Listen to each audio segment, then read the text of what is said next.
Hi, I'm USA Today bestselling author Jennifer Youngblood. Thanks for joining me today to listen to One Tiny Lie, which is a standalone book in the Romeo Family Romance Series. This is Luna's story. When she switched places with her identical twin sister and entered into the glitzy world of society, she had no idea that one tiny lie would get her into so much trouble. Nor did she intend to fall for charismatic and cultured Hudson, her sister's fiancé. Enjoy the beautiful scenery in the background while you listen to One Tiny Lie. Be sure and like the video and subscribe to my channel. One Tiny Lie, written by Jennifer Youngblood, narrated by Majel Connery. Copyright 2020 by Jennifer Youngblood. All rights reserved.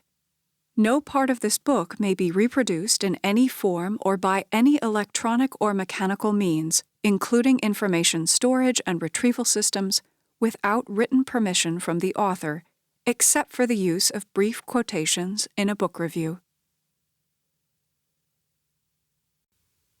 Chapter 1. Pink and orange ribbons threaded their way across the morning sky, washing it in glorious color.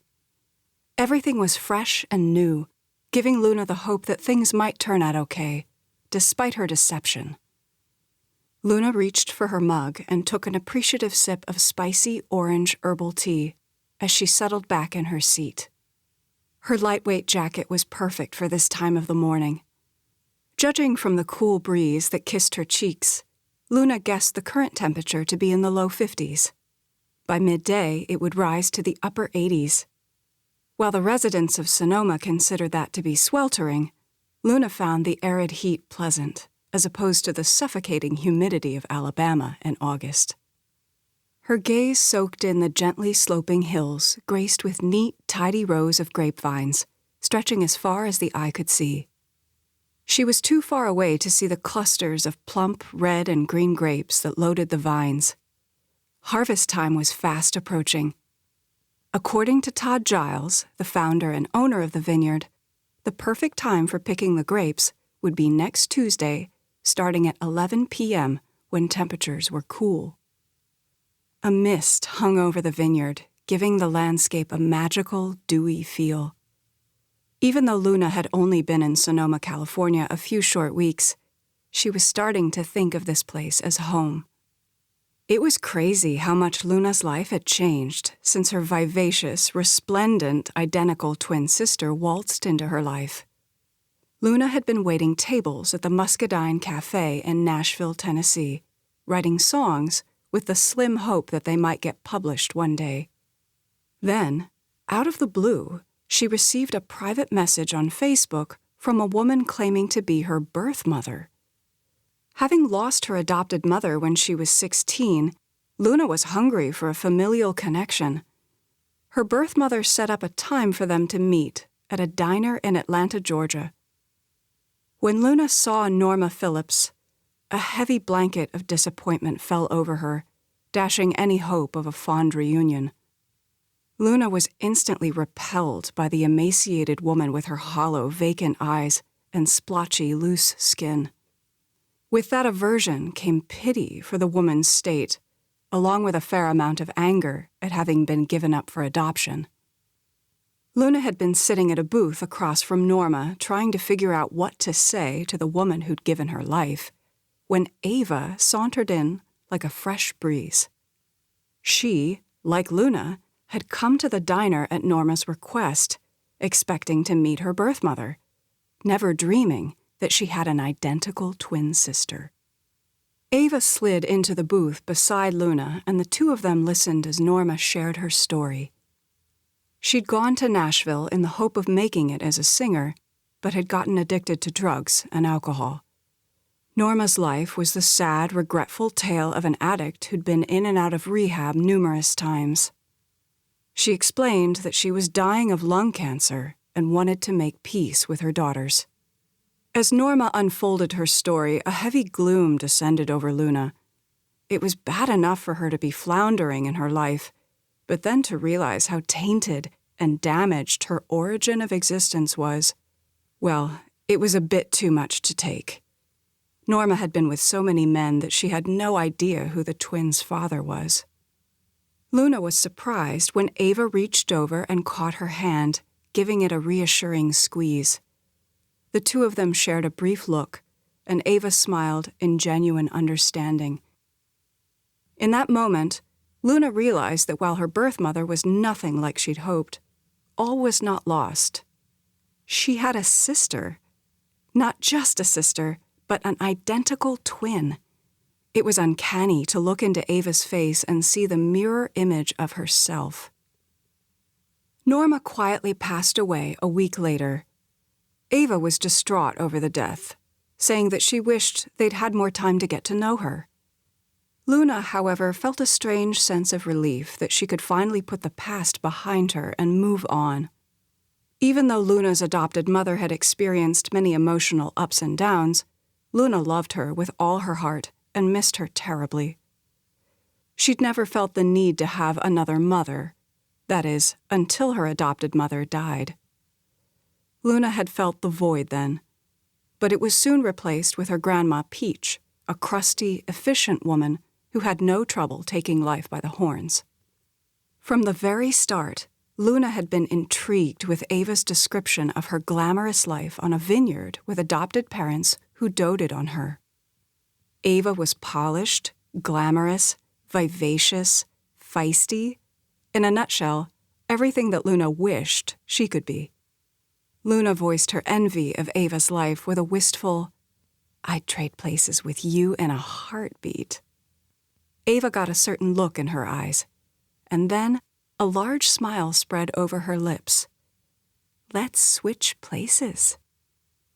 Luna had balked at the idea, mostly because she didn't feel like she could ever fill Ava's shoes. However, the more Ava talked, the more Luna warmed to the idea.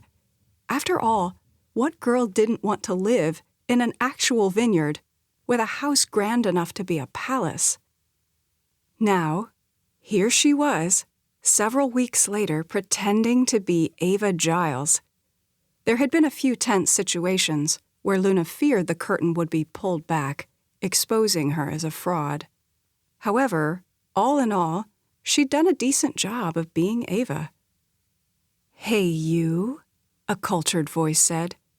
"I thought I might find you out here." Luna turned as Beverly Giles, Ava's adopted mom, padded up to the table in her slippers and robe. She pulled out a chair and sat down beside Luna. There were faint sleep lines across her cheek, and her red hair was mussed. Without makeup, she looked younger than her 64 years. "It's so early," she said as she stifled a yawn. "You've been getting up at the crack of dawn. That's not like you." She threw Luna a pointed look.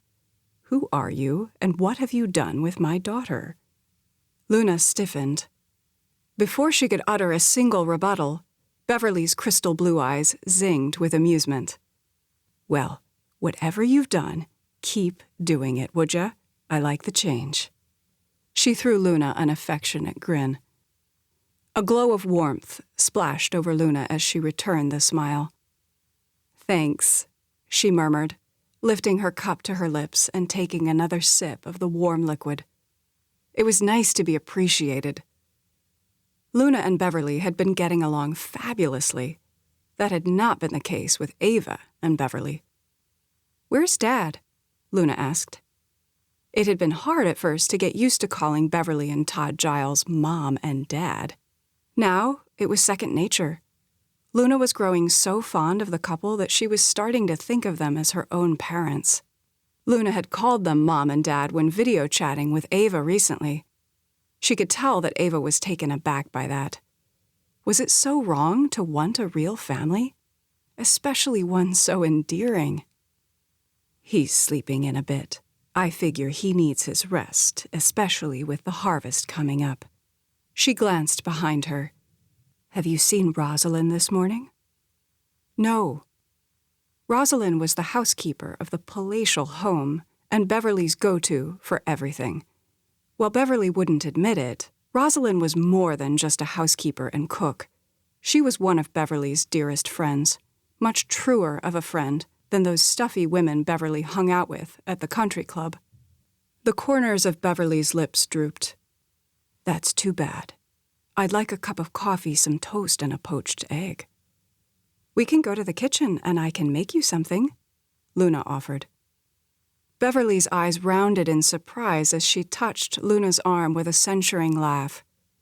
Don't be silly, darling, she sang. I'm sure Rosalind will be here soon. She's just not used to us getting up this early.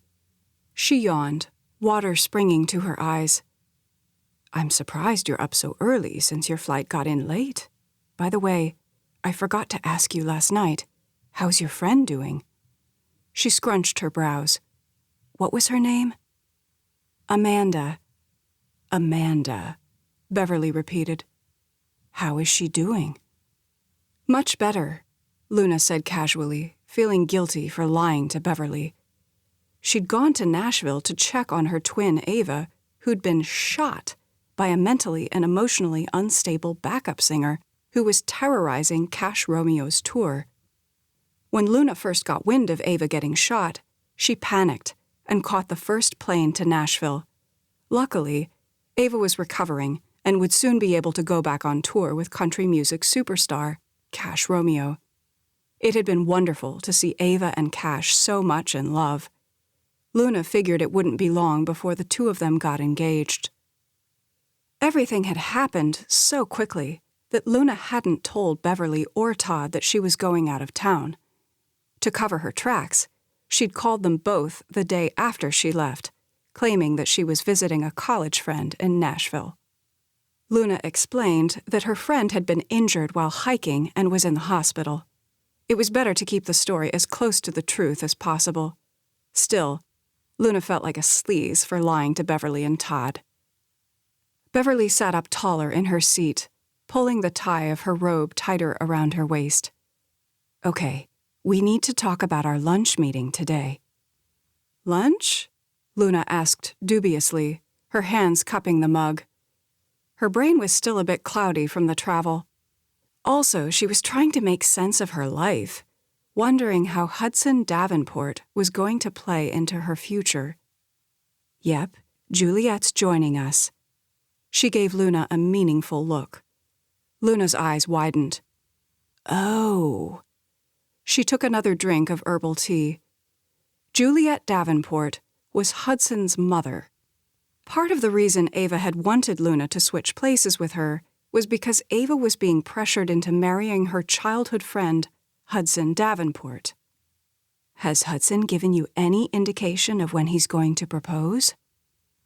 No, Luna answered carefully. An invisible fist gripped her stomach as she swallowed. If Beverly knew how tenuous things were between Hudson and Luna right now, she'd freak. The faint lines around Beverly's eyes and mouth tightened as she nodded. She forced a smile. I'm sure it'll happen soon. Luna reached out and squeezed Beverly's hand just as Ava had done that day at the diner. Everything will be okay. Moisture rose in Beverly's eyes as she let out a long sigh.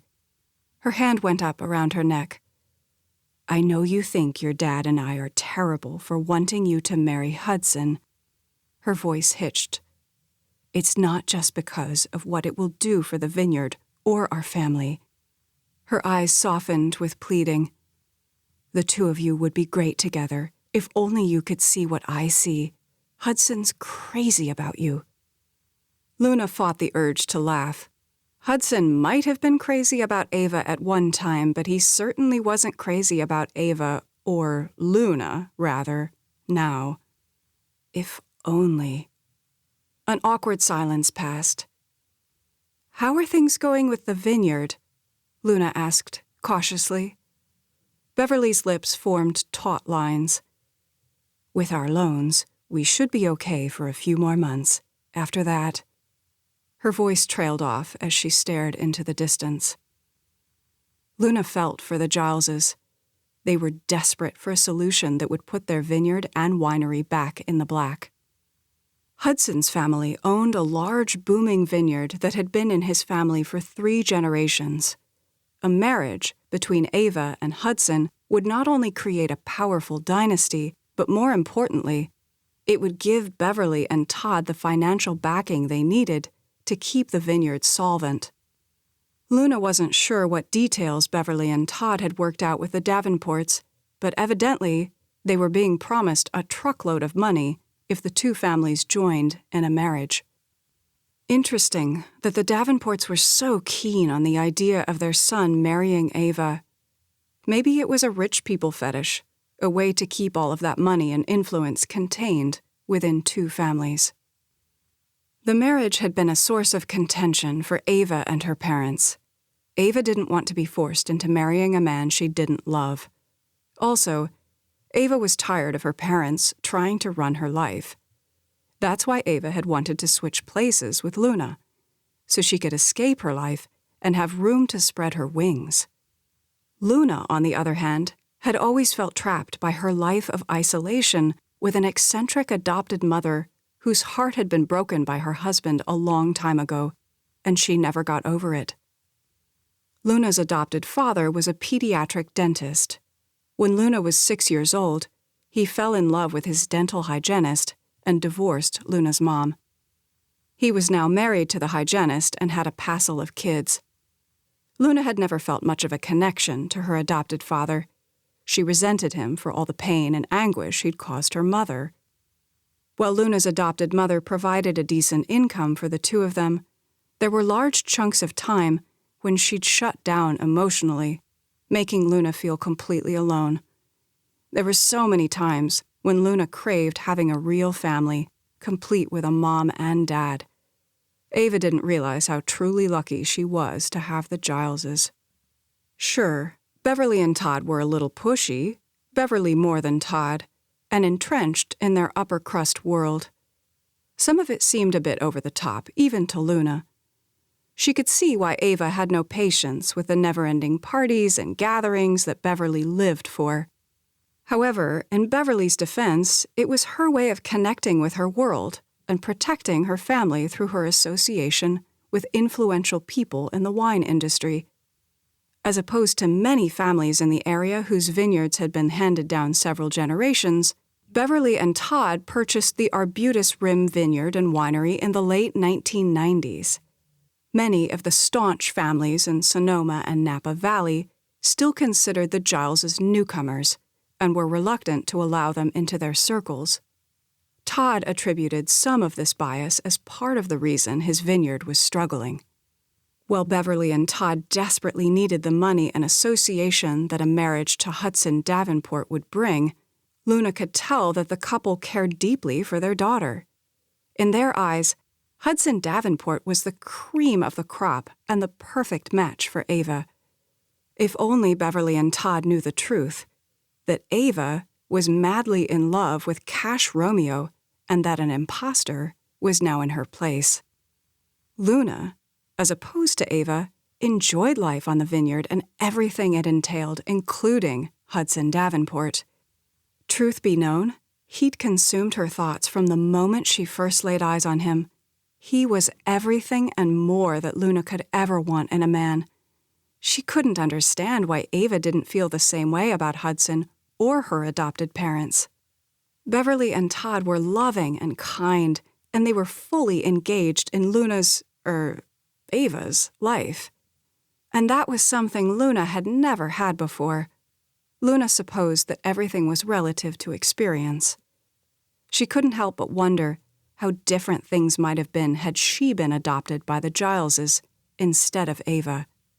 It was so tempting to tell Beverly about the plan that she and Ava had enacted to save Arbutus Rim Vineyard from financial ruin.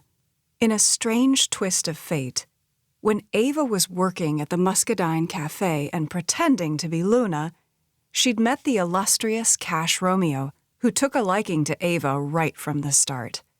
It was through that relationship that Luna's songs were getting purchased through High Cliff Republic Records.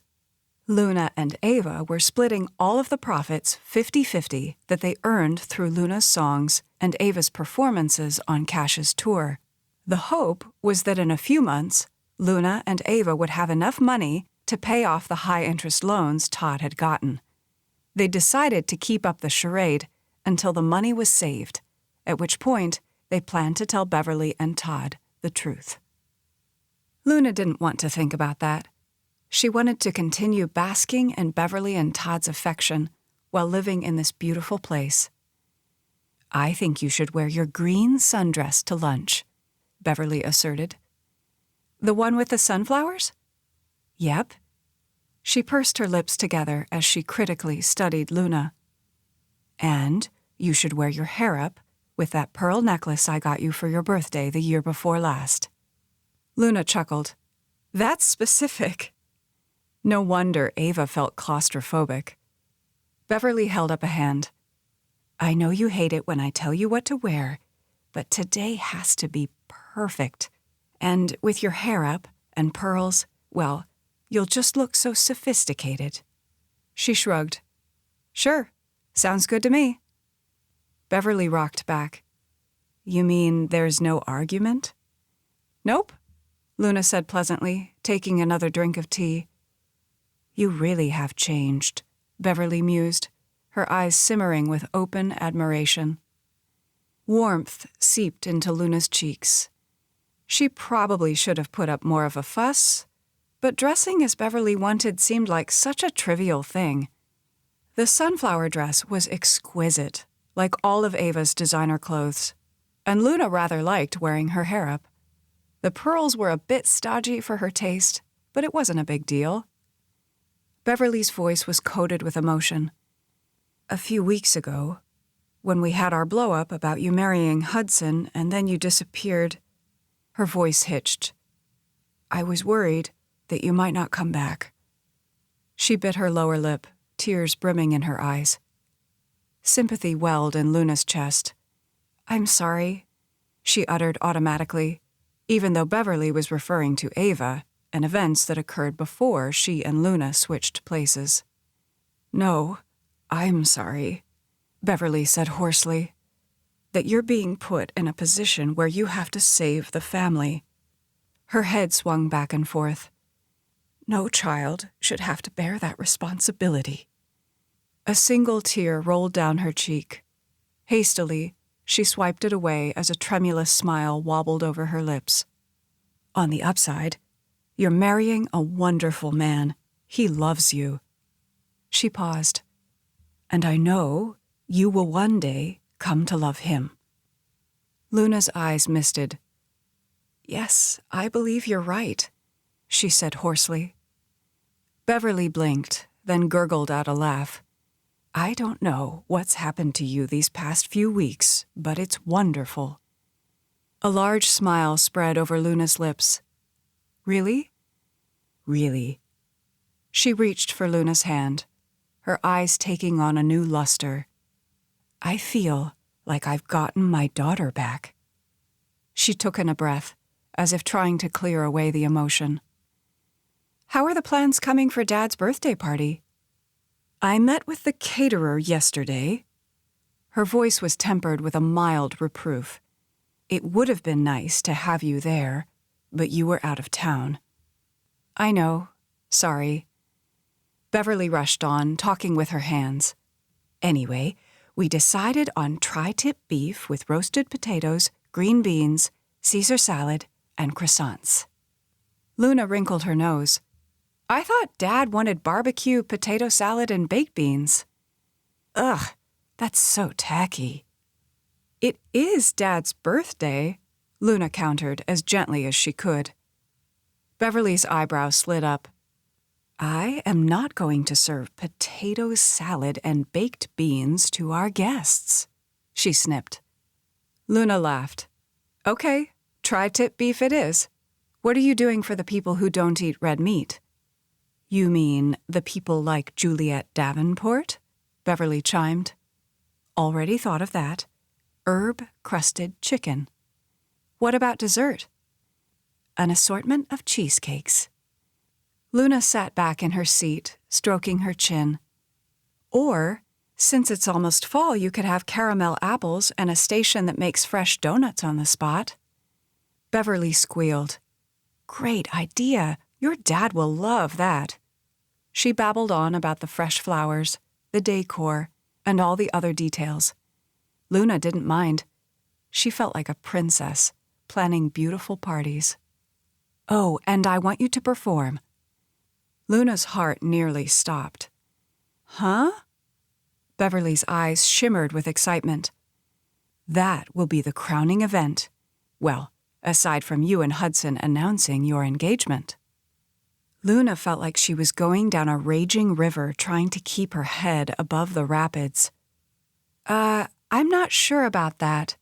Hudson and I aren't really ready to—" "Nonsense."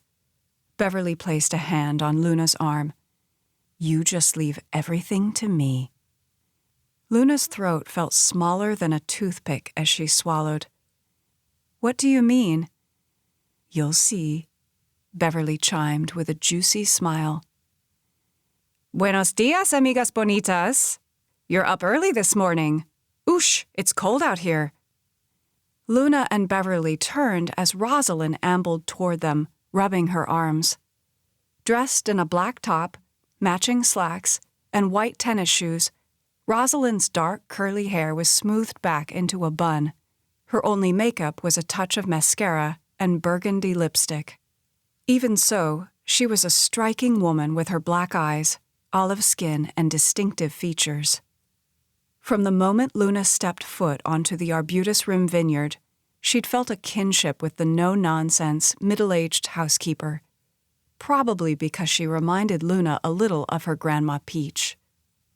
Rosalind brought her hands together. "What would you ladies like for breakfast?" Beverly placed her order of a poached egg, toast, and juice. "How about you?" Rosalind asked. Before Luna could answer, a knowing smile spread over Rosalind's lips. "I'll make your favorite, blueberry pancakes and scrambled eggs with cheese." "No, that's not right." A deep furrow creased Beverly's brows as she turned to Luna. "You can't stand blueberries." Rosalind's laughter cut her off. "That might have been the case in the past, but she certainly likes them now." "That's true," Luna conceded. She shifted in her seat when she felt Rosalind's astute gaze on her. Their eyes met. Hot prickles rained down on Luna like 1,000 needles, and she got the distinct impression that Rosalind knew she was an imposter. Then, as quickly as the feeling came, it faded, making Luna wonder if she was imagining things. Rosalind's expression was now placid. "Okay, make it unanimous. I'll have blueberry pancakes, too." Beverly touched her stomach. "I guess this means I'm having a salad for lunch. I can't do carbs 2 meals in a row." Beverly scooted back her chair and stood. Luna did the same. Her thoughts went to the upcoming lunch with Juliet Davenport. Luna had seen Hudson's mom a few times in passing, and they'd exchanged pleasantries. From what Luna could tell, Juliet Davenport was the quintessential pampered woman who was regal to the core. Luna dreaded trying to make conversation while being put under a microscope. This is one of those times when Luna regretted her decision to switch places with Ava. She felt like a fish out of water. Were Beverly and Juliet ganging up on her? They were both chomping at the bit for Hudson to propose.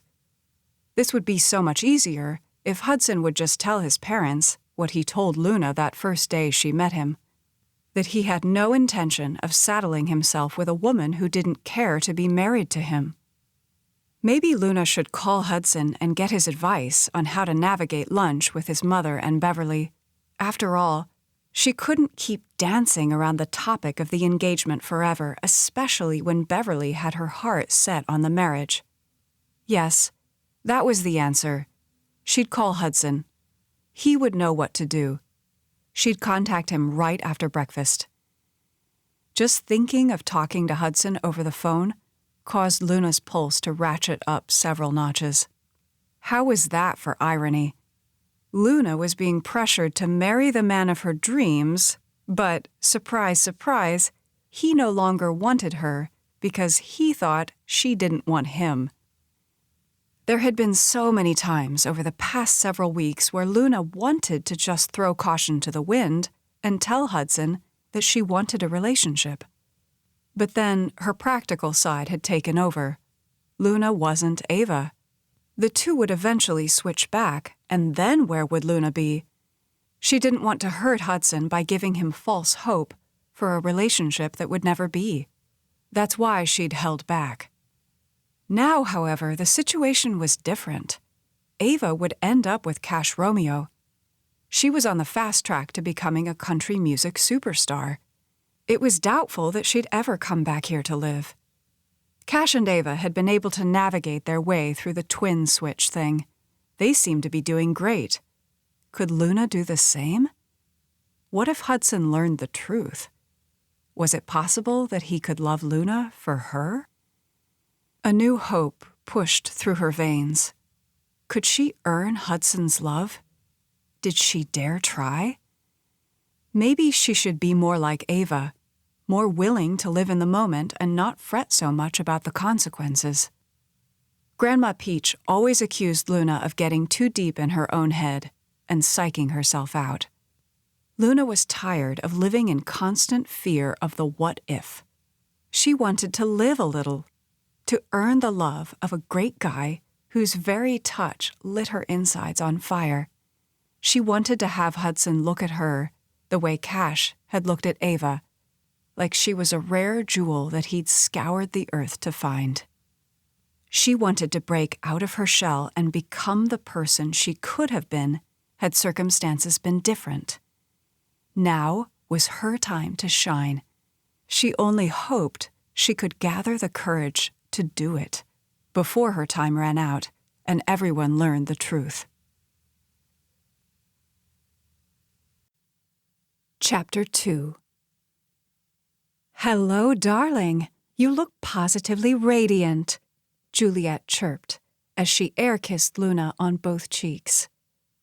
"Thank you," Luna murmured with an appreciative smile as she took her seat. Her stomach was tied in knots. She really shouldn't be so nervous, but Juliet Davenport was just so dang intimidating. Model thin with angular features, Juliet's expertly highlighted, honey blonde hair rounded on her shoulders. She wore a deep purple sundress with a strand of pearls and no earrings. She exuded old money and class with her every movement. Luna glanced at Beverly, whose smile seemed a bit strained. It dawned on her that even Beverly, as beautiful and socially adept as she was, also felt a bit inferior to Juliet Davenport. Juliet looked past Luna.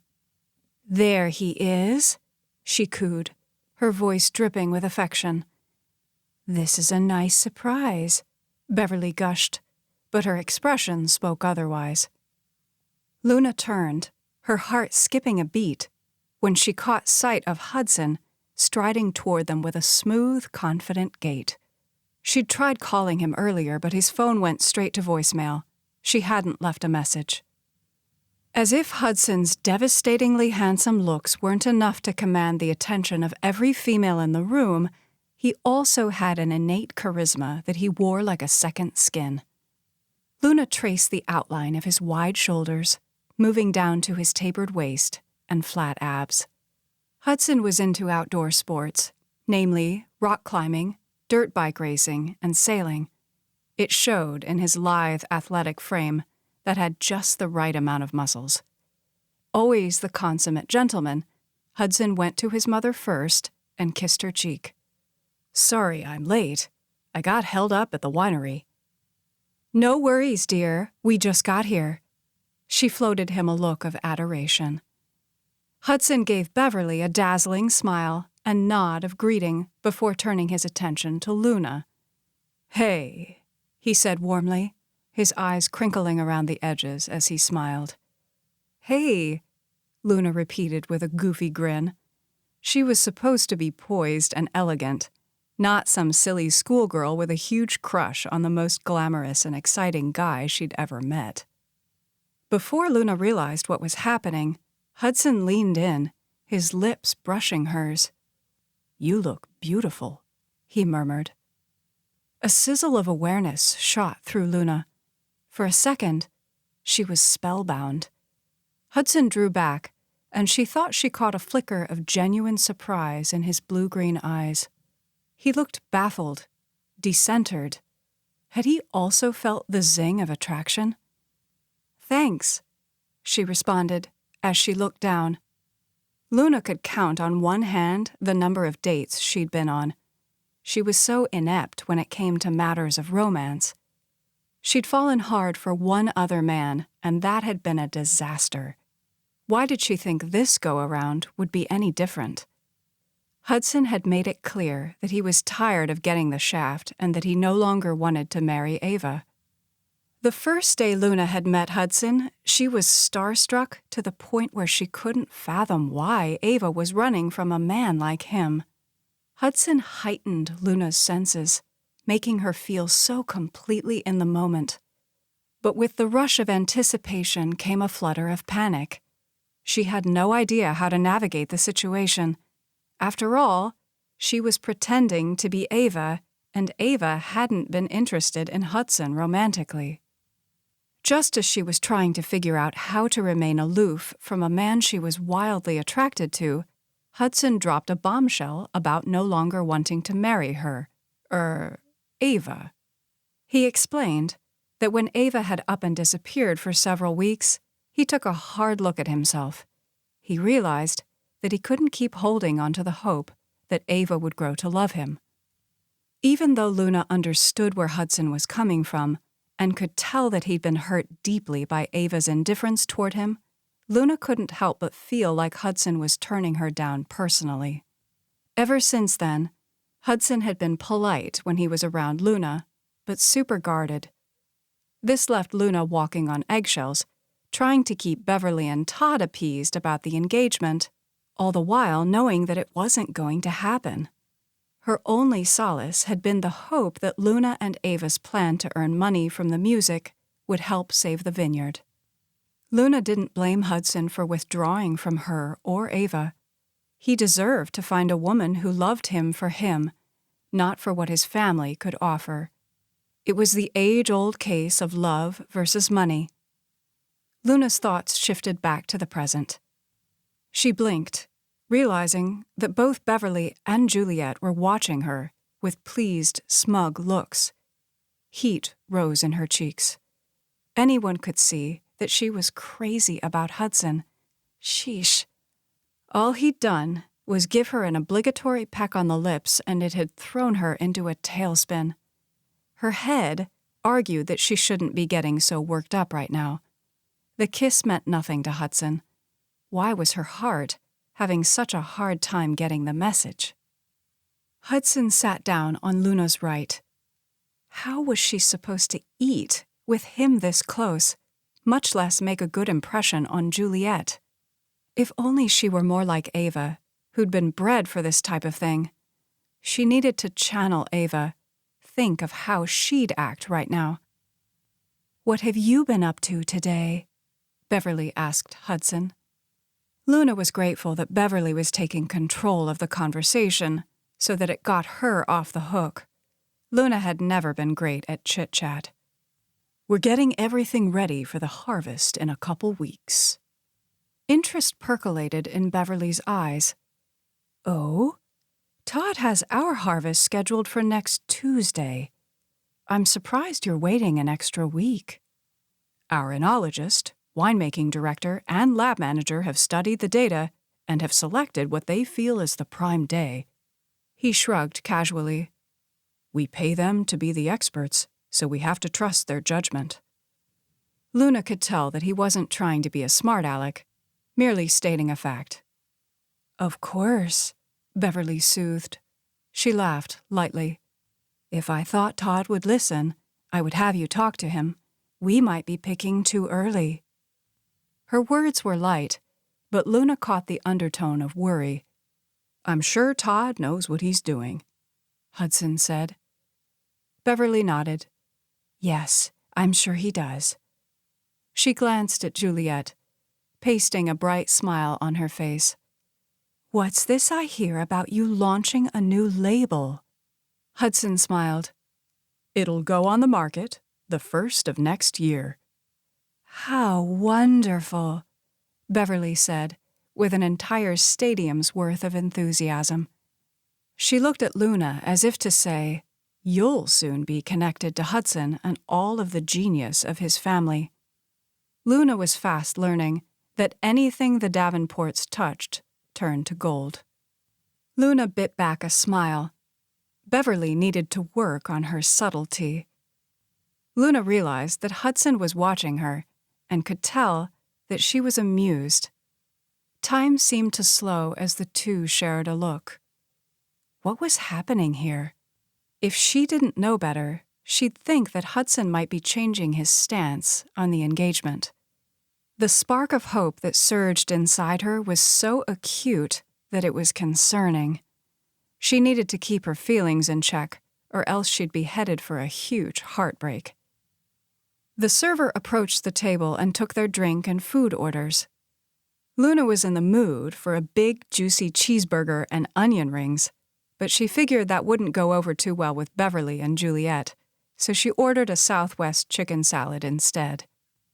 A playful grin tilted a corner of Hudson's lips as he turned to Luna. "What? No onion rings today?" Last week, the two of them had met at a fast casual restaurant, mostly because they were both experiencing pressure from the Gileses and Davenports for them to see one another.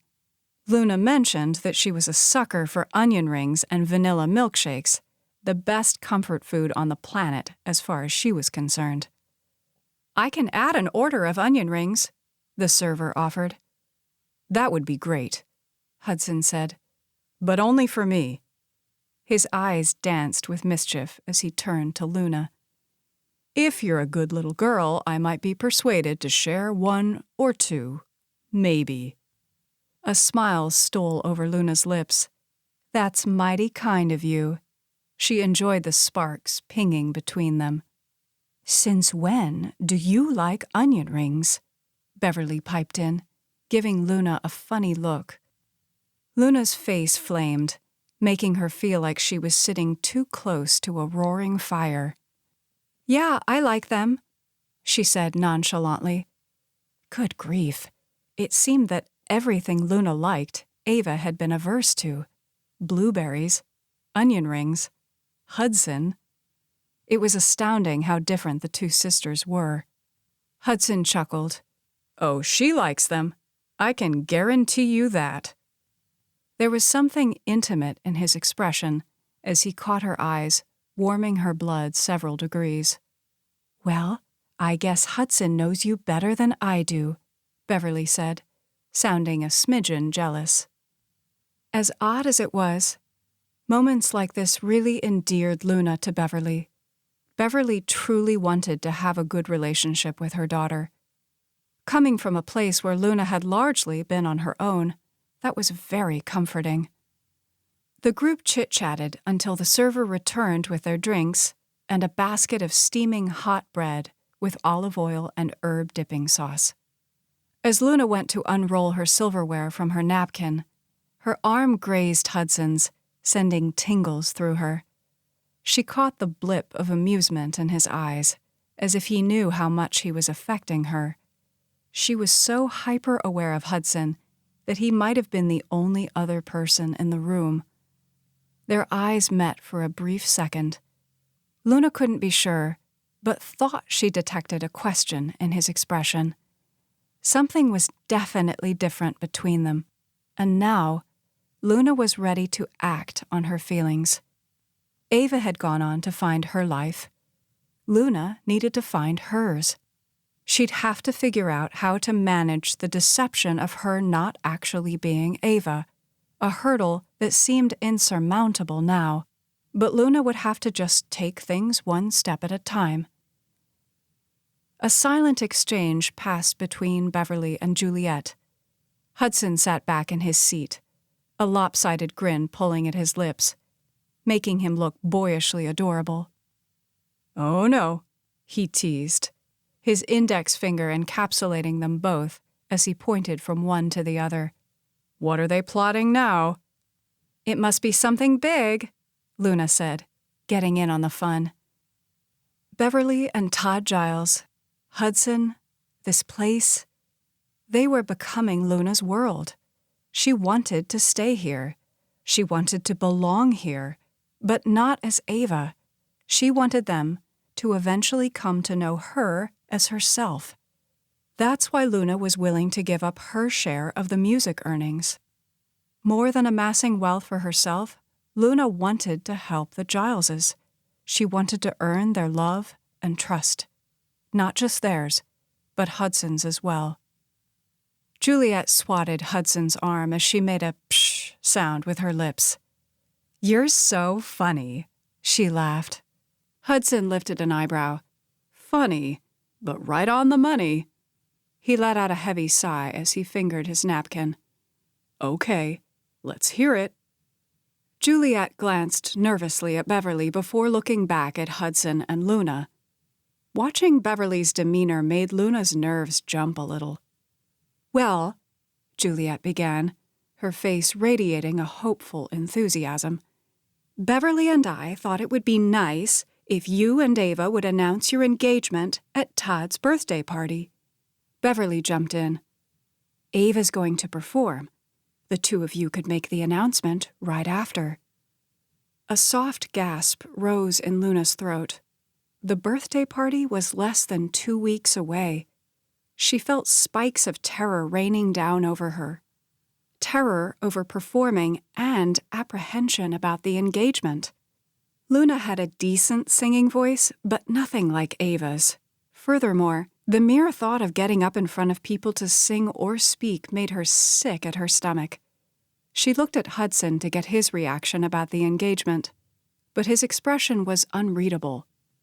Before long, the two of them would have to gently explain to the Gileses and Davenports that there would be no engagement. The best that Luna could hope for was that Hudson would give her a chance to build a relationship with him. Maybe in time, Luna could repair the damage that Ava had done when she went to Atlanta to meet with their birth mother, leaving Hudson in a lurch. "What do you think?" Juliet prompted, a heightened cheerfulness in her voice. Hudson looked at Luna. She would have given anything to be able to read his mind right now. Silently, she tried to convey to him that it was okay if he didn't want to go through with the engagement. Luna could appreciate that he'd been hurt by Ava's lack of affection towards him. Also, what man wanted to think that he was someone's meal ticket? While they'd not brought it out in the open, Hudson had to know that Beverly and Todd hoped to gain financially from the marriage. Luna respected that Hudson wanted someone to love him for himself. "I could be that someone," her heart uttered, and she felt such a fierce longing that she thought it might consume her. "Okay," Hudson said. "Let's do it." An incredulous laugh gurgled in Luna's throat. "But you said—" He reached for her hand beneath the table, squeezing it, a cue for her not to finish her sentence. Her words got snuffed out in awkward silence. A smile spread over his lips, showering her with such warmth she might have been outside basking in the sun. "I would like that." Moisture rose in Luna's eyes. "You would?" she squeaked. "Yes," he said softly. Everything but Hudson faded into the background as she searched his handsome face. "Are you sure? Was this real? Did she dare hope that something good could happen to her?" A warm, open smile overtook his features. "Absolutely." Luna's heart felt light enough to fly. "Okay," she beamed. Beverly and Juliet squealed like little girls and began jabbering a mile a minute about wedding plans. Luna hardly heard a word. All she could think about was that Hudson wanted the engagement. 1,000 questions ricocheted through her head, the first being, what had changed his mind? But that conversation would have to wait until they were alone. The server returned with the onion rings. Luna gingerly took one from the plate Hudson held out to her, but then he raked another one onto her plate. "You know you want it," he said, with a teasing grin. "You talked me into it," she laughed. She took an appreciative bite. The onion ring was delectable, tender on the inside with a crisp coating. "We have another surprise for you both," Juliet announced. Hudson's eyes widened, a lopsided grin tugging at his lips as he looked at Luna. "This just keeps getting better and better." "I guess so." Luna couldn't imagine what else Juliet had up her sleeve. As long as it didn't involve singing in public, Luna was okay.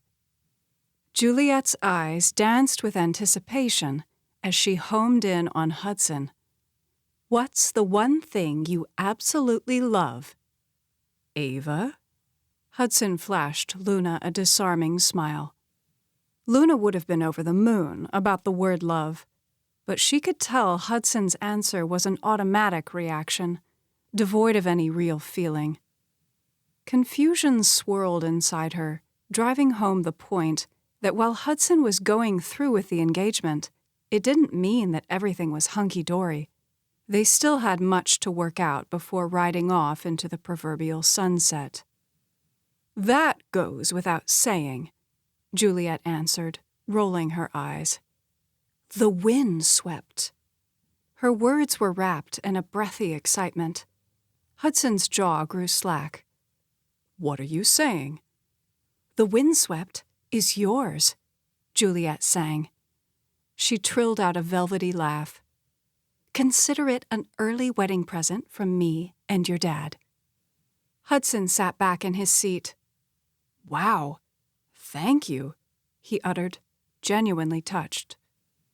Luna had no idea what the windswept was, but she wasn't about to ask any questions that could get her in hot water. "Maybe the two of us should have gotten engaged a long time ago," he mused, glancing at Luna. Luna's stomach tightened. Was Hudson getting engaged to her because his parents were bribing him to do so? At the very least, they were showering him with expensive gifts. In a hard twist of irony, it would seem that the tables had been turned. Now Hudson wanted to marry her for what he could get out of the deal. Well, maybe not. Luna didn't know why Hudson had changed his mind. Still, he seemed pretty excited about getting the windswept, whatever it was. "You and Ava should take her out sailing tomorrow," Juliet encouraged. She turned to Beverly. "Hudson and his dad have been restoring that sailboat for years. It belonged to Alistair's uncle." Hudson sat back in his seat looking thoughtful. A second later, he rubbed his jaw, a morose expression overtaking his rugged features. "No, that won't work." Luna's face fell. "It won't? Why not?" She heard the disappointment in her own voice. "Because you hate sailing," Hudson countered, giving her a puzzled look. "Of course I do," she muttered. Everything she liked, Ava hated, and vice versa.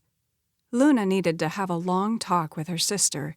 She was putting a damper on everything.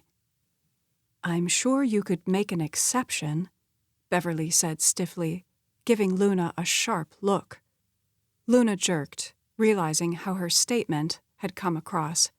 She probably sounded like a spoiled brat. Sure, I'll make an exception." Surprise flicked over Hudson's features. "You will?" Luna looked him in the eye, hoping that he would recognize the sincerity of her words. "Of course.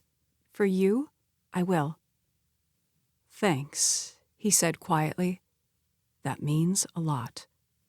He rewarded her with a beautiful smile that set her insides aglow. "Good. It's settled," Juliet pronounced.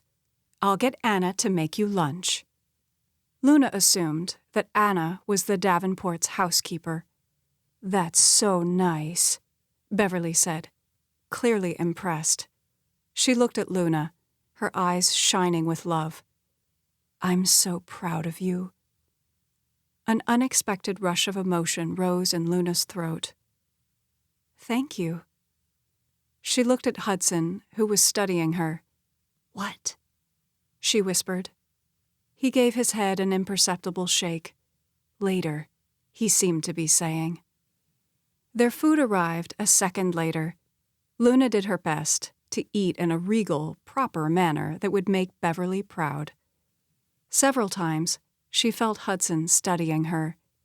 Her eyes asked why, but there was no answer in his expression, only an enigmatic smile. All the while, the knowledge that the engagement was moving forward kept circling her brain. And she was going sailing with Hudson tomorrow. Wowza, what a day this was turning out to be. Chapter 3. Guess what? What? Luna asked dutifully. One of the hardest aspects about pretending to be Ava was feigning a friendship with someone that she had absolutely nothing in common with. Margot Chase was Ava's best friend and had been relentless in calling Luna to schedule a time for them to get together. Luna got the feeling that Margot's keen interest in Ava had more to do with Hudson than her desire to foster a friendship. If the truth be told, the primary reason that Luna wasn't crazy about Margot was because she could tell that the sophisticated, beautiful socialite had her cap set for Hudson. "I'm off tomorrow," Margot chimed. "Oh, that's good," Luna said mechanically. Like Hudson and Ava, Margot had grown up in Sonoma. Her family's vineyard was destroyed the year before in wildfires that ravaged several sections of Sonoma and the surrounding countryside. Thankfully, Margot's home was saved. She claimed she got a job as a tasting room manager at one of the vineyards because she was bored and needed more to do, but Luna suspected that Margot's family had been struggling financially for quite some time and that Margot needed the money. The Chases hadn't rebuilt their vineyard, and it was doubtful that they would. Well, all of this was according to Rosalind. She'd been the one to tell Luna about Margot's history. Luna had found that if she wanted to get information on people, Rosalind was a great source. Luna had casually mentioned Margot's job to Rosalind over breakfast one morning, and the housekeeper had talked a mile a minute, giving Luna a treasure trove of useful information. "I have a fabulous idea for tomorrow," Margot continued. "You and I should go into San Francisco, do a little shopping, have lunch at that sushi restaurant at Union Square. I've been craving some of those mango rolls." Luna stretched out on her bed. "Sorry, no can do. My tomorrow is booked." "What?" Margot guffawed. "Can't you shift your schedule around?" "No, sorry. You know, if I didn't know better, I'd say you're ignoring me. You always come up with some reason why we can't get together," she pouted. Guilt pricked at Luna. She was supposed to be representing Ava, but she was falling miserably short. "I'm sorry," she said again. This time it wasn't just lip service. She truly meant it. "What's so important that you would ditch your best friend?" Margot sounded petulantly wounded. Luna sighed. "If you must know, I'm going sailing with Hudson at Bodega Bay." Margot exploded out a long breath. "What? When did this come up?" "Today." "That sounds like fun," Margot said, but her words sounded forced. "I'm looking forward to it." "Wait a minute. You hate sailing. You get seasick." She chuckled darkly. "Remember that time we went sailing with Michael Cantor? You puked all over his new sneakers. He was so steaming mad that I thought he might throw us both off the boat." "Don't remind me," Luna said wryly. She grimaced, picturing the event. Gross. She made a mental note to ask Ava about her seasickness. "Do you really think it's wise to go sailing with Hudson? Aside from the seasickness, you hate being cooped up on a boat. It makes you feel claustrophobic." Luna was growing weary of people telling her what she did and did not like. "I'll be fine," she affirmed. What about the seasickness? I'll bring some Dramamine. Sheesh. Margot needed to give it a rest. Okay, I'll go with you guys. Huh? Luna's jaw worked as she tried to figure out how to articulate a response. That's probably not a good idea. Well, why not? Margot huffed. It's not like you want to be alone with Hudson. Actually, I do. There was a long pause. Luna tightened her hold on the phone. Are you still there? I'm here, Margot said dryly. What's going on with you? What do you mean? Margot's voice rose. Are you toying with Hudson's affections? That's not cool. Of course not. Luna was offended that Margot would suggest such a thing. Then again, she had to remind herself that Ava might have toyed with Hudson. Luna had no way of knowing for sure what had happened before her arrival in Sonoma. Ava was a good person, but she was a tad spoiled and entitled. Also, Ava resented her parents for their attempts to persuade her to get engaged. So it was possible that Ava might have taken out her frustration on Hudson. Look, I know your parents have this grand plan all worked out in their meddling heads about how a marriage to Hudson will set them up for life. But you need to be upfront with Hudson. Tell him that there's no hope for the two of you. That's the only way he'll be able to move on. Luna bristled. She wondered how much Margot knew about Beverly and Todd's vineyard.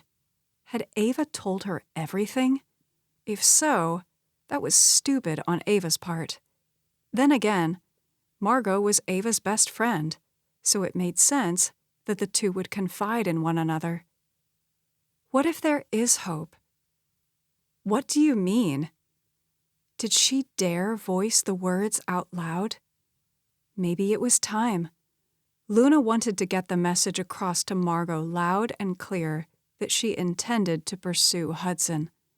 If she was going to do this, then she needed to be all in. She straightened her spine. I want things to work out with Hudson. Margot choked out a disbelieving laugh. You can't be serious. Actually, I am. Hudson and I are getting engaged, and we're considering having the wedding in early December. Even as Luna spoke the words, a thrill shot through her. Maybe it was presumptuous of Luna to think she could somehow work out the problem of her deception. Also, she was totally and completely enamored with Hudson, but that wasn't the same as love. Luna needed to get to know him, make sure the two of them were compatible. She had time to do that, though. Time to discover if her knight in shining armor was as noble as he appeared. Luna wondered how Ava would react when she told her about the wedding. Would Ava freak out?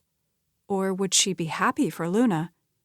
Surely between the two of them, they could find a way to break the news of their switch to Hudson, Beverly, and Todd. At any rate, Luna wanted Margot to know in no uncertain terms that Hudson was spoken for. I don't know what to say about this. Margot's voice faltered. You don't love him. You never have.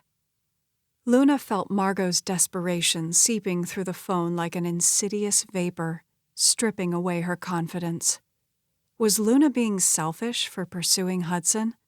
After all, Margot had obviously loved him for years, and Luna was just now coming into the picture. No, Luna couldn't think that way.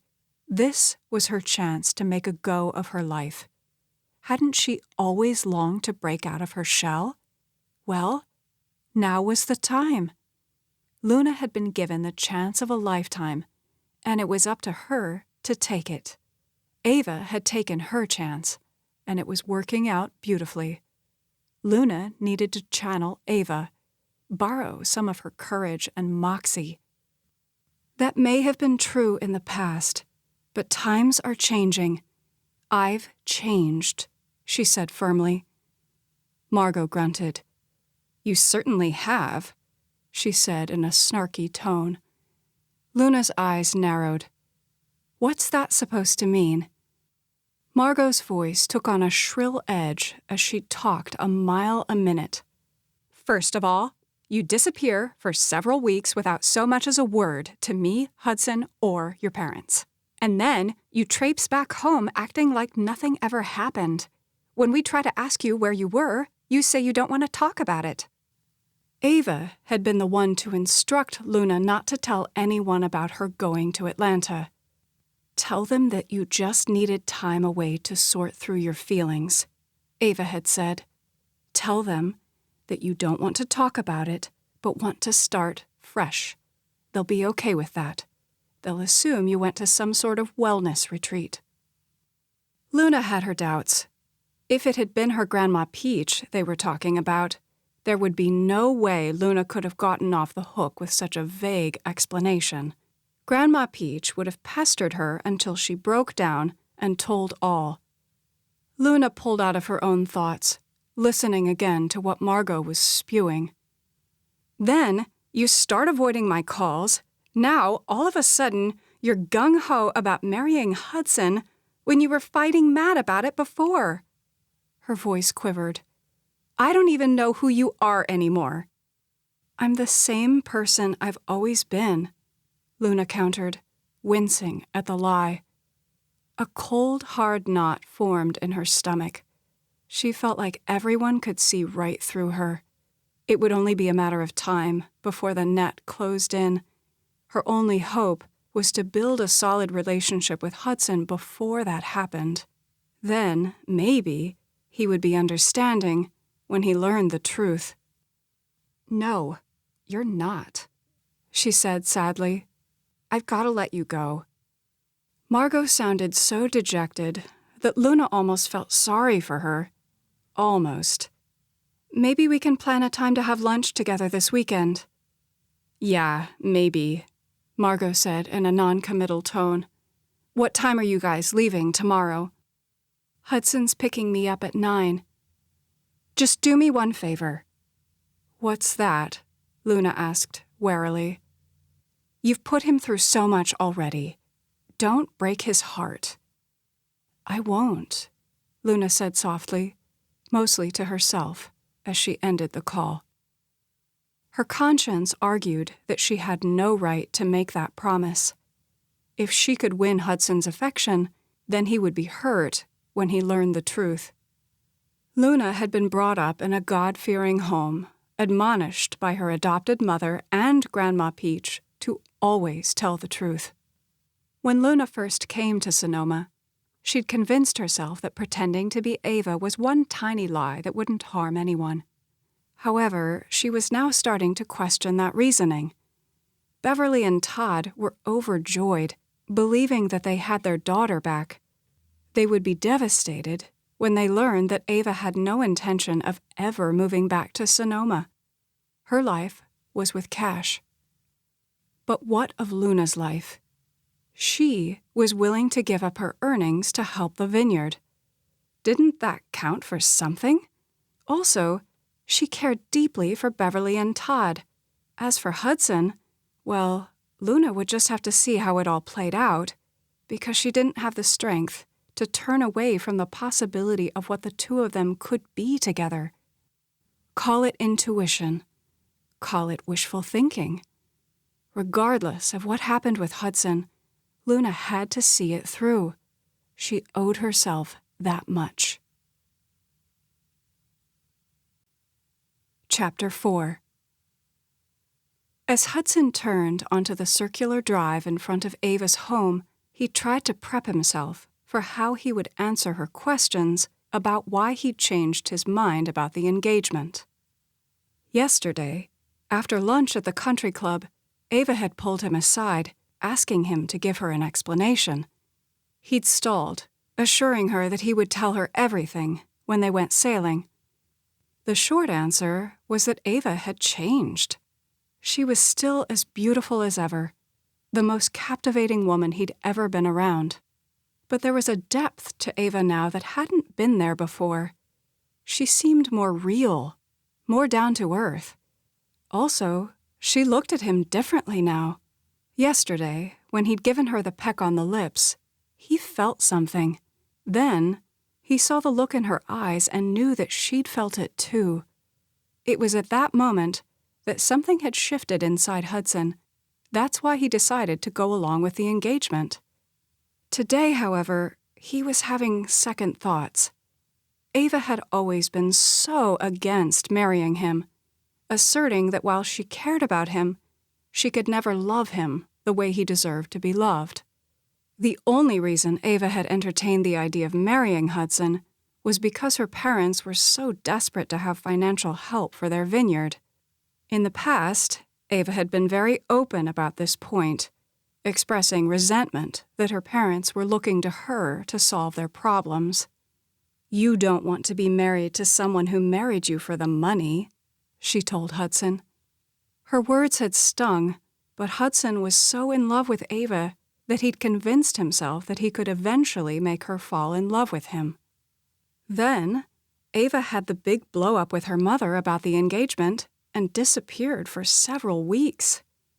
It was during this time that Hudson took a good look at himself.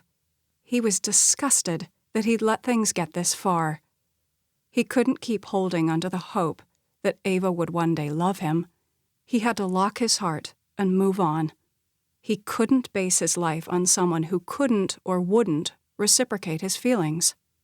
As hard as it was for Hudson to reach that conclusion, he'd regained his self-respect. When Ava returned, he told her that the engagement was off. That's when things started to get weird. While Ava told him she understood where he was coming from, the disappointment in her violet eyes had rattled him. Then, during the times when they'd gotten together for casual lunches, Hudson could tell that Ava was genuinely interested in spending time with him. She actually listened to the things he said, wanting to know more about his work at the winery. While it was heaven to have Ava look at him with adoring eyes, his worry was that she might suddenly switch back to her old ways. Maybe it was foolish to go down this path with Ava. At the very least, Hudson would need to take measures to protect himself. To that end, he'd come up with a reason for going through with the engagement, something that Ava would understand. He would tell her that his dad agreed to promote him to vice president of the vineyard and winery if he agreed to marry Ava. His dad was planning on promoting him to this position anyway, but that was beside the point. Taking this stance would allow Hudson to explore a relationship with Ava while holding his cards close to the vest. The greatest test to see if Ava had really changed was to simply spend time with her. Then Hudson would know the truth. After parking his Mercedes along the driveway, he got out, placing his sunglasses on his head. He still couldn't believe that Ava was going sailing with him. It was a big sacrifice for her considering how seasick she got on boats. Hopefully, she could take something to help temper the nausea. Hudson didn't want her to be sick the entire time for both their sakes.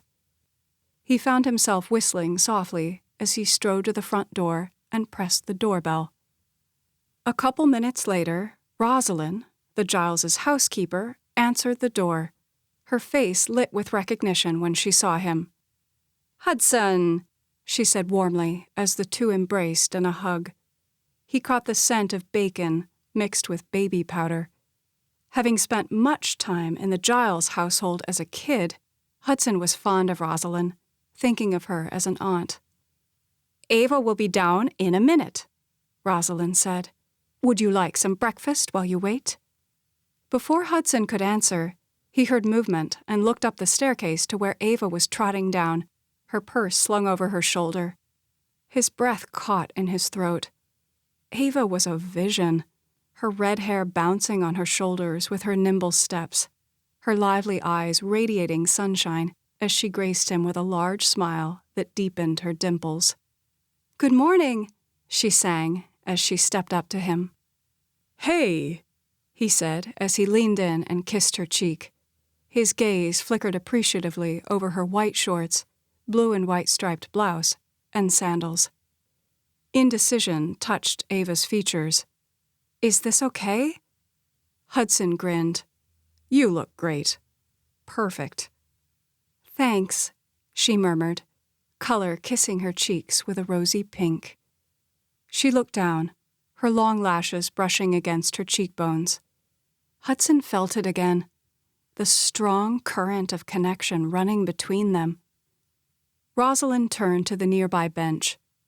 "I packed you some sunscreen, a hat, towel, and some medicine for your seasickness." She handed Ava a large beach bag. Ava blinked in surprise. "Thank you." "You're welcome," Rosalind responded heartily. Hudson could tell that she was genuinely touched by Ava's gratitude. He wondered if Rosalind had also noticed the stark change in Ava. "You kids have fun," Rosalind said as she waved at them from the door. Hudson jogged around and opened Ava's door for her. "Thank you," she said. Again, her response was so appreciative, so genuine. "You bet," he teased. "Just don't tell anyone. Otherwise, I might have to keep up the charade of being a gentleman all the time." She laughed in surprise. "That would be tragic." When he got into the car, she pointed to the ceiling. "You should put the top down." "It'll beat your hair to death when we're on the highway." She lifted an eyebrow. "So?" "That drives you crazy." She shrugged. "I figured, we're going sailing. My hair will get beat to heck anyway. What does it matter if it happens now or later?" "Good point." He pressed the button to let down the top. A sense of adventure overtook him as he pulled out of the driveway. "Bodega Bay, here we come," he said exuberantly. When they got out onto the open road, Hudson rolled up the windows so that it wouldn't be so loud. He glanced at Ava, whose hair was flapping wildly, but she didn't seem to mind. "Thanks for going sailing with me." She angled to face him. "I'm looking forward to it." "You are?" "Yep." She threw him a large smile. He frowned. "What about your seasickness?" "I'll just be sure and take the medicine that Rosalind put in the bag. I'll be fine." "Okay." Ava was like a completely different person. He wasn't sure how to reconcile the new her with the old her. "That was an incredible gift that your parents gave you, the sailboat." "Yes, it was." He grinned. "You know how much my dad loves that boat. That shows you how ecstatic they are about our engagement." He thought he'd throw that out there in a casual way to open up a conversation about it. "My parents, too. Dad was practically bouncing off the walls last night when he heard the news. It'll be nice to announce it at his birthday party." "Right after you sing?" "Yes," she said. Something in the tone of her voice caught his attention. He pulled his eyes off the road long enough to glance at her. He was taken off guard by her tight expression. "You don't want to sing?" Ava loved performing. It was the highlight of her existence. "Not really." Hudson was shocked. "Why not?" She fidgeted with her hands. "I don't know. I guess I just want the attention to be on Dad and our engagement, not on my performance." He chuckled. "Who are you, and what have you done with the real Ava? It's like Martians have replaced your brain." "That's not true," she countered with a shaky laugh. "It is." He tightened his hold on the steering wheel, trying to wrap his mind around the change in her. She sighed. "Do we have to do this today?" She lifted her hands in the air. "We're going sailing. Today is supposed to be a day for relaxing and enjoying one another's company." "We will. But first, I need some answers." Her expression went rigid, and he could feel her withdrawing. "What happened to you during the weeks you were gone? Where did you go?" Those questions had been eating away at Hudson. She placed a hand on his arm, sending a spark through him as warmth from her fingertips seeped into his skin. I just needed time to sort things out in my head. He looked at her. And have you? Her eyes widened. Have I what? Sorted things out. I'm working on it. She removed her hand from his arm and folded her arms tightly over her chest. Ava, before you disappeared, you were vehemently against marrying me. Now you're in favor of it. I need to understand why you changed your mind. She grunted. That's my question to you. When I got back from Nashville, my trip, she corrected, you made it clear that you had no intention of going through with the marriage. And then yesterday, you were all for it. Why did you change your mind? He barely heard the question. He was still caught up on something she'd said. So you went to Nashville? What's in Nashville? Hudson wished the conversation was taking place somewhere other than the car. He would have liked to study her expressions and mannerisms, instead of looking at her occasionally while having to keep his primary focus on the road. She began picking at her fingernails, her face flaming red. What was the significance of Nashville? Hudson was burning to know. He couldn't shake the feeling that if he could figure out that part of the puzzle, the rest of the pieces would fall into place. She huffed out a heavy breath. I was at a wellness retreat, okay? Okay. Nashville seems like an odd place to go for a retreat. One of my former college roommates organized it. He pursed his lips, mulling over her answer. Now they were getting somewhere. Why did you change your mind about the marriage? A hard chuckle rattled her throat. You promised me yesterday that you would tell me why you had a change of heart. You go first, and then I'll go. Hudson ran her words through his mind a few times. Or we can go with option 3. What's that? A semi-amused smile crossed her lips. We could just skip the explanations altogether and move forward. Her response came at him so fast that it made his head spin. Sounds good to me. His jaw dropped. Don't you think it's better to just get everything out in the open right here and now? He pulled his eyes off the road long enough to see her expression. She was nibbling on her lower lip, trying to decide. He grinned. Chewing on her lower lip was classic Ava. Maybe parts of the old girl were still in there after all. Although he'd not seen Ava twist her finger around her hair in quite a while. Too bad, because that unconscious mannerism was a telltale way for Hudson to know when Ava was nervous. And she didn't want to sing at her dad's birthday party. That was odd. Really odd.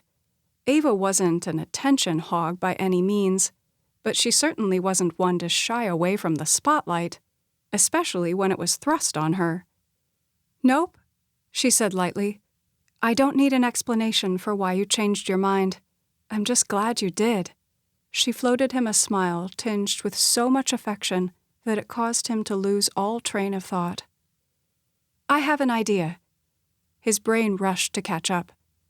What's that? Why don't we start at the beginning? He made a face. The beginning? What's that supposed to mean? We could pretend that we're meeting now, just getting to know each other. Ava, I've known you since birth, he said dryly, getting a little put out by whatever game she was playing. I know that, she snipped, but there are still things you don't know about me. She gave him a steely look that dared him to disagree. Okay, he conceded. That's probably true. Especially now, when she was acting so strange. How is this supposed to work? She pursed her lips together. Well, we start by living in the moment. She reached over and turned on the radio. We're going sailing. she said gloriously. She pointed to the sky. It's a beautiful day. She frowned. Well, it was earlier.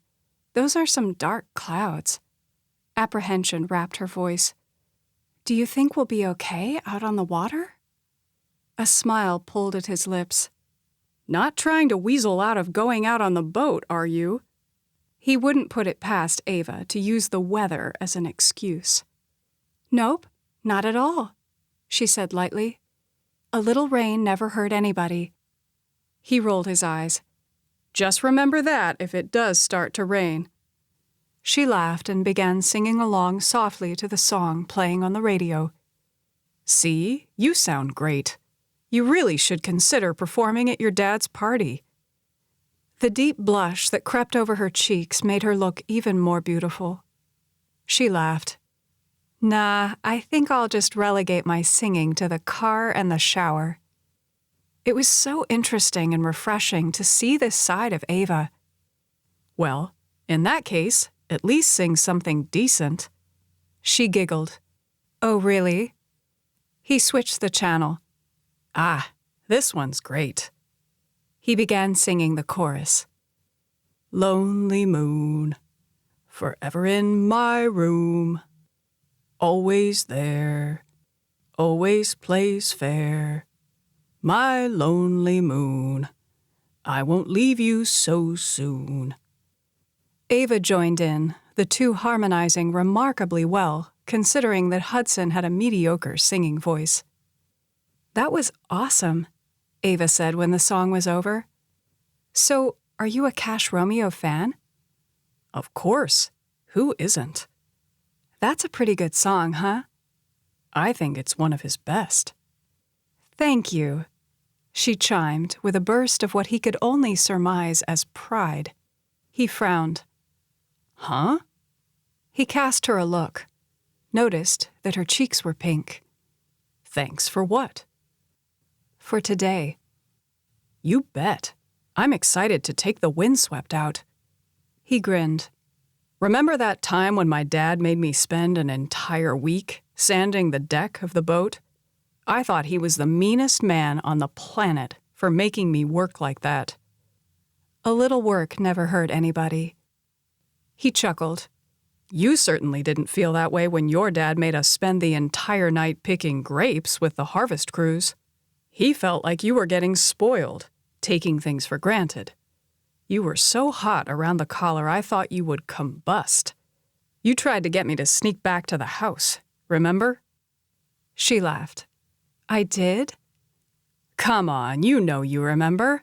We were halfway to the house when your dad caught up with us and made us go back. I was a bit of a rebel, wasn't I? Yes, you were. Well, you'll be happy to know that I'm reformed now. I hope not too reformed, he uttered, giving her a meaningful look. Her eyes widened as she caught his intent.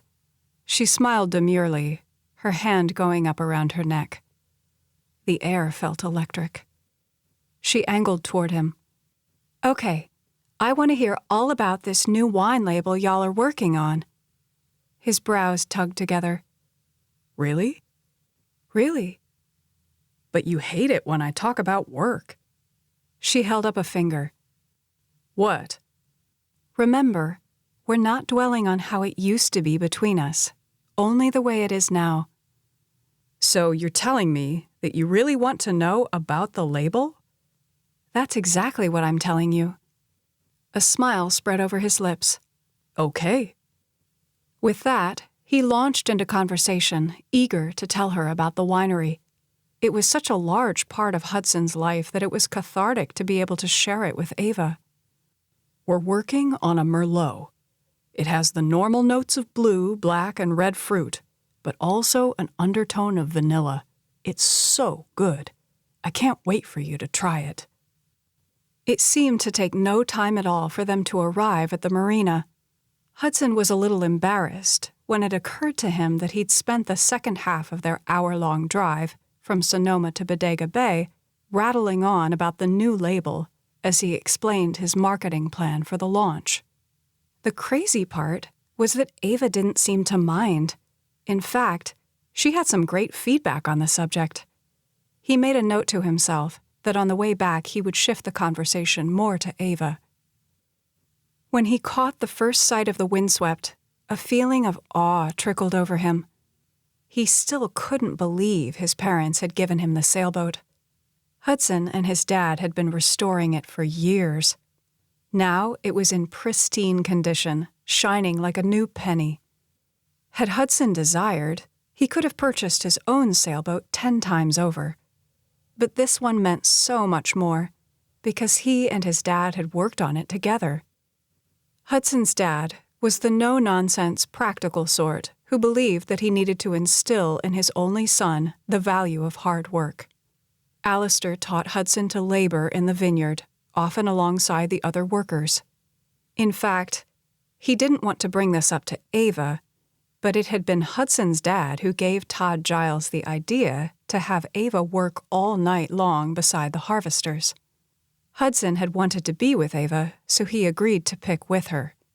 Of course, Ava thought that she and Hudson were both being punished. Hudson's grandfather had passed down the legacy of work to Alistair, who passed it down to Hudson. He intended to carry on the legacy to his own children. Too bad the family work ethic hadn't carried over to Hudson's 17-year-old sister. Samantha was the typical spoiled and pampered daughter of a wealthy family. Hudson hoped that Samantha would mature in time. He'd never understood why his dad had been so stern with him, and yet so willing to give Samantha all the latitude in the world. It was certainly a double standard. As he and Ava got out of the car, the wind picked up, sending goosebumps over his flesh. "I should have brought a jacket," Ava said, hugging her arms. "I guess if worst comes to worst, I can always wrap myself in the towel Rosalind packed for me." She laughed. "We usually have some extra jackets on the boat." "Oh, good." He hopped onto the boat and put down the lunch basket loaded with food and his duffel bag of personal items before helping Ava aboard. A zing darted through him when their skin touched. As Ava got in, she lost her footing, falling into him. He caught her around the waist. "Oops, sorry," she offered, with a self-conscious chuckle. The palms of her hands were resting on his chest as she gazed up into his eyes. Ava had no idea what having her this close did to him. She was his kryptonite. No matter how hard he tried, he couldn't seem to get her out of his system. And now, for some wondrous reason he couldn't explain, she seemed to want him. He drank in the delicate lines of her features, appreciating the radiance of her milky complexion and the faint splash of freckles across her nose that gave her a girlish quality. Her high cheekbones were sun-kissed with the perfect amount of color, and her eyes were such a rich, deep purple, so unique. The most fascinating color eyes he'd ever seen. He could lose himself in their depths. He caught the flicker of desire in her eyes, and it kindled the need in him. Heat wafted through Hudson as he pulled her closer. His breath came faster. She parted her lips expectantly, her face tilting to his. "You're incredible," he murmured. A smile curved her lips. "So are you." She looked at him with such tenderness, as if he were the only guy she could ever adore. For so long he'd wanted Ava, but he wanted her to long for him as he did her. He leaned in. The instant before his lips took hers, he heard the intrusive voice. "Hello?" a woman called. Still keeping his hold on Ava's waist, he looked to see who was coming down the dock. "Margot?" he muttered. Disappointment sank like a bag of rocks in his stomach as he looked at Ava. "What's she doing here?" Confusion filled her eyes. "I'm not sure." Margot flashed a broad smile, waving. "Sorry we're late." Hudson felt like he'd been sucker punched. He released Ava's waist and stepped away from her. "Did you invite Margot to go with us?" he asked in a low tone. He felt so stupid for thinking that things between him and Ava could be different. It was just like Ava to invite Margot along so she wouldn't have to be alone with him. The more things changed, the more they stayed the same. Her eyes rounded. "No, I didn't invite her." "Well, someone did," he muttered. She lifted her chin, eyes sparking. "Well, it wasn't me." It occurred to Hudson that Margot was not alone. Dustin Lawrence was with her. He scowled. "Are you kidding me?" "What?" Ava asked, dubiously. "Dustin Lawrence? Seriously? That moron has had the hots for you since kindergarten." He pushed a hand through his hair. "If you didn't want to be alone with me, you should have just said so." He moved to turn away, but she caught hold of his arm. "I didn't invite them," she asserted through clenched teeth. Her eyes held his. "I do want to be alone with you. I'd like nothing more, truly." He searched her face. She seemed so sincere. His anger ebbed as her words sank into his thirsty heart. "Hey, guys," Margot said with a breezy smile as she reached the side of the boat. She looked at Ava. "I'm so glad you invited us." Hudson's head snapped to Ava, but she wasn't looking at him. She was too busy glaring at Margot. "I didn't invite you." Margot's smile fell a notch as she laughed. "Don't be silly. Of course you did. Last night, when we were on the phone." Ava's feet were planted in a battle stance. "No, I didn't. You asked if you could come, and I said no, that it wasn't a good idea." Margot's face turned a deep red. "I guess I misunderstood," she trilled with a high-pitched laugh. She looked at Hudson. "Well, we're here," she said contritely. "Is it okay if we join you?" Dustin stepped closer to Margot and draped an arm around her shoulder as if trying to shield her from any dejection. Hudson looked at Ava. "What do you think?" She shrugged. "It's up to you." Her irritated expression made it clear that she did not want Margot and Dustin to go with them. Now that he knew that Ava didn't want them there, he felt a little better about the situation. Hudson had nothing against Margot. The two of them had briefly dated one summer right after graduating from high school. And while that didn't end well, they'd managed to repair their friendship. Dustin Lawrence, however, was another matter. He was cocky and arrogant, the type who believed his looks and his father's money could buy him anything he wanted, including Ava. Still, to prohibit them from going would be outright rude. "Sure, you can come," he said offhandedly. The dismay on Ava's face made his heart feel lighter. "Don't worry," he assured her. "I'll make it up to you." "I'm holding you to that," she quipped with an impish smile. Chapter 5. Of all the rotten, lousy things to do, Luna couldn't believe that Margot would have the audacity to force her way onto the boat. Luna really needed to talk to her sister about her choice in friends. How anyone could enjoy being around Margot was beyond Luna. The woman was a royal pain in the neck. Margot and Dustin were sitting directly across from Luna. Dustin had his arm around Margot's shoulders, but he kept trying to make eye contact with Luna. Hudson was at the wheel, navigating them out to sea. He was completely in his element. Luna marveled at how comfortable he was behind the wheel. His curly chestnut hair was flapping happily in the wind, his tanned, rugged features set in a determined expression. Hudson wasn't just handsome. His brow was touched with a graceful wisdom beyond his years. Also, he had kind eyes. Luna liked how his long fingers grasped the wheel with such confidence. Her gaze ran the length of his sinewy biceps, noting how they flexed with every movement of the wheel. Even his tanned forearms were manly. Luna grinned, thinking about how Hudson had unknowingly given her the greatest compliment ever when he said he liked her song. Like a dolt, Luna had taken credit for her work and had nearly given herself away. Thankfully, no real harm was done. Her attention was pulled back to Hudson's appearance.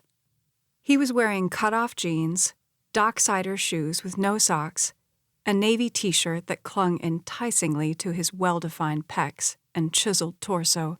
A pair of sunglasses hung from the neck of his shirt. He was the epitome of a Ralph Lauren or Abercrombie & Fitch commercial, casual elegance at its finest. Luna looked at Margot and realized with a jolt that she, too, was checking Hudson out. Margot's face turned red as she met Luna's eyes and offered a slight smile of apology, to which Luna only scowled. She then shifted in her seat, turning her face to the cool wind as the boat cut through the choppy water with a series of jumps that jerked her stomach. "Are you doing okay?" Hudson yelled. Luna realized he was talking to her. "I'm doing great," she answered with a smile. "You took your medicine, right?" he asked. "Sure did," she answered loudly, so that her voice would carry over the wind. Actually, she'd only pretended to take it. While Luna had only been on a boat a couple of times in her life, she'd not gotten sick. She could see how all the jarring would wreak havoc on a person who struggled with seasickness. The boat seemed to settle into a steady rhythm of moving up and down as it slid over the waves. Hudson had used the motor to push them away from the dock, but once they got into open water, he raised the sails. The burst of power that Luna felt when the wind caught the sails was exhilarating. She loved the wind in her hair and how it kissed her cheeks. Sailing was invigorating. "Mind if I take the wheel?" Dustin asked. "Not right now," Hudson answered easily, but Luna caught a faint note of tension in his voice. Rightly so. Dustin could pester the hind legs off a mule. Ever since they'd left the dock, he'd been trying to dictate to Hudson how to operate the sailboat. The guy was intolerable, always trying to one-up everyone, bragging about how much better his boat was than the windswept. Luna suspected that Margot had invited Dustin to come along because she knew that the overgrown frat boy had a crush on Luna, or Ava, rather. Maybe Margot wanted to throw in a distraction so she could make a move on Hudson. Luna steeled her jaw. "Over my dead body."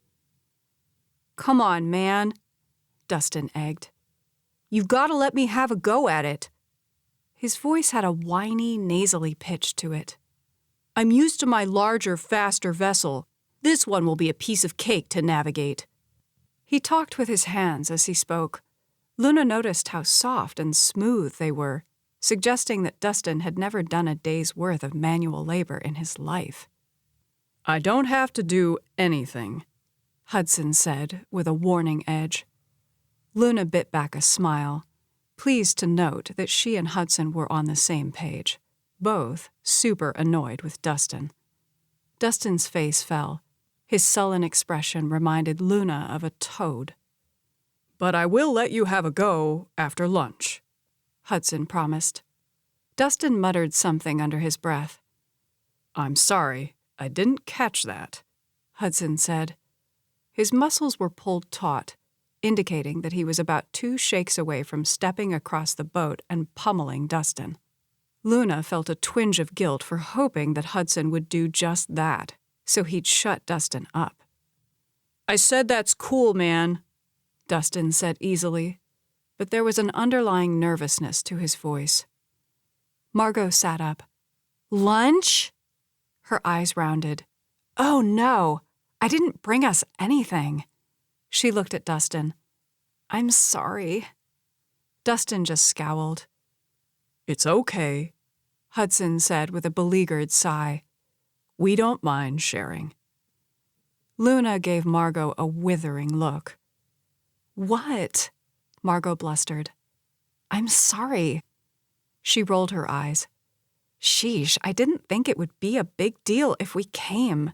Normally, you practically beg me to come along on your outings so you won't have to be alone with Hudson." Luna saw red. She looked at Hudson, who whose face had gone whiter than the paint on the outside of the boat.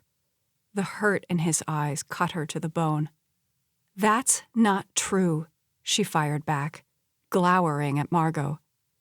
She chose her words carefully, enunciating every single one so there would be no mistaking her intent. "In the past, that may have been the case." "May have been?" Margot scoffed with amusement. Luna soldiered on, fixing her gaze on Hudson. The wind whipped her hair into her face, stinging her skin. She caught it at her nape and held it as she spoke. "Before, I did a lot of things I'm not proud of." She paused, hoping the gravity of her words would get through to him. "I'm sorry." Hudson's expression registered surprise and a half-dozen other emotions Luna couldn't pinpoint. He gave her a slight nod. She lifted her chin, her voice gathering courage. "However, that's not who I am now. I care about you more than you can imagine. I want our engagement to move forward." Her voice cracked. "I just hope you'll give me a chance to show you that I've changed." She swallowed. "I want you to know who I am." It seemed to take forever for him to answer. "I do know you." He gave her a quizzical look. "Why would you say that?" Heat crawled up her neck. Had she said too much and unwittingly exposed herself? "I just want you to understand where I'm coming from." It was hard enough trying to explain herself to Hudson so she could undo the damage Margot had caused. Even tougher, trying to do it cryptically so she wouldn't give away her secret on a moving boat amidst the wind, with Margot and Dustin looking on like she was a monkey on display at the zoo. "I want the two of us to work." There. She couldn't put it any plainer than that. The boyish grin that stole over Hudson's lips seemed infused with golden sunlight that splashed a glow over his handsome face. "I want that too." The moment slowed as a swift understanding passed between them. She felt like Hudson was seeing her, not Ava, for the first time. Luna felt like she'd scored a huge victory. Margot chuckled lightly. "Okay, now that we've got that settled, how far out are we going before stopping for lunch?" "Not too much farther," Hudson answered. His face lit with adventure. "Hey, Ava, you want to take the helm?" "Me?" she squeaked. A tremulous smile slipped over her lips. "Are you sure?" "Absolutely." The mischievous glint in his eyes clued her in on what Hudson was doing. Needling Dustin. Yep, it was working. She could almost see smoke coming out of Dustin's ears. Margot put a hand on his arm as if to calm him down. Luna rose to her feet. She tried to walk toward Hudson, but the sway of the boat caught her off balance, throwing her right back into her seat. Margot chuckled. "Maybe you should let me try instead." "I've got it," Luna fired back as she got back on her feet and walked quickly to Hudson's side to avoid falling. He caught hold of her waist with a laugh. "Hold up, I've gotcha." Warmth rushed through her as he slid his arms around hers. "Place your hands on the wheel." He positioned her hands where he wanted them to be. All she could think about was his nearness, the feel of his hard muscles against her back, how he smelled of spearmint gum, and a faint citrus scent, a light cologne maybe, that was as fresh as it was enticing. He rested his hands over hers, rippling both awareness and longing through her. "Don't make any sudden movements," he cautioned. "Easy does it." He lifted his hands from hers, giving her full control. Her heart sped up its beat as she tried to keep the wheel steady. A blip of fear shot through her when she felt the force of the waves fighting against her. Hudson must have sensed her uneasiness because he leaned in and murmured in her ear, "You're doing great."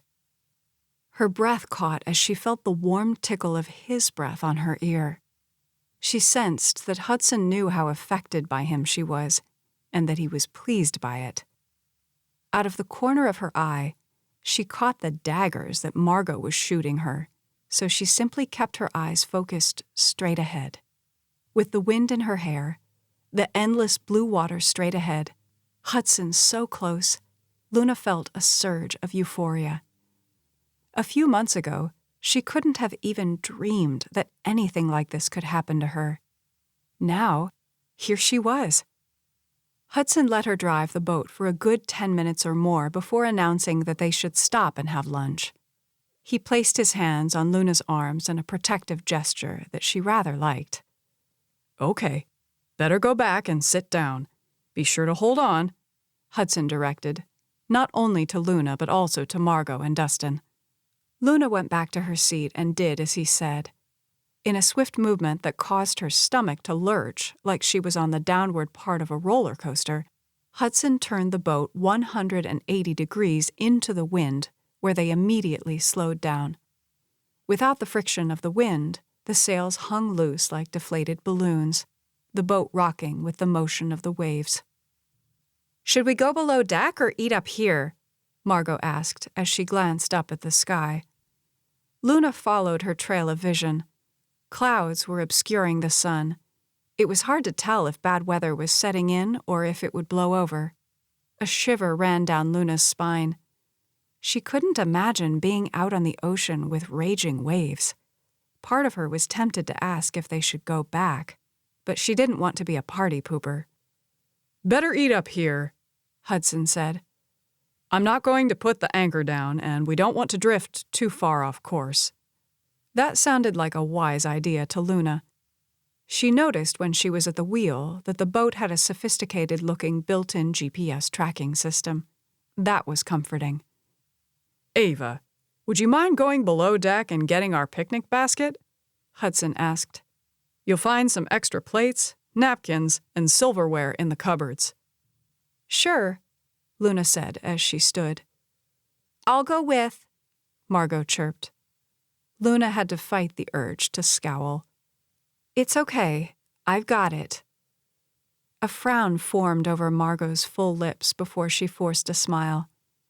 "If you must know, I need to go to the restroom," she explained. It seemed there would be no getting away from Margot.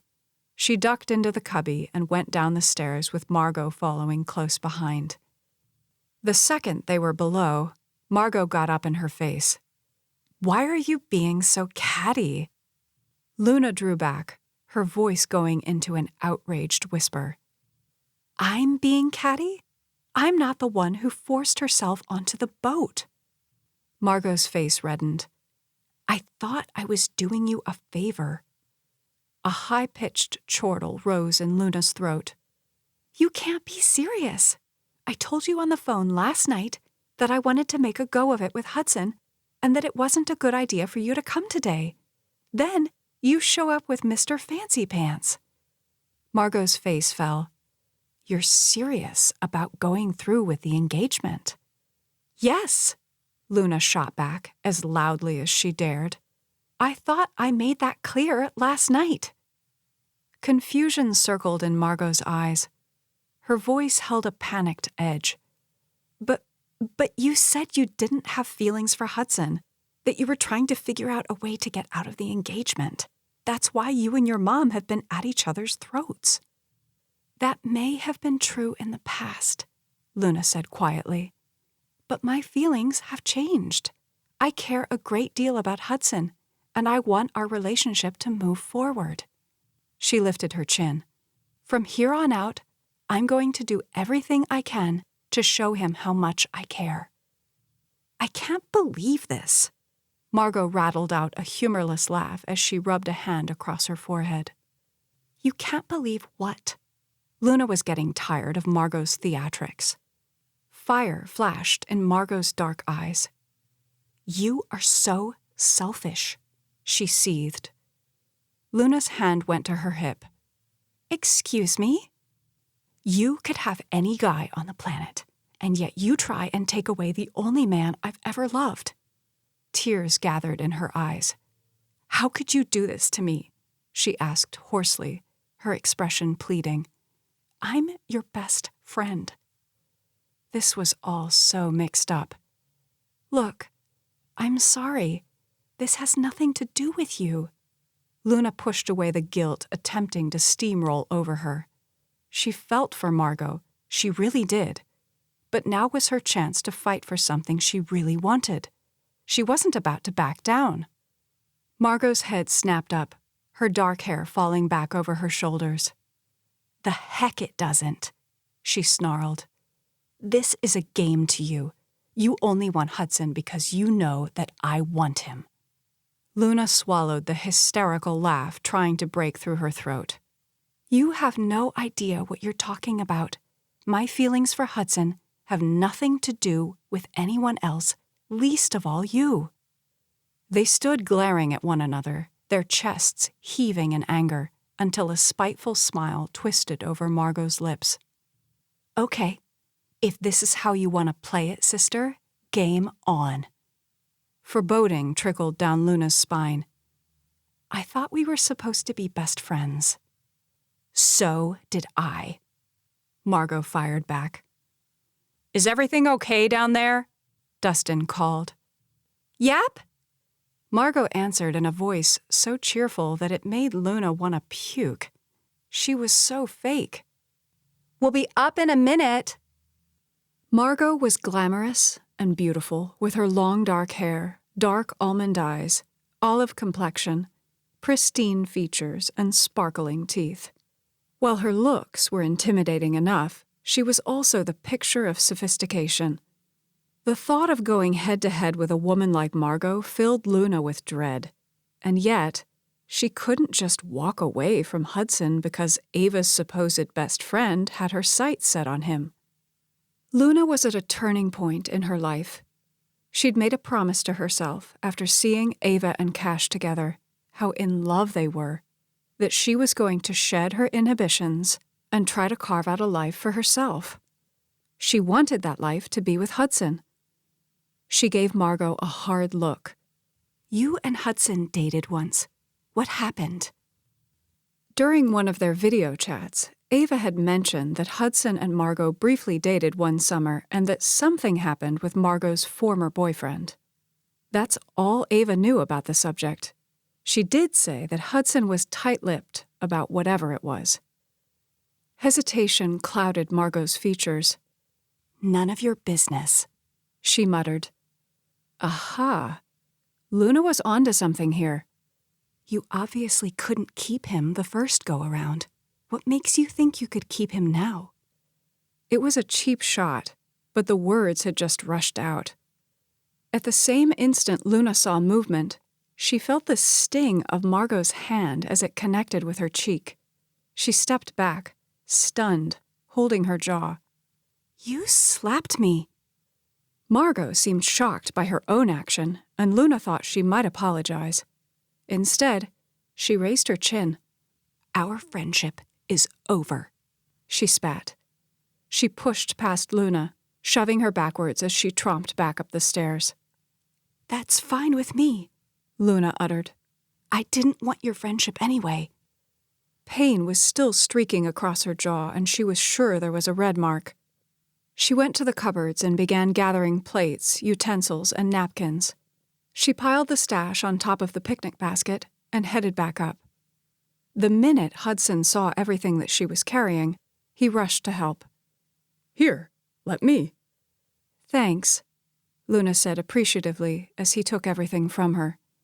Concern flickered in his eyes. What happened to your face? Luna relished the look of panic that washed over Margot. I wasn't watching and ran into a corner. Hudson put the basket and items down on the seat. Let me look at that. He stepped up to her and tenderly trailed the side of his finger down her face. It's just red. Not bruised. I don't think it'll leave a mark. He smiled, revealing adorable long creases on both sides of his mouth. That's good to know. Luna was no longer thinking about the pain of the slap, only about the profusion of tingles his touch evoked. She gazed up into his eyes, noting how they looked more blue today than green, Her fingers ached to move up to his messy curls. He glanced up at the darkening sky. "We should probably eat fast and then head back. It looks like the weather's turning on us," he lamented as he moved away from Luna and to the basket. He lifted the table attached to the side of the boat. It snapped into place with a succinct click. Hudson sat down beside the basket and began removing the contents and placing them on the table. "Wow, it looks like Anna outdid herself," Hudson said. "Fried chicken, potato salad, baked beans, chips, and brownies." He grinned broadly. "There's more than enough here to share." Luna's mouth watered. She'd not had fried chicken since she'd left Nashville. "Who's Anna?" Dustin asked. "My mother's housekeeper and cook," Hudson answered. He motioned with his head for Luna to come and sit down beside him.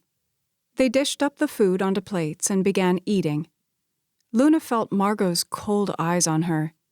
Now that her anger was fading, she was realizing the full scale of her predicament. Ava would be ticked that Luna ruined her friendship with Margot. Not that it was much of a friendship as far as Luna was concerned, but Ava might disagree. "The chicken is a little dry," Dustin complained. "Maybe someone should teach Anna how to make juicy chicken." The condescension of his tone was beyond belief. Luna glanced at Hudson to get his reaction. The corner of his jaw popped out a marble. "My piece is excellent," Luna countered, and she meant it. "Thanks," Hudson said. "I'm glad somebody appreciates it." He cut his eyes at Dustin, whose teeth were too busy sawing away on the chicken to notice. "For someone who was so critical, he certainly seems to be enjoying it," Luna said. Hudson chuckled dryly. "You've got that right." Dustin paused mid-bite. "Huh?" Margot's eyes narrowed to slits as she glared at Luna. "Are you making fun of my date?" Luna didn't so much as blink. "Just making an observation." Margot scoffed as she turned her attention back to her plate and began eating, her expression sullen. Hudson shot Luna a questioning look, but she only smiled and shook her head. Luna felt the first drop of rain on her forehead before more began falling. A second later, a gust of wind ripped through the boat, picking up the extra napkins on the table and scattering them. "Oops," Luna said, as she put her plate down beside her and hurried to retrieve them. She caught all that she could, but 3 escaped, floating up into the air, dancing and tumbling before being discarded into the ocean. Hudson scraped the last of his beans onto his fork and placed them in his mouth. "Lunch is over," he said as he folded his empty plate in on itself and moved to throw it away.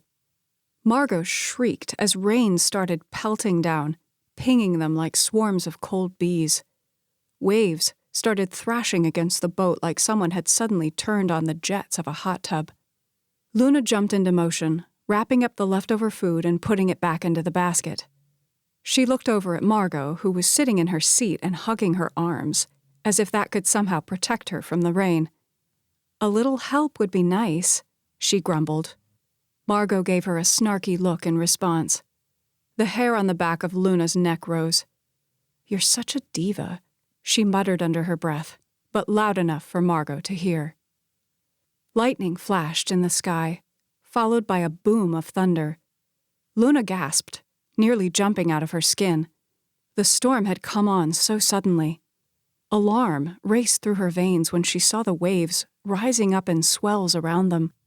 The boat was now rocking so furiously that Luna could hardly stand up. Her stomach pitched with all the food she'd just eaten. Uh-oh. Maybe she'd been overly confident about not getting seasick. She tried to swallow down the bile rising in her throat. She guessed she was more like Ava than she realized. Why hadn't she taken the Dramamine? "Ava and Margot, get down below!" Hudson yelled over the wind and rain. That's all the prompting Margot needed. She jumped up and scampered to get to the stairs.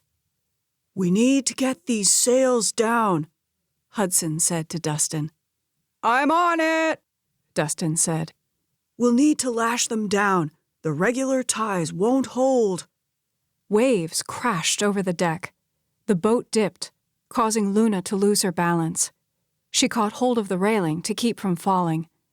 "Ava, get down below," Hudson yelled. She nodded.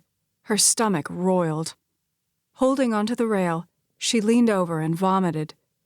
The bow of the boat went down into the water and pitched the boat to the left. Luna let out a cry as she held onto the railing for dear life.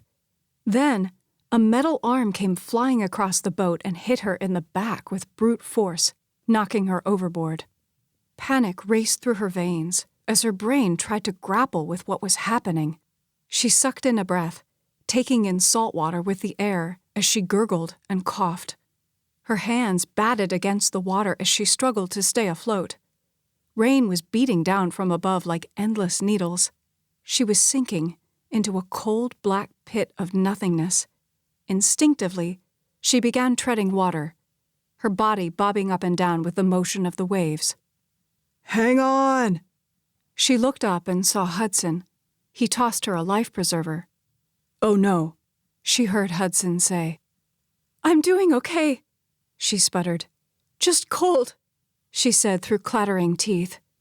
Then, she looked to her side. Terror as she'd never experienced before engulfed her when she saw the black fist of the wave rising in the distance.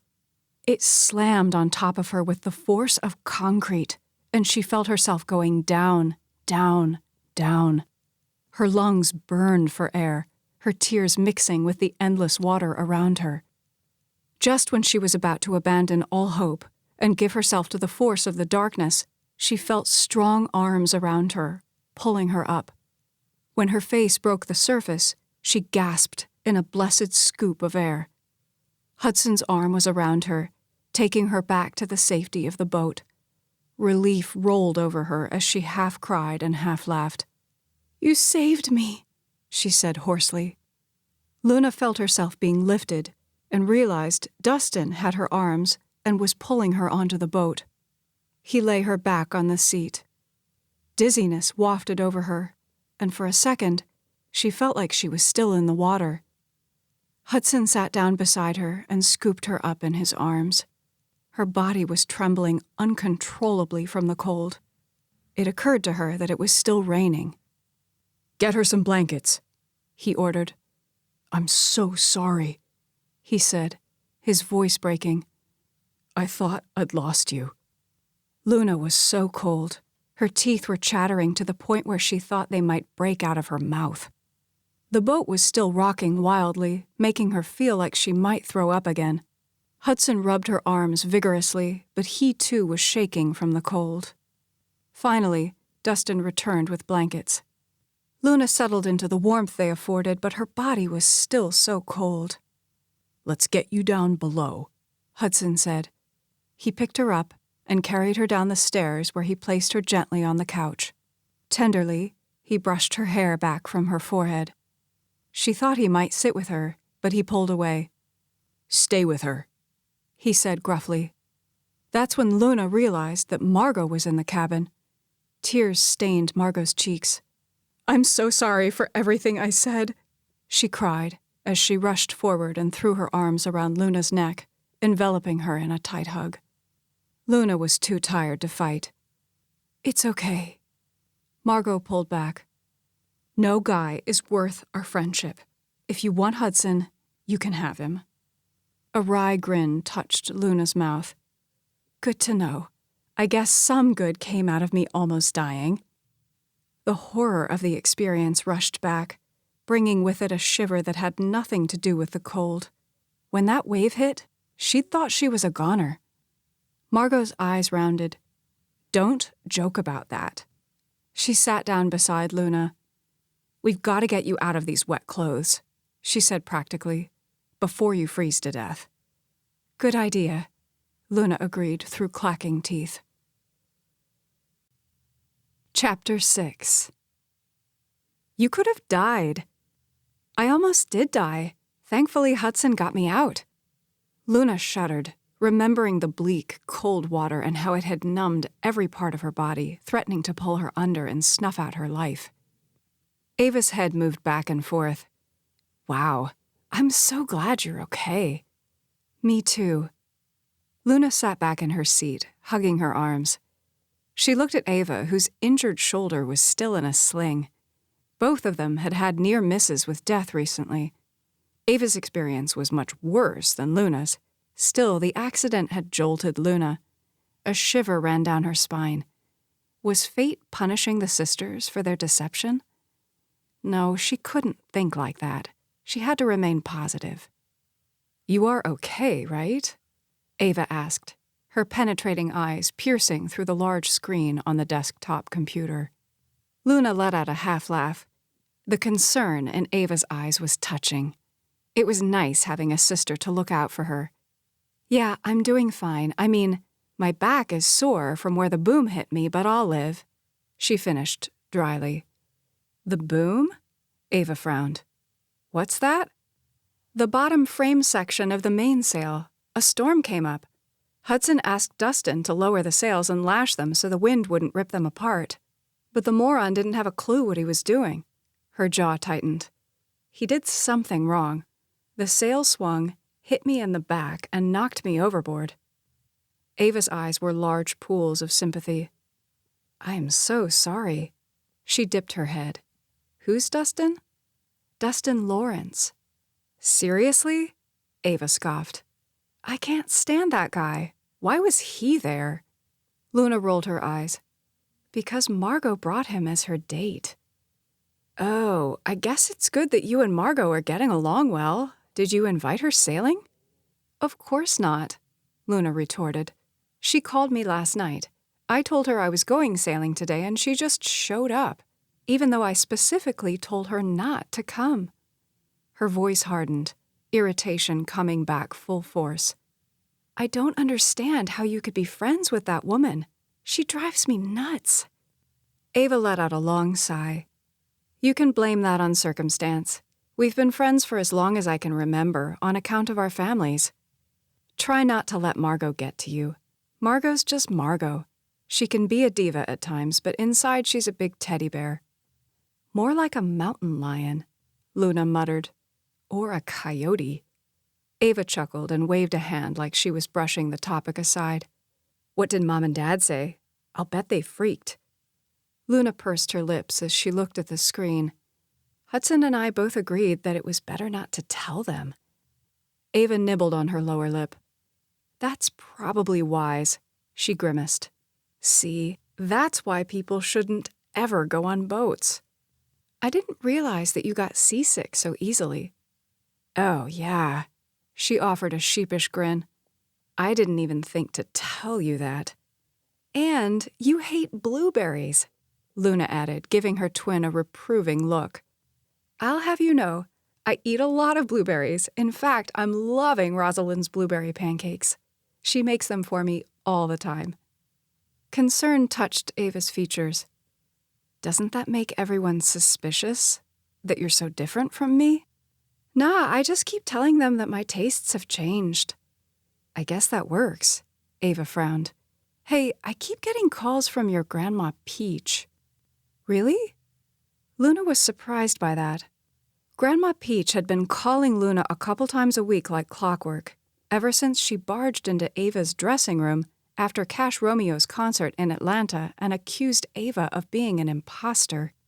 Grandma Peach hadn't been at all fooled by the sisters' switch. She saw Ava's performance online and knew right away that there was no way the real Luna would ever get up and perform like that.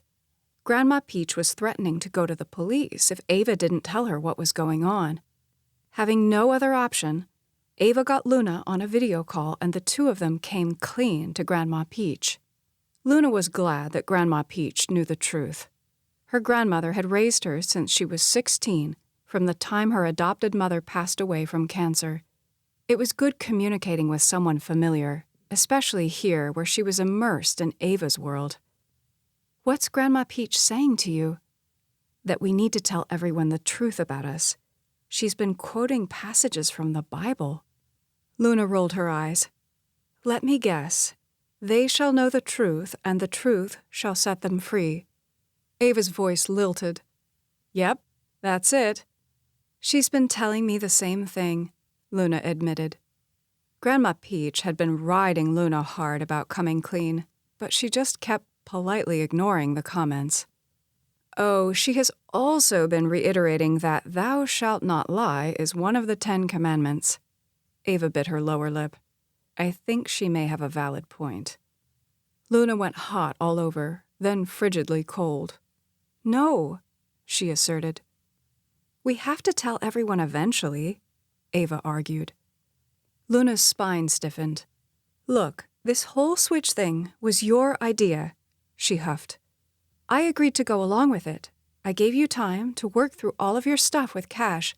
The least you can do is give me time. Ava frowned. Time for what? Luna's heart began to pound. I thought we both decided that it was better to wait until we'd raised enough money to save the vineyard before letting the cat out of the bag. Ava's eyes sparkled with excitement. Everything's happening faster than we thought. The label picked up 6 more of your songs, she exclaimed. Really? Luna squeaked. That's fantastic. And Lonely Moon hit #1 on the charts. A triumphant laugh floated from Ava's throat. Cash thinks it won't be long before the label will want me to do an entire album. Wow, Luna uttered. Gratitude rose in her chest. It had been Luna's dream for so long to get one of her songs published. The goal had seemed so distant, so unachievable. Now that it had happened and the song was soaring, well, Luna was ecstatic that things were going so well.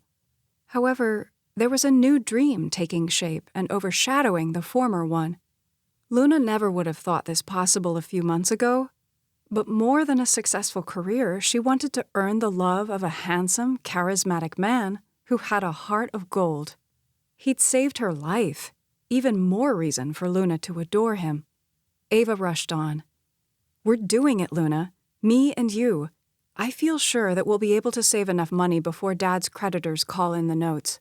Cash thinks we ought to go ahead and tell my parents the truth, so they won't have to spend the next several months worrying. Tiny beads of perspiration popped across Luna's nose. She felt like a noose was tightening around her neck. I need more time, she gulped. Time for what? Ava asked impatiently. Luna let out a heavy breath.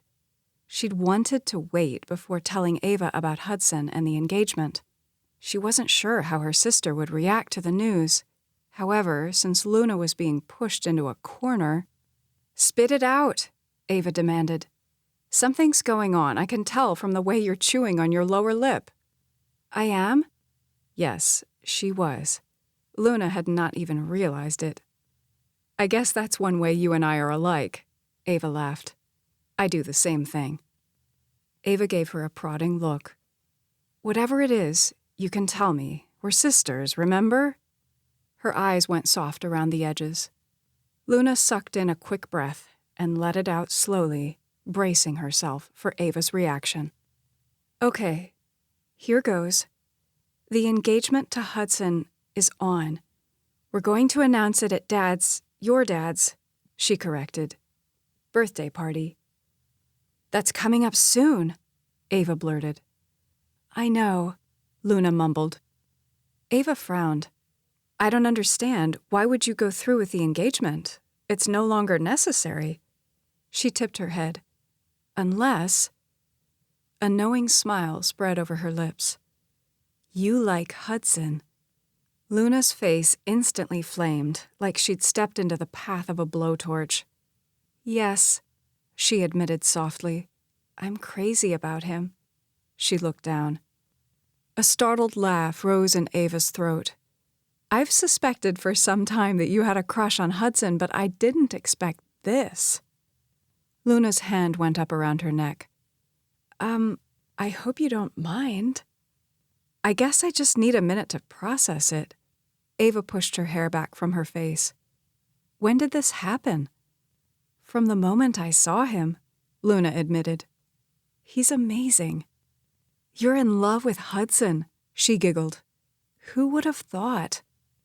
You're not upset? No, I'm surprised, but not upset.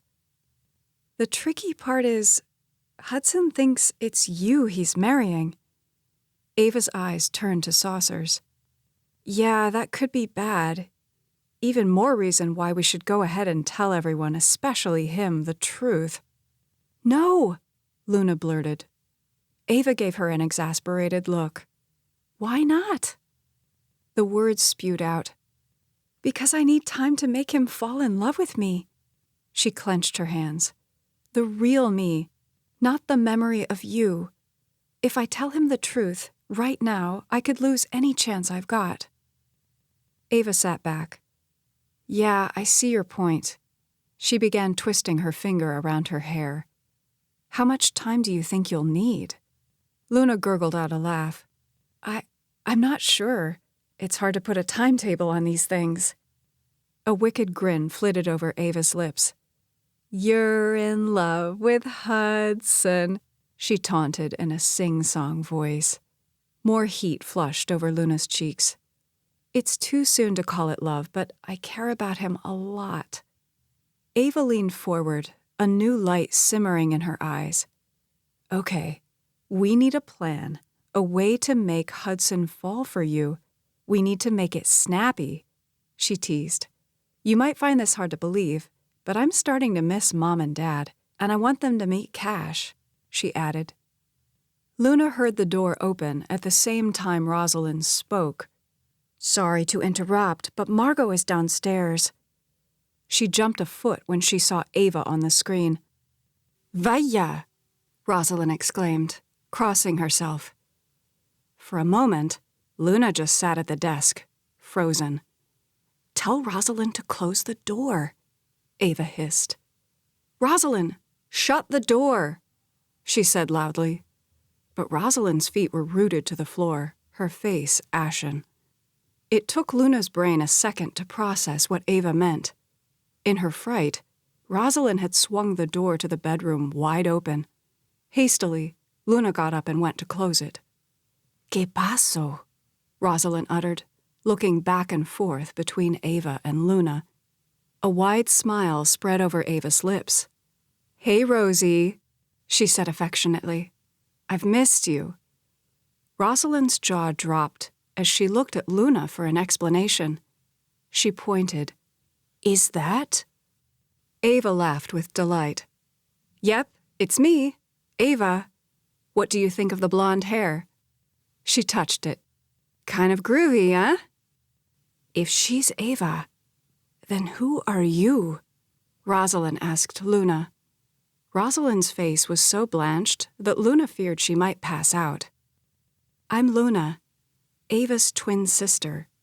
She took hold of Rosalind's arm. The middle-aged woman allowed Luna to lead her over to the bed, where she sat down on the edge. Rosalind kept her eyes pinned on Luna. I knew you were so different, but I never dreamt. She looked at the screen. This is incredible, she mused. Ava giggled. I know. But how? Rosalind gasped, clenching her hands tightly in her lap. Luna sat down in the chair and looked at Ava. Maybe you should explain it to her.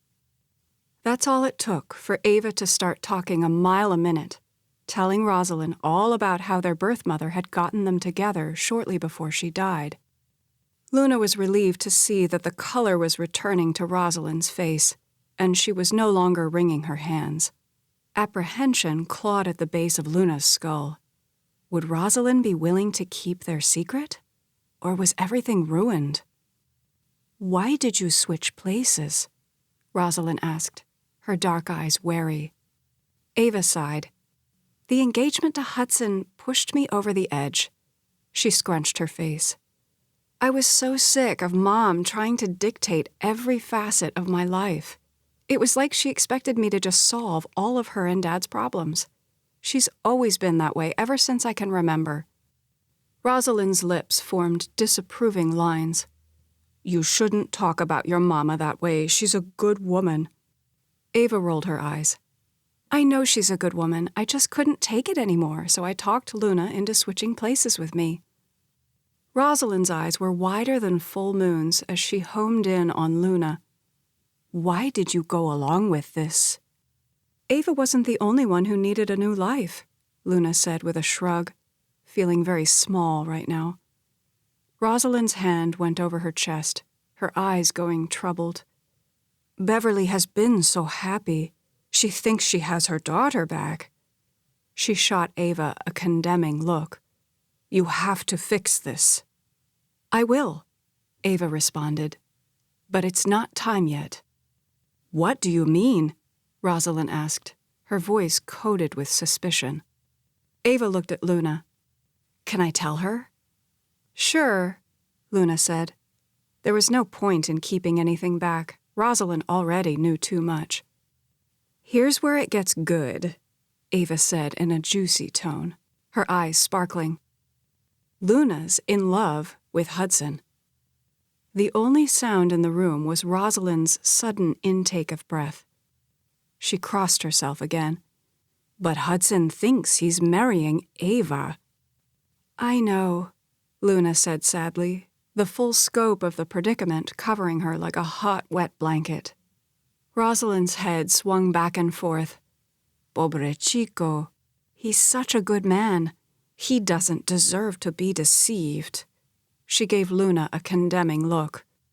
Guilt churned in Luna's stomach. We never meant to hurt Hudson, she explained, swallowing the tightness in her throat.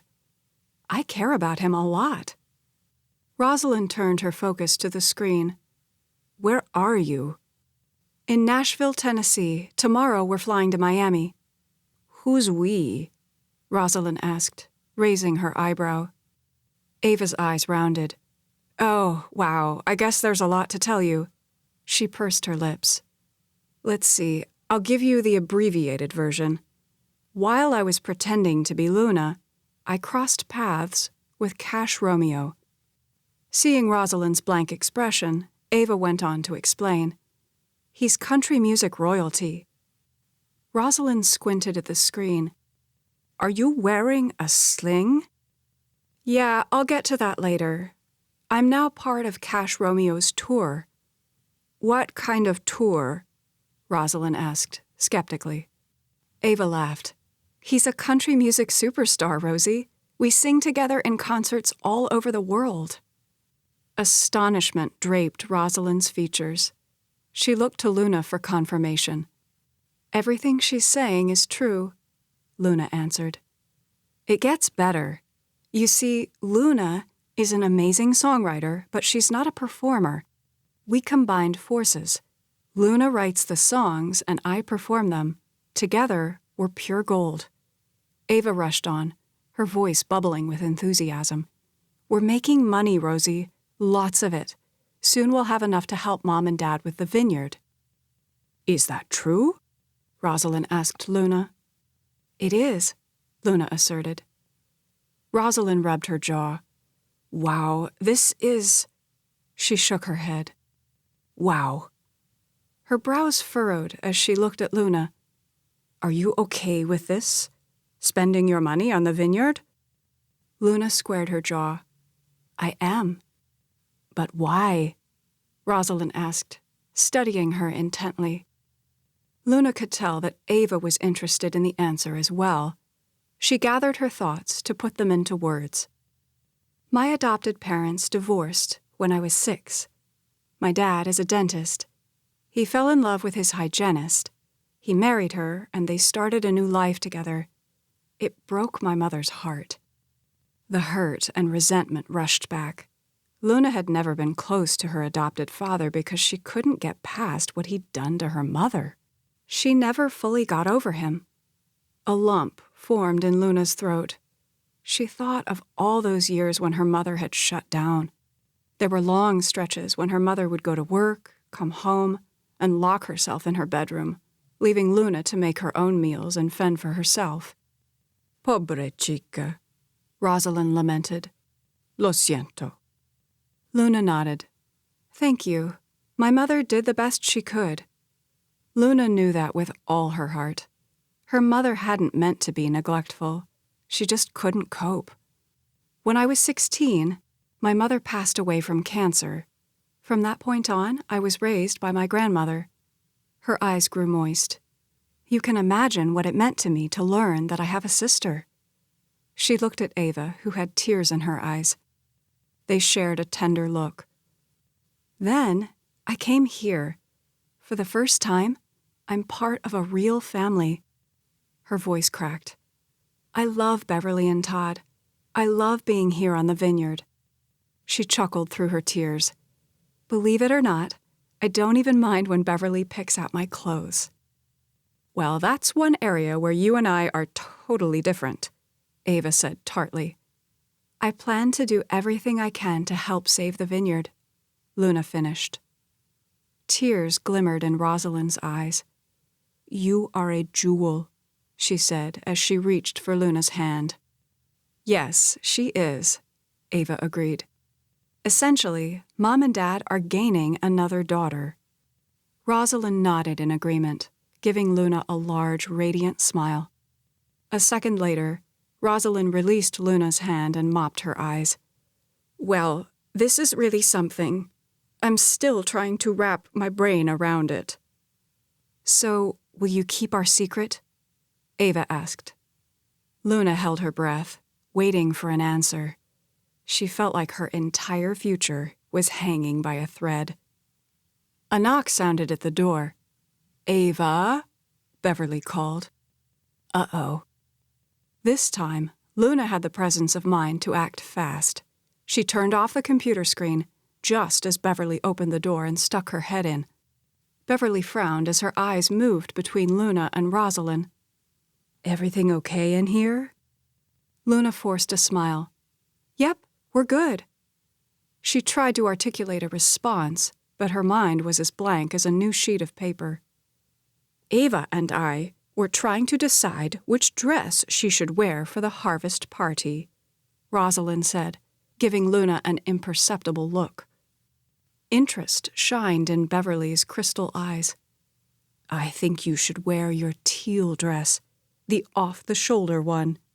She draped a hand down her shoulder as she spoke. Sounds good to me, Luna said. The harvest party was a long-held tradition, not just amongst the Gileses and their vineyard, but for most of the vineyards and wineries in northern Cal. A few days before the harvest, the vineyards would hold lavish parties to celebrate the upcoming event. Luna was looking forward to the Gileses' harvest party this coming Saturday. It wasn't just the party itself, but also the titillating buzz in the air. Beverly, Todd, the staff, everyone, it seemed, was caught up in the excitement of the approaching party and harvest. Beverly shook her head. Oh, I almost forgot. Margot's here to see you. Rosalind sprang to her feet. That's right.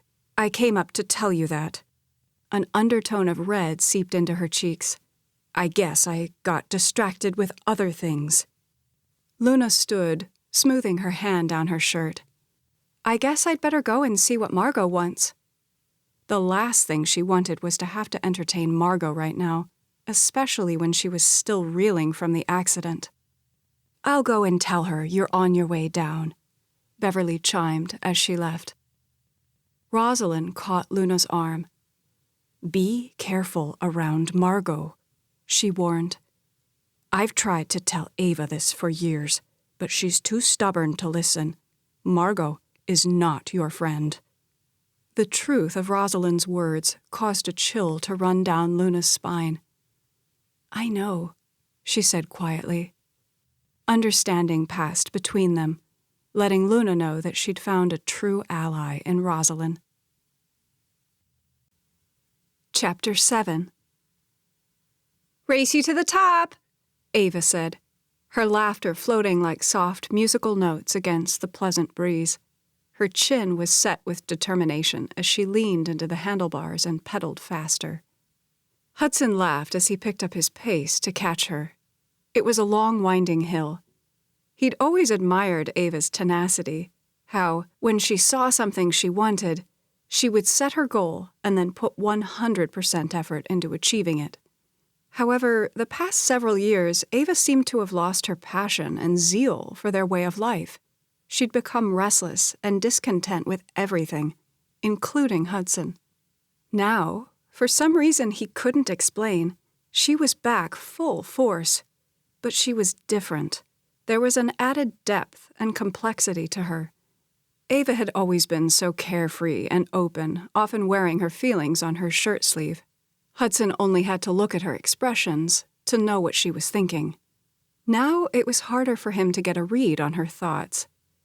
Ava had suggested that the two of them get to know each other as if meeting for the first time.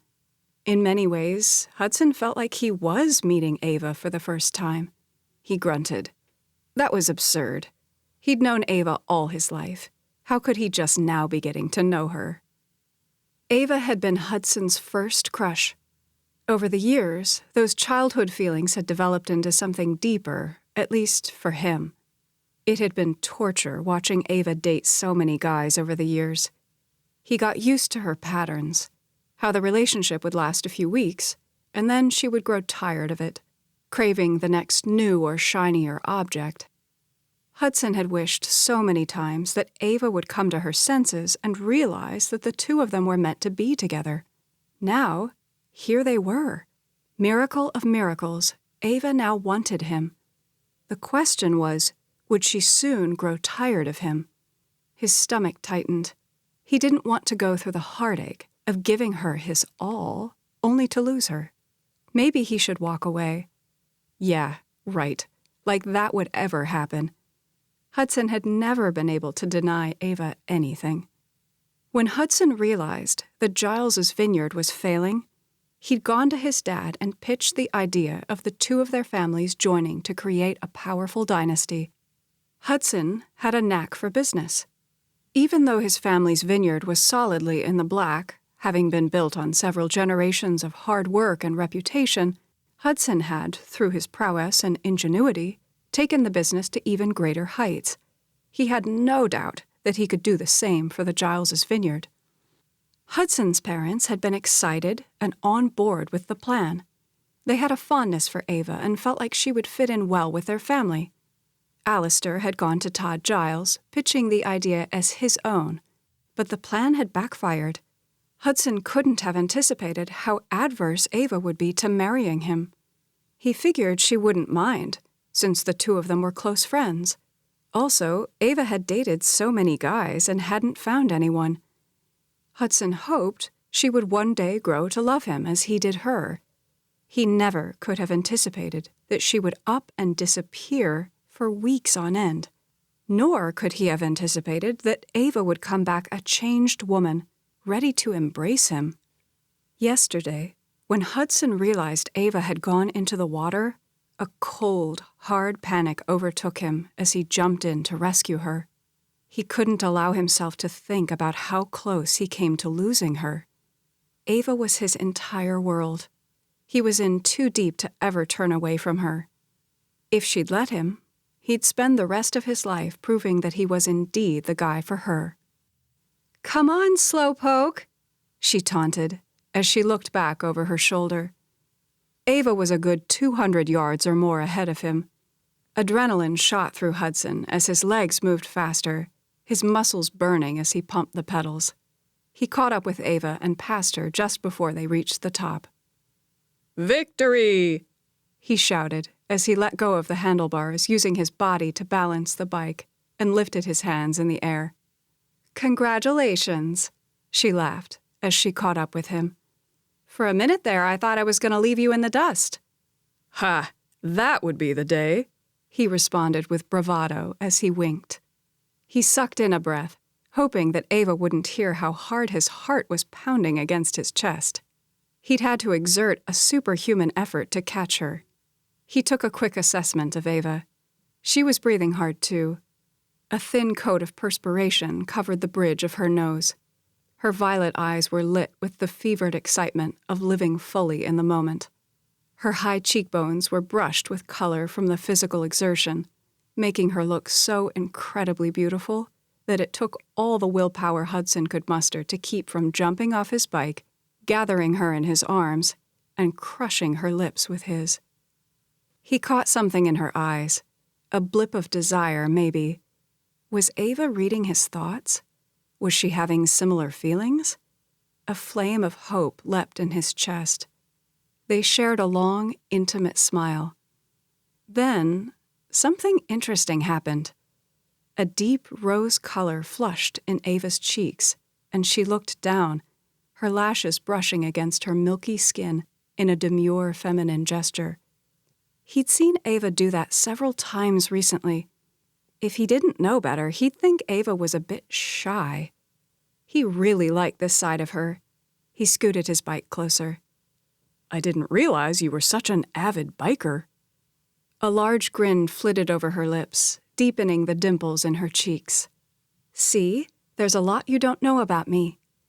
There was a hint of a challenge sparkling in her eyes. They looked more blue today than purple. "I'm starting to believe that." This date was going much different from what Hudson had planned.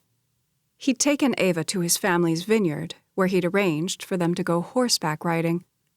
After all, it was one of Ava's favorite things to do. However, when they got to the stables, he detected a funky tension and could tell that Ava wasn't keen on going riding.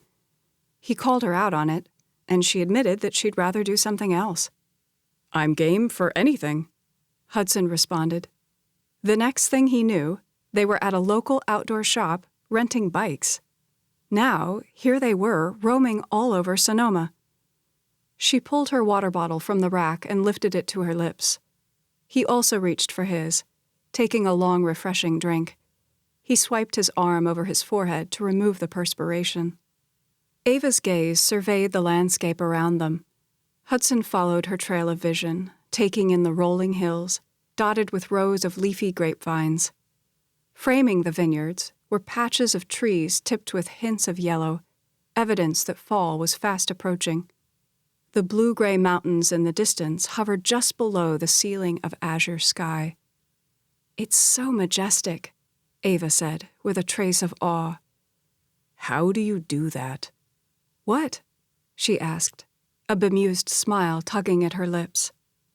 "Look at the scenery, like you're seeing it for the first time." She blinked, an impish grin overtaking her features. "Isn't that the idea? To start fresh?" "Yeah, but you're so convincing that I could almost believe this is all new to you." She laughed easily. "I don't think I could ever grow tired of looking at this spectacular scenery. In a few more weeks, it'll be ablaze with color." "Yes, it will," he agreed. Sonoma Valley was picturesque, especially during the fall. Tourists would then flock to the valley to enjoy all the harvest activities and the colorful leaves. Now, however, they had the area all to themselves. They were stopped along the side of a rural road, not a car or person in sight, just the two of them, as if they were the center of the universe. Ava began quoting, "To me, fair friend, you never can be old, for as you were when first your eye I eyed, such seems your beauty still." He tipped his head in amusement. "Shakespeare?" "Sonnet 104. Hudson was impressed. "Since when do you like Shakespeare?" "I love Shakespeare." "I had no idea," he mused. "You've never quoted Shakespeare before." Her eyes lit with amusement. "Have more than you show, speak less than you know," she quipped. He searched his brain, trying to come up with what few quotes he knew from Shakespeare. He held up his index finger. "To be or not to be, that is the question." She laughed as she continued the verse. "Whether 'tis nobler in the mind to suffer the slings and arrows of outrageous fortune, or to take arms against a sea of troubles, and by opposing end them. To die, to sleep." "It's from Hamlet," she clarified. "Wow, that was impressive. Can you finish this one?" He raised his hands, thrusting out his chest as he began, his voice dripping with drama. "This above all, to thine own self be true." When she remained silent, he pedaled his hand. "Come on, let's hear the rest." She looked down. "Aha! I've stumped you," he proclaimed victoriously. A second later, she began quoting, her tone somber and recollective.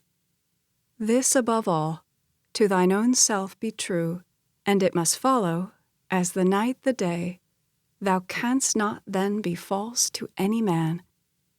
That's great. Hudson was super impressed with her knowledge. Then he saw her stricken expression. His insides tensed. "Are you okay?" She offered a slight smile. "I'm fine." He touched her arm. "Are you sure?" A fear seized him. Had Ava somehow found out that Hudson was the one who masterminded the plan for them to get married to help her parents' vineyard? Was this her way of calling him on the carpet? No, it couldn't be. This was Ava they were talking about. If Ava had a problem with him, she wouldn't beat around the bush but would call him out on it. At least, the old Ava would. Another thought occurred to him. Was Ava being true to him? Was there something she wasn't telling him? If so, what was it? "Is there something that you're not telling me?" His question startled her. "No," she asserted with a shaky laugh. His throat tightened, but he managed to force the words out. "If you're having second thoughts about the marriage, us." Her head snapped up. "Never," she said fiercely. A swell of relief went through him as he smiled. "That's good to know." She tightened her hold on the handlebars. "Are you having second thoughts?" A grin spread over his lips. "Not for 1 second. Ava, you know how I feel about you, how I've always felt." Several emotions that he couldn't read sifted through her eyes. Hudson would have thought his comments would have been a slam-dunk reassurance, but that didn't seem to be the case. "I want this to work," he said earnestly. "Me too." This time, he edged his bike up beside hers.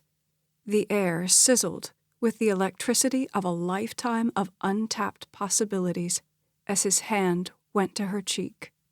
Her breath hitched as her lips parted. He felt his own breath coming in short bursts, his heart hammering out a fast beat as he closed the distance between them, his lips taking hers. The sparks that zinged through Hudson took him completely by surprise as their lips moved together in a tentative dance. Hudson had kissed Ava before, and it had been good. But this was revolutionary. Her mouth was soft, accepting, and yet he could feel her insistence and strength melding into him. Hudson's hand slipped around the nape of her neck as he pulled her closer. The kiss was aching and tender, filled with an unspeakable need that stoked the fire in Hudson's soul. He felt like he and Ava were connecting in a way they'd never connected before. When he pulled back, a large smile curved his lips as his hand cupped her cheek. "That was incredible," he murmured. He felt reborn, as if he were seeing Ava through new eyes. His thumb stroked her skin in light circles. The future was brighter than Hudson could have ever dared hope. "That was different." She blinked in surprise. "In a good or bad way?" she asked hesitantly. Laughter rose in his throat. "The best it has ever been." "Really?" she hiccuped, moisture rising in her eyes. She rewarded him with a smile so brilliant that it spread warmth to his entire body. "Really?" He leaned in to kiss her again, but lost his balance as his bike fell into hers. She gasped as she used her body and bike to steady him. Thankfully, he regained his footing quickly and righted his bike before any damage was done. "Sorry about that," he said sheepishly.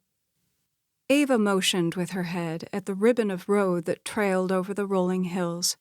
"You want to keep going?" "Sure," he said, with a burst of energy as he charged forward. "Your turn to catch up with me," he called over his shoulder. Her laughter came floating up. "You're on!" she shouted exuberantly. Hudson didn't know what had caused the change to come over Ava, but whatever it was, he wanted it to stay for the long haul. He wanted to build a life with her, to be able to see her beautiful features reflected in the faces of their children. The life Hudson had always wanted was within his grasp. The trick was not to do anything to mess it up. As much as he wanted to come clean to Ava, he could never tell her the truth, that he was the one who'd put the plan into motion about the marriage and her parents' vineyard. Money was no object for Hudson or his family. He would gladly help the Gileses 1,000 times over. His conscience argued that he should have offered to help without the contingency of marriage. That would have been the right thing to do. However, his longing for Ava was so strong that it overshadowed everything else. Should he tell Ava that he would help with her parents' vineyard even if she didn't want to marry him? His stomach pulled into a hard knot as he pedaled faster. If he were a better man, that's what he would do. But he needed Ava in his life. He didn't know if he had the strength to tell her the truth, because that could mean losing her, and Hudson couldn't fathom the thought of that. Chapter 8. "He's here!" Luna proclaimed joyously when the doorbell chimed. Rosalind held out a hand. "Mantén la calma," she admonished. "Be calm," she translated when she saw Luna's blank expression. Luna hitched up her smile. "Oh, yeah." She rubbed her sweaty palms on her sundress as she straightened to her full height, sucking in her stomach. "Do I look okay?" She smoothed a hand over the bodice of her dress. It was deep purple with large white flowers. Thanks to Rosalind's suggestions, Luna had paired it with white wedge sandals and silver dangling earrings. Rosalind sized her up. "Muy bonita," she proclaimed, like an artist examining her masterpiece. "Thank you," Luna said with an appreciative smile. She knew enough Spanish to recognize that bonita meant beautiful or lovely. Her heart was pounding so furiously that it was making her dizzy. She wanted tonight to be perfect. She'd gotten Rosalind to help her make chicken parmesan, Hudson's favorite dish, according to Ava. The timing worked out well because Beverly and Todd were having dinner at the country club with some of their friends. When they realized that Luna was putting together a romantic dinner for Hudson, they were happy to get out of the way. The doorbell rang again. Luna took a step forward to answer it, but Rosalind stopped her. "You go on into the den. I'll get the door." Her dark eyes zinged with a mild reprimand. "You don't want to seem over-eager." "Good idea. Okay." She hurried into the other room as Rosalind answered the door. Luna couldn't help but pace a few steps back and forth as she listened to the greetings taking place in the foyer. The bike ride this morning had been spectacular, especially the kisses. Her lips curved into an unconscious smile as she thought of those passionate, thorough kisses that had sent explosive currents running through her. Luna had only kissed one other man, but he'd been older. She frowned, squelching the all-too-familiar blip of anger and angst that arose whenever she thought of Douglas. She'd been so young then, so naive, so desperate for a semblance of a loving relationship. Douglas had taken advantage of the loneliness that she'd felt over losing her mother. Even now, after all these years, Luna still felt a sense of shame as she looked back on the brief relationship she and Douglas had. Her thoughts were thrust into the present when she realized that Hudson and Rosalind were approaching. Not knowing what to do with her hands, she clasped them in front of her.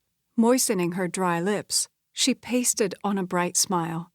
She felt like Cinderella, trying to fill the shoes of her more elegant, glamorous sister. Hudson stepped in first, his athletic body moving with an easy grace. Her heart skipped a beat when their eyes met. "Hello," he said. a crooked grin tugging at his lips. "Hello," she stuttered, taking in the length of his long, sinewy form. A white short-sleeve polo shirt showcased his cut biceps. His thick, curly dark hair was chicly messy, tumbling recklessly over one eye. He pushed it back with a quick movement, his blue-green eyes moving over her with appreciation. "You look great," he murmured. Heat crept into her cheeks. "Thanks." He crossed the distance between them and brushed her lips with his. The feather-light movement sent tantalizing spirals circling down her spine. "You smell great, too," he said in a low, husky murmur that purred through her chest. "Thank you," she smiled, feeling light enough to fly. Hudson's eyes danced with anticipation. "What's on the agenda?" A grin tipped her lips. "It's a surprise." "Something smells good. I hope that's for us." She only smiled mysteriously in response. "Okay, I want you to close your eyes." At that, his eyes widened. "Huh?" Laughter bubbled in her throat. "Don't worry, I won't kiss you or anything like that," she teased. The corners of his mouth turned down. "Too bad." Desire simmered warm ribbons in her stomach as she looked at his lips. Had Rosalind not been standing right behind them, Luna would have been tempted to kiss him right this minute. She winked. "Maybe later." He chuckled. "If I'm lucky, right?" "That's right." The banter passing back and forth between them was electric. "Close your eyes." He did as she directed. She stepped behind him and placed both hands on his arms as she navigated him toward the double French doors that led out to the patio. "Careful," she warned when they got to the threshold. "No peeking." "Don't worry," he responded glibly. "You'll make an honest man out of me yet." She sniggered. "If it's the last thing I do." Luna let go of Hudson's arms and stepped up beside him. "You can look now." Hudson opened his eyes. "Wow, this is great." He slipped an arm around Luna's shoulders, pulling her close. "You've been busy." "I had a little help," Luna said, giving Rosalind a grateful smile. They'd strung a couple strands of large, clear bulb lights over the pergola to add to the ambiance. The outdoor table was adorned with a white linen tablecloth. Thanks to Rosalind and her knowledge of etiquette, the table was set to perfection, with tall ivory candles on either side of a centerpiece of freshly cut miniature orange sprigs from the nearby tree.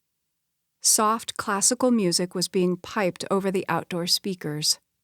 A golden hue had settled over the evening sky, making the rippling water in the pool a turquoise blue. Sunset wasn't for another hour, but the sky was already a velvety baby blue, brushed with hints of orange. The backdrop of the rolling vineyard added the finishing touch, making Luna feel like she was in her very own fairy tale. "Have a seat," Rosalind encouraged. That's all the prompting Hudson needed to go to the table and scoot back Luna's chair as he helped her get seated. "Thank you," she said. He sat down across from her. He reached across the table, taking her hands. "I can't believe you did all this for me," he said with such genuine anticipation that it caused a mile-long grin to stretch over her lips. "Better wait until you taste it before getting too excited," she joked. He released her hands as he sat back in his seat. "Where are Todd and Beverly this evening?" "They're having dinner at the country club with the Tucketts." He nodded. "How are plans for the harvest party?" "You know, Mom, she's got a big shindig planned with all the trappings." He tipped his head, a quizzical expression coming over his features.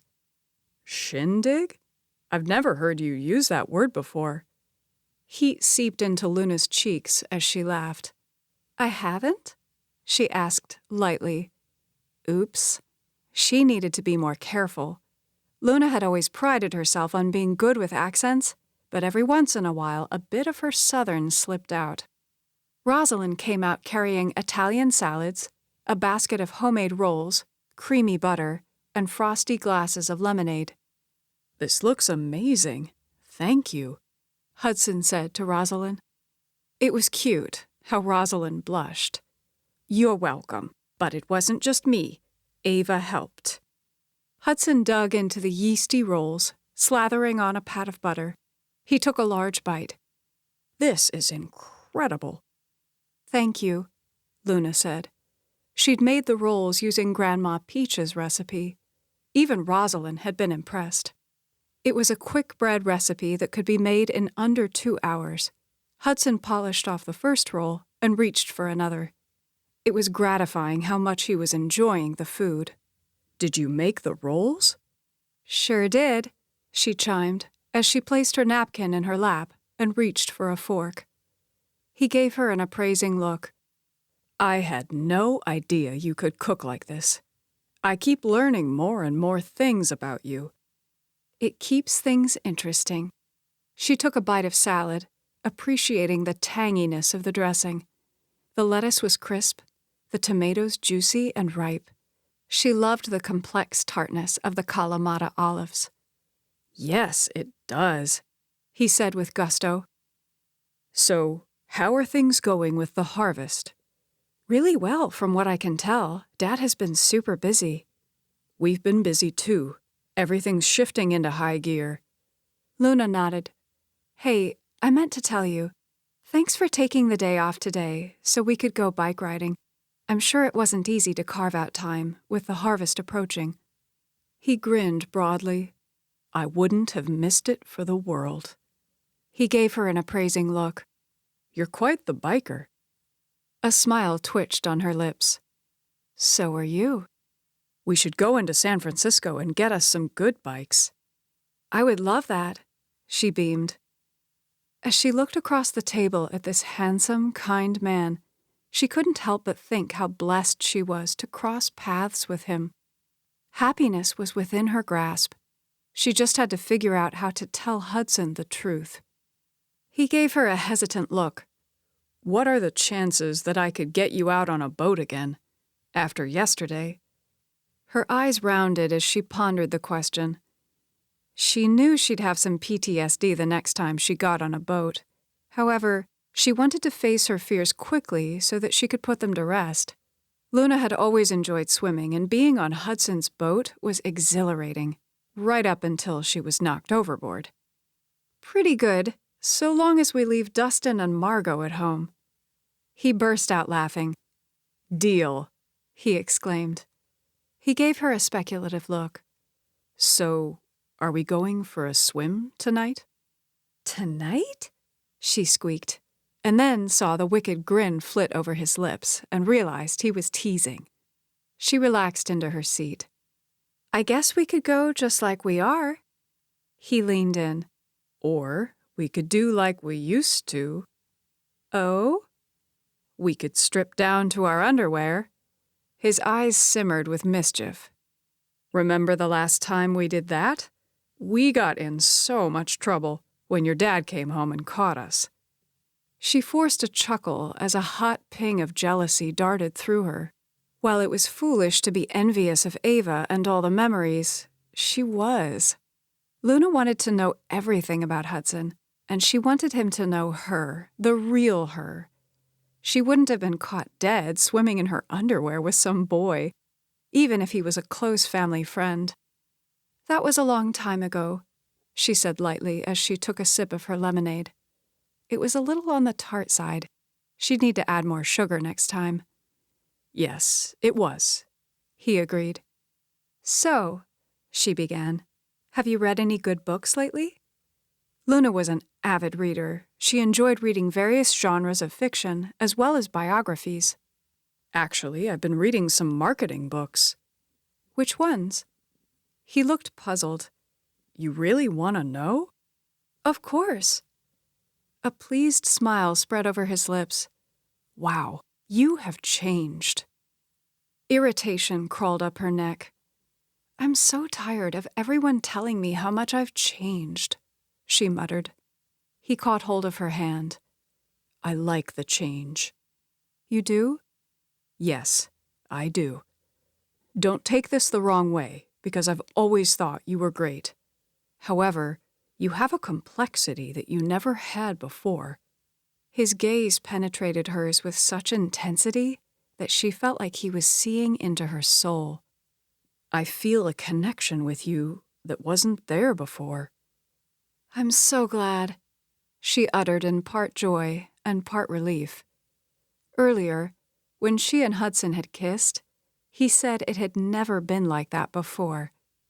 He had no idea how much his words meant to her. They sank into her heart, giving her hope that Hudson could love her for her. His thumb rubbed maddening circles over her skin. Ava, you know how I've always felt about you. Yes, she said softly, wondering where this was going. That was the one kink in this whole thing. Hudson had always been in love with Ava. Would he be devastated when he learned the truth? But whatever's happening between us, it's different. Different in a good way? She asked quietly, bracing herself for the answer. Different in a great way. He graced her with a large, unencumbered smile that splashed warmth through her heart. It really does feel like we're being given a fresh start. It does, she answered.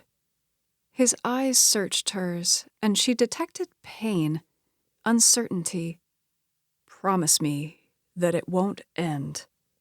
Her heart began to thud heavily in her chest. What do you mean? A sense of foreboding trickled over her. She was playing with fire. Hudson would feel betrayed when he learned the truth. He swallowed, his jaw working. I know how hard commitment has been for you in the past. A startled laugh rose in her throat. What? Even though the comment wasn't necessarily meant for her, it stung, and it threw her for a loop. Totally not what she was expecting. He rushed on. I don't mean to throw a monkey wrench into the evening. He hesitated. I just want to make sure we're on the same page. I'm in this for the long haul. Tears misted her eyes. So am I. She felt his vulnerability. It was both surprising and endearing. They shared a smile. Are we really doing this? He asked, hope shining in his eyes. Hudson Davenport, regardless of what happened before, I promise you that so long as you want me, I will never leave your side. A joyous expression overtook his features. I will always want you. That's so beautiful, Rosalind sniffed. Luna and Hudson both turned, surprised to see her standing off to the side. I didn't realize we had an audience, Luna said, giving Rosalind a sharp look. Lo siento, Rosalind said with a sheepish shrug. She held up a finger. I'll go and get dinner. With that, she hurried away, wiping at her eyes. Rosalind's great, Hudson said with a grin. Yes, she is. A jewel. How's her granddaughter doing? Luna stiffened. Rosalind had never mentioned anything about her granddaughter. I think things are going okay, she answered evasively. She was itching to know more, but she didn't dare let on that she didn't know what he was talking about. Her mind worked to come up with a neutral question that would hopefully give her some answers. What did Rosalind tell you about her? She asked carefully. She hasn't ever said anything to me directly, but I heard my dad talking to your dad. Her granddaughter, Isabella, has been running around with a rough crowd. He lowered his voice. Evidently, she's been dating a guy with a record. He shook his head, his expression sympathetic. I'm sure it's hard for Isabella considering how her mom left when she was a baby. Poor Rosalind has tried to raise her the best she could, but there's only so much a grandmother can do on her own. A pang of compassion went through Luna. She had no idea about any of this. Rosalind had never spoken a word about her personal life. Luna realized that she'd been so consumed with her own problems that she hadn't taken the time to look outside herself enough to ask probing questions. Rosalind would be surprised to learn that Luna could relate to Isabella on many levels. Her mother never meant to be neglectful, but her broken heart had left her so devastated that she'd shut herself off from Luna. Then, when she passed away, Luna felt completely alone. If it had not been for Grandma Peach, she didn't know what she would have done. "Are you okay?" She jerked, offering an automatic smile. "I'm fine. Why?" "You had a strange look on your face." She sighed. "I was just thinking about Rosalind and Isabella, wondering if there was anything we could do to help." "It would be nice to be able to do something." "Dinner is served," Rosalind said grandly as she stepped up to the table. She placed the plates of steaming hot food in front of them. "Dig in," she said encouragingly as she left to give them privacy. Luna inhaled appreciatively, the tangy scent of the marinara sauce tingling her nose. She was about to take her first bite when she saw the look on Hudson's face. "You made Parmesan chicken." "Yes," she answered warily. "Your favorite, right?" Wings of panic fluttered in her stomach. Why did he look so disappointed? There was a tinge of hurt in his eyes. "You don't remember?" "What?" "I used to love Parmesan chicken, but then I got food poisoning from it. Remember? I had to go to the emergency room. I thought I was going to barf up a lung," he said with a dark chuckle. Her eyes bulged. "Oh, no." A blazing hot heat stung her cheeks. "I'm so sorry." She wanted to strangle her sister for not remembering. He pushed his plate away, giving her an apologetic look. "I'm sorry, but I can't eat this." "It's okay." "You went to so much trouble," he lamented. "I feel bad." For some crazy reason, a chortle of laughter rose in her throat. "What?" he asked. "I'm so sorry. I goofed, didn't I?"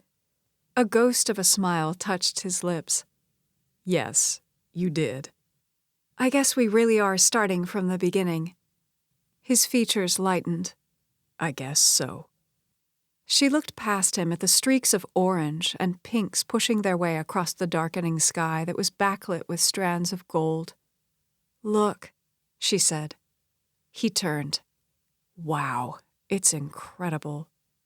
"Yes," she said softly, so as not to break the hush. It was then that a reckless thought tumbled through her brain. She scooted back her chair and stood. "I have an idea." She reached for his hand. "You game?" A lopsided grin pushed up a corner of his lips. "Always." He rose to his feet. "What have you got in mind?" She pulled him toward the pool. "Let's go swimming." His eyes rounded. "Right now?" "Why not?" A sense of adventure streaked through her. "Don't you want to make some new memories?" "Sure."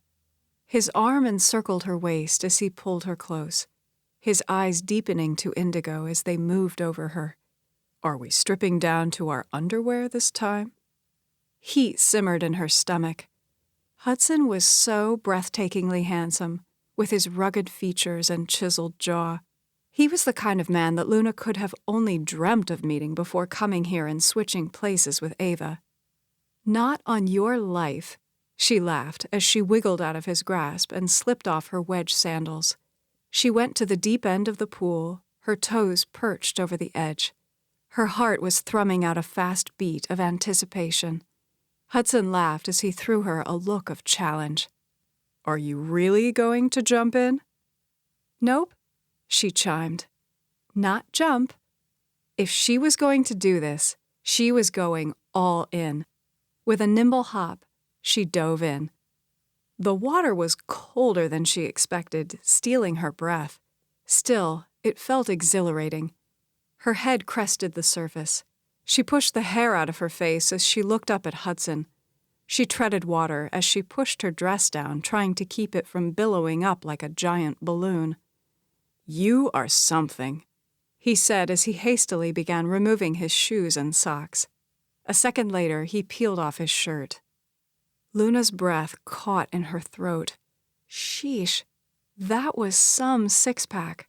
He was truly a magnificent-looking man. Her heart nearly stopped when he loosened his belt and took off his khaki pants. She laughed in surprise when she saw his blue and white striped boxer shorts. She giggled, thinking of what Rosalind would say if she came out right now. "So, are you gonna dive?" she taunted. He flashed a cheeky grin as he sauntered over to the spot where she'd gone in. "Better clear me a path," he boasted. "Yes, sir," she quipped as she swam backwards. She thought he might follow her lead and dive in. Instead, he took several steps back. Then, with a burst of energy, he let out a whoop as he ran full force and did a cannonball, which sent a huge splash into the air. Hearing the noise, Rosalind came running out. At the same time, Hudson swam over to Luna with long, fluid strides as his arms cut expertly through the water. "What happened?" Rosalind asked, her dark eyes filling with concern. Hudson grabbed Luna around the waist. She yelped as a fit of giggling overtook her. His head rose out of the water. "Gotcha," he said, then realized that Luna was looking at something behind him. He turned, a sheepish grin stealing over his lips. "Hey, Rosie." Rosalind perched a hand on her hip. "¿Qué pasó?" she demanded, leveling a glare. "Well, as it turns out, Hudson no longer likes chicken parmesan," Luna answered. Rosalind's face fell. "What?" "Sorry," Hudson offered. "It used to be my favorite until I got food poisoning from eating it at a restaurant." He positioned himself behind Luna, placing his arms around her waist as they floated. Luna rested her back against his chest, appreciating his warmth and how strong his arms felt around her. "So," Luna continued, "we went swimming instead." Rosalind's lips pulled together as she shook her head.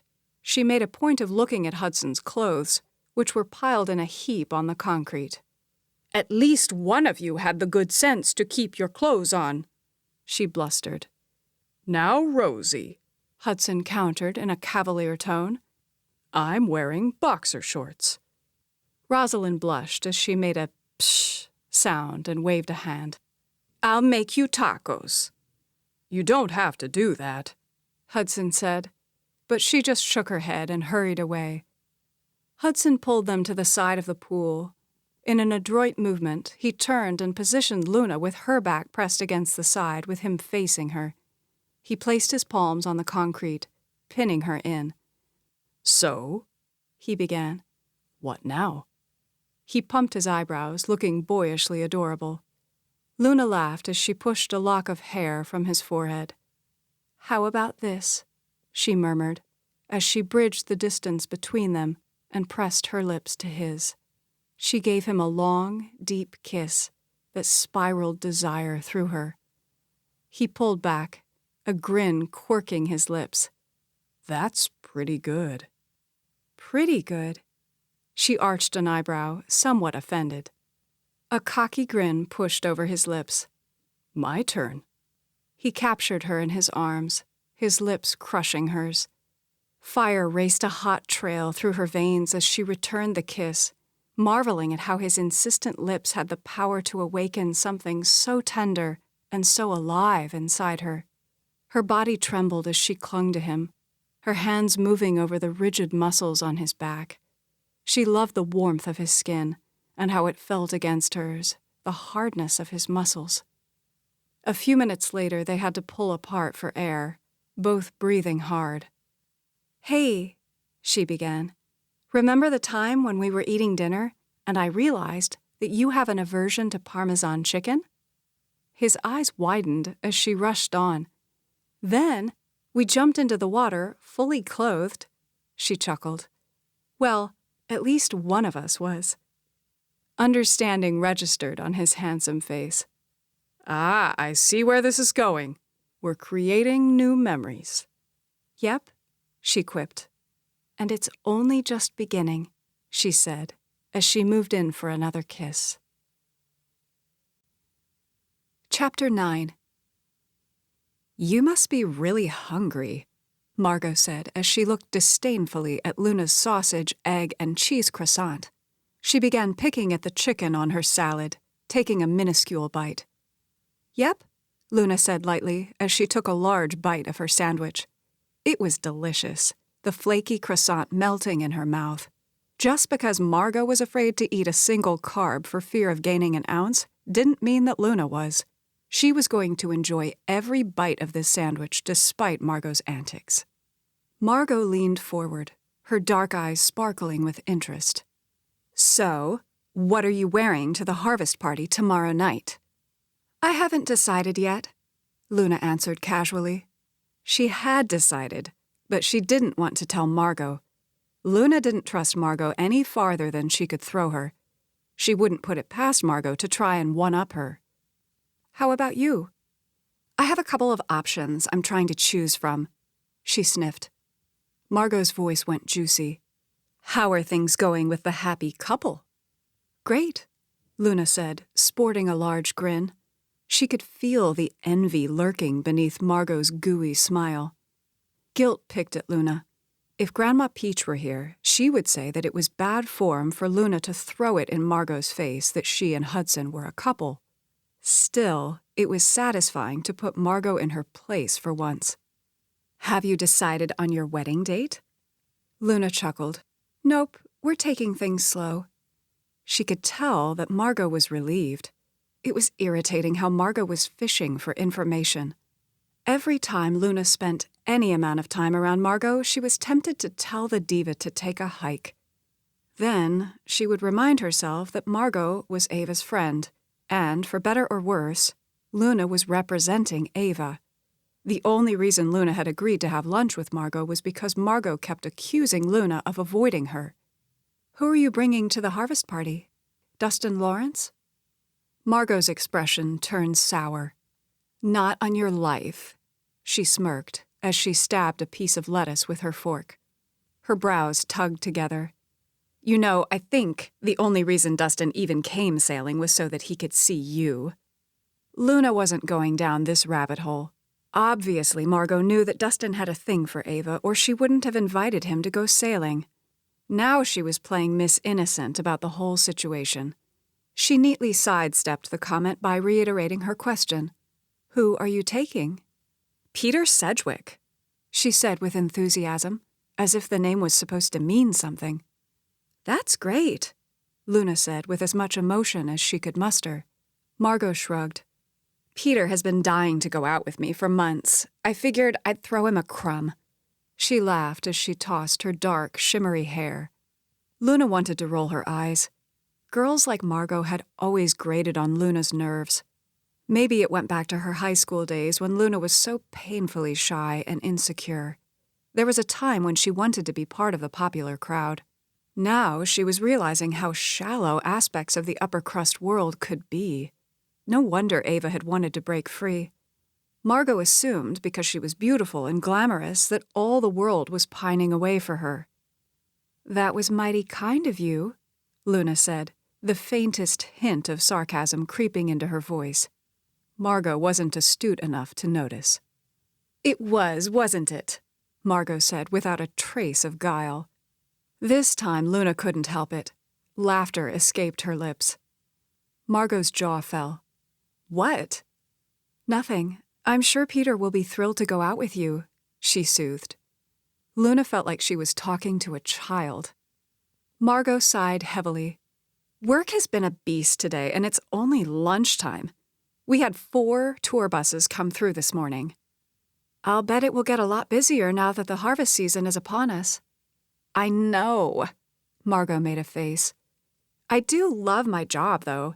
It gives me a sense of purpose. She gave Luna a superior look. It must be hard, she cooed. Luna was immensely enjoying her croissant. Ava had told her to try the sausage, egg, and cheese sandwich, saying she would love it. And she was right. The food almost made up for the company. The bistro had a warm ambiance that fit in perfectly with the town square of Sonoma. The brick and stucco buildings exuded an Old West flavor dripping with small-town charm. Luna was falling in love with this area. "Did you hear me?" Luna's eyes widened. She'd gotten lost in her own thoughts, tuning Margot out. "Huh?" She took a quick drink of her lemon ice water. Margot lifted her chin. "I said it must be hard." "What's hard?" Luna asked dutifully, wondering if this was a setup. Margot poked at her salad as if trying to find the perfect bite. She speared a tomato and dipped it in her ramekin of fat-free Italian dressing. "Well, you really don't have a lot to keep you busy right now." Laughter rose in Luna's throat. "What?" "I mean, you've got the harvest and the wedding, but you don't really have anything that fulfills you." "That's not true," Luna said lightly, as amusement swirled inside her. "I have Hudson." She caught a blip of resentment on Margot's pretty face before it was smoothed away with a benevolent smile. "I know," Margot cued. "And the two of you are so cute together." She smiled, scrunching her nose. The sweetness in her voice sounded more saccharine than sugar. "But what about your dreams and plans?" Luna tipped her head. "What do you mean?" "You used to talk about lighting the world on fire." Margot's voice picked up its pace. "You wanted to sing and perform. That's why you studied music performance in college, remember?" "Yes, that's true." It was hard to hold back the grin threatening to spread over Luna's lips. She felt a burst of pride for Ava, knowing that her sister was living her dream. If only Margot knew, she'd burn with envy. Okay, that was a mean thought. Still, Margot was obviously baiting Luna, trying to make her feel like she was nothing because she didn't have a job. She had no idea that Luna was also living her dream. Her songs were getting published, and Lonely Moon had hit #1 on the charts. After Hudson left the night before, Luna had been flying so high that she sat down and penned an entire love song. So, in all actuality, she felt very productive and fulfilled. Margot gave her a pitying look. "I just hate to see you settle." "I'm not settling," Luna countered. Was Margot so insecure that she had to belittle others to make herself feel good? It was sad, actually. Uncertainty seeped into Margot's eyes. "You're not?" Luna chuckled. "Goodness, no, I want to marry Hudson." Margot started blinking fast as she shifted. "I just don't understand where all of this is coming from. It's me you're talking to, remember?" She leaned forward, speaking in a low tone. "I know you're marrying Hudson for the money, to save your parents' vineyard." Luna's spine went stiff. "Who told you that?" Margot chortled. "I'm not an idiot. I know how these things work. I hear stuff at my job. I know your parents' vineyard is struggling." Her voice hardened. "I just don't think it's fair to expect Hudson to dig you out." She sat back in her seat, spreading her hands. "That's all I'm saying here." Luna pushed aside her plate, having lost her appetite.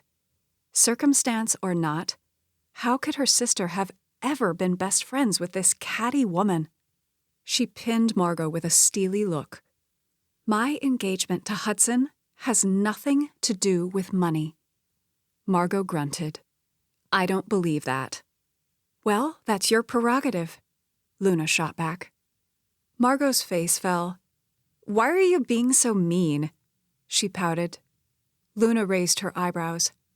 "I'm being mean? You're the one accusing me of marrying Hudson for his money." Margot tried to interject something, but Luna held up her hand and talked over her. "Just so we're clear, I'm marrying Hudson because I'm in love with him." Color rushed to her cheeks as her brain processed what she'd just said. It was true. She was in love with Hudson. She only hated that Margot was the first one to hear it. "My parents are having financial troubles, but I'm not expecting Hudson to fix them. In fact, I'm not taking a dime from him." It made Luna proud to know that she and Ava were now capable of earning the kind of money that could do something so lofty as to save a vineyard. So what are you gonna do? Just sit back and let the vineyard tank? Margot's eyes flashed. That's a hard road to go down, I can assure you of that. Luna knew that Margot was talking about her family's vineyard that had burned. She was somewhat amused by the direction this conversation was taking. Let me get this straight, she mused. 1 minute, I'm a money-hungry fiend who's willing to marry for money, and the next, I'm an unfeeling jerk who's willing to sit back and let my parents' vineyard fall to pieces. She eyed Margot. Which is it? Margot put down her fork. I don't know how you want me to answer that, she huffed, crossing her arms over her chest. Luna was growing tired of the incessant verbal jabs. She let out a heavy sigh. Can I ask you a question? Shoot, Margot quipped. How did we ever become friends? Margot gasped, like she'd been slapped. How could you even ask that? Her words came out fast and breathy. You've been my best friend since I can remember. Best friends don't treat one another the way you've been treating me, Luna asserted. Tears rose in Margot's eyes. Oh yeah, well, best friends don't steal each other's boyfriends either. Luna's throat tightened. Are we back to this? Hudson isn't your boyfriend, Luna said as kindly as she could. You and I both know that he has always been in love with me. Ava, actually, but Margot would get the point. A single tear dribbled down Margot's cheek. Look, I'm sorry. I'm not trying to hurt you. She meant that with all of her heart. As irritating as Margot was, Luna had no desire to hurt her. Echoes of Luna's past rose up around her like a jury of sinister ghosts, threatening to rip away her newfound confidence and condemn her to a life of isolation. There was a time when she would have felt unworthy of a man like Hudson. Heck, truth be known, a part of her still felt that way. Old patterns of thinking were hard to overcome, but she was trying. Luna wanted to be brave and strong like Ava. She wanted to go after her dreams, to believe that happiness could come to her, that she was worthy of love. Margot looked away. More tears spilled from her eyes. I know, she finally said, wiping her cheeks. I just never expected you to fall in love with Hudson, she said miserably. She reached for a napkin and blew her nose. I understand. Compassion rose in her breast.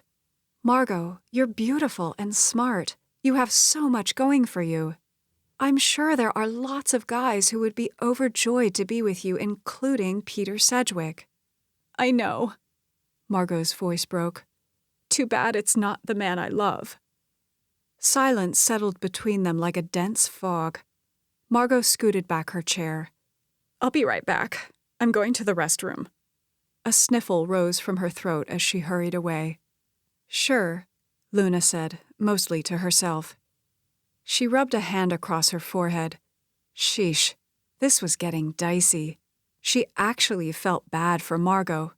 Viewing this from Margot's perspective, she could see how this could be hard. Margot thought she had a chance with Hudson, and then her best friend had suddenly switched positions regarding her feelings for him. When the truth finally came out, Margot would understand. Several minutes passed until it occurred to Luna that someone was watching her. She looked across the bistro. Her heart nearly stopped when she recognized a familiar face. This can't be happening, her mind screamed. It was something out of a bad dream. Spencer Wellington. What was he doing here? Instinct told her that she needed to jump up and flee from the bistro, but her body was frozen. Spencer arose from his seat and came toward her in cocky strides. Well, well, if it isn't Luna Ellison, he sneered. Long time no see. Hatred emanated from his eyes. In case you're wondering, my dad's doing just fine. A suffocating shame poured over Luna like scalding hot wax as the ghosts rose up taunting and terrible. An image of Douglas Wellington flashed through her mind. He'd seemed so sophisticated to her then, so polished. An English professor, Douglas was 20 years older than Luna. He'd romanced her.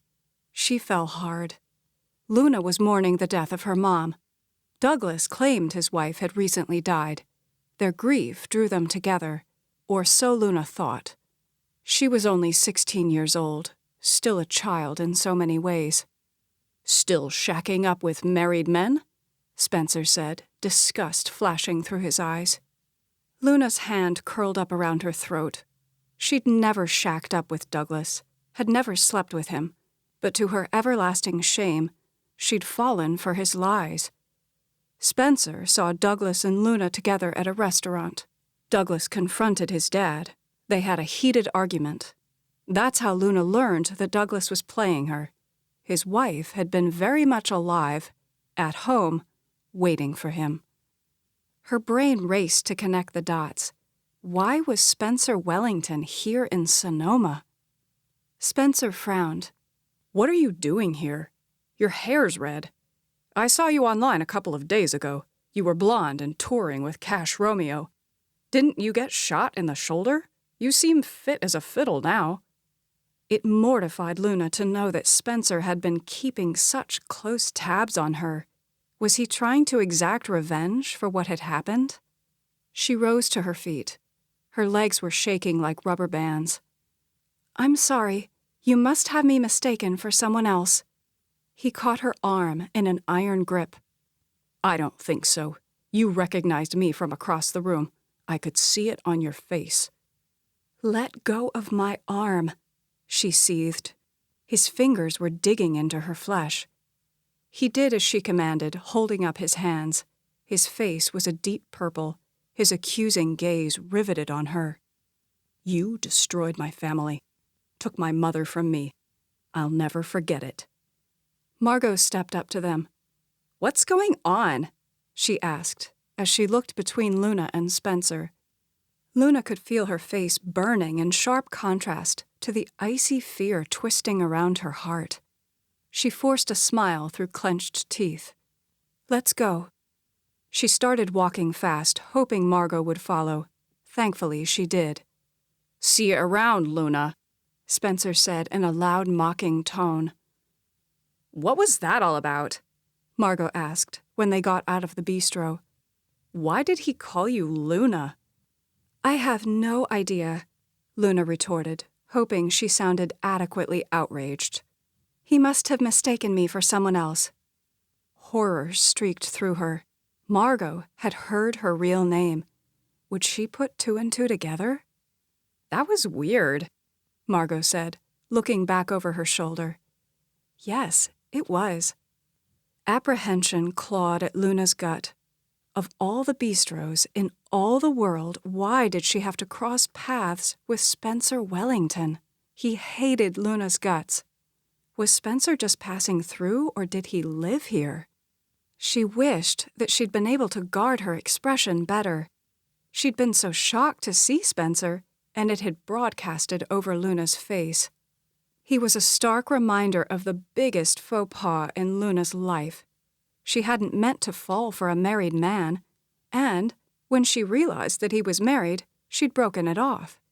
Still, the guilt ate away at her, especially considering what happened afterwards.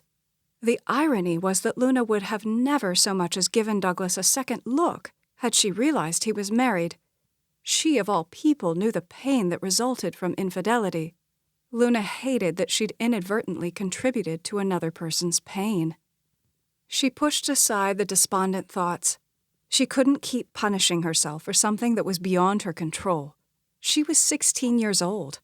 Douglas had preyed on her. Her head knew this, but her heart still hurt. Chances were she wouldn't run into Spencer Wellington again, and her past would stay where it belonged, in the past. Luna could only hope and pray that was the case. She said goodbye to Margot as the two went their separate ways. It wasn't until Luna got to her car that she digested Spencer's parting words. "See ya around, Luna." That meant he was staying a while. The thought tore at her insides as tears stung her eyes. Luna sucked in a deep breath as she willed herself to get a grip. She couldn't fall to pieces now, not when everything was going so well. She had to be stronger than this. Resentment scorched through her veins as she thought of Douglas Wellington. He'd deceived Luna, made her believe he was something he wasn't. She jerked, realizing the direction her thoughts were taking. Even though her intentions weren't malicious, Luna was deceiving Hudson. Would he hate her when he learned the truth? Her mind sprinted in circles. Should she go to Hudson this very minute and tell him the truth? If Spencer Wellington were to do some digging, it wouldn't be hard for him to figure everything out. Her breath came in fast, ragged puffs. No, she couldn't panic. She had to stay the course. She needed to find the right time to tell Hudson the truth. The two of them were getting closer every day. All Luna needed was a little more precious time. Chapter 10. By the time Luna got back to the vineyard, she was starting to feel a bit more at ease about the situation, convincing herself that the happenstance meeting with Spencer Wellington was an anomaly. She'd probably never see him again, and if she did, chances were it would be after she'd told Hudson the truth. She'd come to this conclusion by asking herself, what would Ava do? Ava wouldn't let someone like Spencer Wellington scare her away from the thing she wanted most. She would stay and fight. Luna was trying to reshape herself into the person she wanted to become. Well, there was only one way to do that, and that was to stay the course. For better or worse, she was determined to see this thing with Hudson through. She was walking by Todd's study when she realized he was sitting at his desk. She stopped and peeked her head in. Todd's expression was so bleak and despondent that it caused her heart to lurch. When he realized Luna was there, a smile immediately overtook his features. It was so warm and genuine that had Luna not seen him a second ago, she never would have known anything was wrong. "Hey, beautiful girl," he said affectionately as he waved her in. She sat down in one of the chairs across from him. "Hey, Dad." Had Ava been here, she probably would have sprung over and kissed Todd's cheek, but that was a bit overt for Luna. She did like calling Todd Dad, however. It was nice actually having a dad who cared, as opposed to one who was raising a separate family, while his first was cast aside like a discarded pair of shoes. Todd sat back in his seat, propping his hands behind his head. "Your mother tells me things are going well with Hudson." Todd was a little under 6 feet tall, with dark, wavy hair that was silver around the temples. His eyebrows were as dark as his intelligent, keen eyes. He was thickly set like a tree trunk, with hard muscles. From pictures she'd seen, Luna knew that Todd had been much thinner in his youth. She guessed that he'd started gaining weight in his 30s. The bulk suited him, however, giving him more of an imposing demeanor. "Yes, things are going great with me and Hudson." He nodded thoughtfully. "What's wrong?" Luna could tell that something was weighing heavily on his mind. Whatever it was, she wanted to help fix it. It was crazy how connected Luna felt to Todd and Beverly. Ava had resented them leaning on her so much for their emotional support.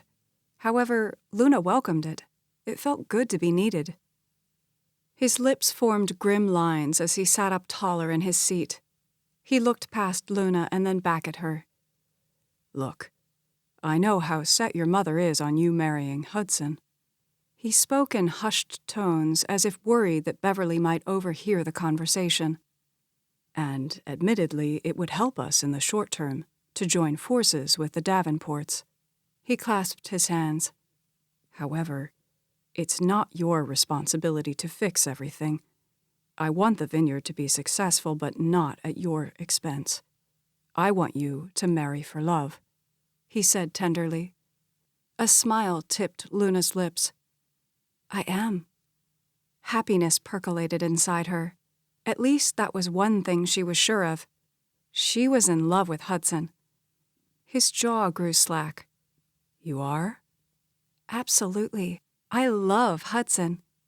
He frowned. But you were so against the marriage before. You and your mother had that big blow-up about it, and then you left.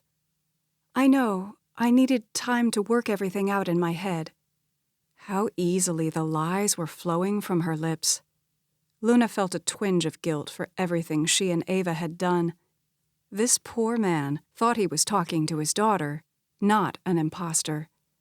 Heat crawled up Luna's neck as she pulled at the collar of her blouse. Todd pushed out a dry laugh. Okay, then I guess everything's working out for the best. It is, she said heartily. She expected her statement to lighten his mood, but it didn't. She could tell that something was still wrong. What's going on? She implored. He offered a tight smile. Nothing that you should worry your pretty little head about. Dad, she said sharply, I saw your face when I stuck my head in. Something is wrong. Surprise flicked over his expression as he let out a heavy sigh. The truth is, I don't know that I can keep doing this. Luna's heart dropped. Doing what? Running the vineyard and the winery. Panic raced a hot trail through her. Everything she and Ava were working for revolved around the vineyard. She balled her hand, her fingernails digging into her palm. I don't understand. The vineyard is your life. Yes, he answered sadly. But no matter how hard I try to make a go of it, I can't seem to make any inroads. He shook his head. This is a tough business, and an incestuous one, he said darkly. What do you mean? Most of the vineyards in Sonoma have been passed down several generations. Beverly and I acquired ours. Yes, in the 1990s. You've been here a long time. We're seen as newcomers, outsiders. But what about Alistair Davenport? Alistair and Juliet are great. They've been huge supporters of the vineyard, but it takes more than one family.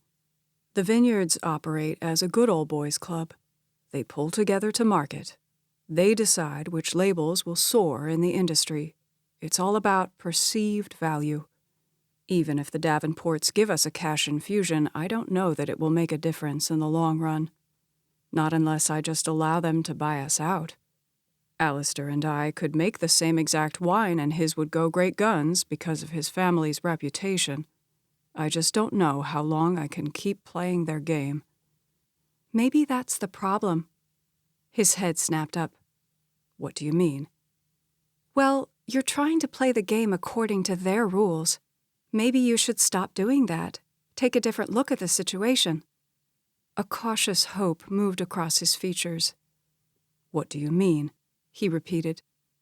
You should assess the vineyard's strengths, find out where you can shine, and then go after that specific market. For example, if the majority of Sonoma is going after the high-end clientele, then maybe you should shift your focus to the middle class. Make a wine that's more affordable. Like a Zinfandel, he pronounced. Yeah, maybe. Luna searched her mind, trying to remember what a Zinfandel was. Todd began drumming his fingers on the table, a new energy buzzing through him. Zinfandels are much more affordable. Our grapes would lend themselves well to it. He tipped his head. I'll have to give it some thought. Thank you. You're welcome, Luna laughed. But I don't think I really did anything. His eyes shone with gratitude and love. You did. More than you know. I'm glad I could help. Luna cleared her throat, gathering the courage to say what needed to be said, not only for her but also for Ava. Don't give up on the vineyard. This is my home, her voice caught. I want you to keep it going. He blinked. I didn't realize it meant so much to you. It does. She swallowed the emotion rising in her throat. More than you'll ever know. A smile spread over his lips. I just want you to know how much I love and appreciate you. Thank you, Luna said, her eyes misting. You truly are a gift to me and your mother. Luna nodded as she blinked to stay the tears. She dreaded the time when Todd and Beverly learned the truth. She wanted them to continue seeing her through the eyes of love. She wanted to live here in Sonoma with Hudson. In many ways, Luna felt like her life was just beginning now that she was here. It was interesting how everything that had repelled Ava, Luna loved. Todd got up from his chair, came around the desk, and enfolded Luna in a tight hug. "I love you, honey," he uttered. "I love you too," she said gruffly, a tear slipping down her cheek. After leaving Todd's study, Luna went to the kitchen to get a drink of water. Rosalind was standing at the sink. Luna heard a sniffle and realized Rosalind was crying. She went up and touched her arm. "Hey, are you okay?" Rosalind jumped as she let out a shaky laugh, her hand going over her chest. "You scared me." She raised her apron to her eyes and used it to wipe away the tears. "What's wrong?" Luna asked. "It's my nieta." "I'm sorry, I don't understand." "My granddaughter, Isabella." "Oh." Everything Hudson had told Luna the night before rushed back. "What's going on?"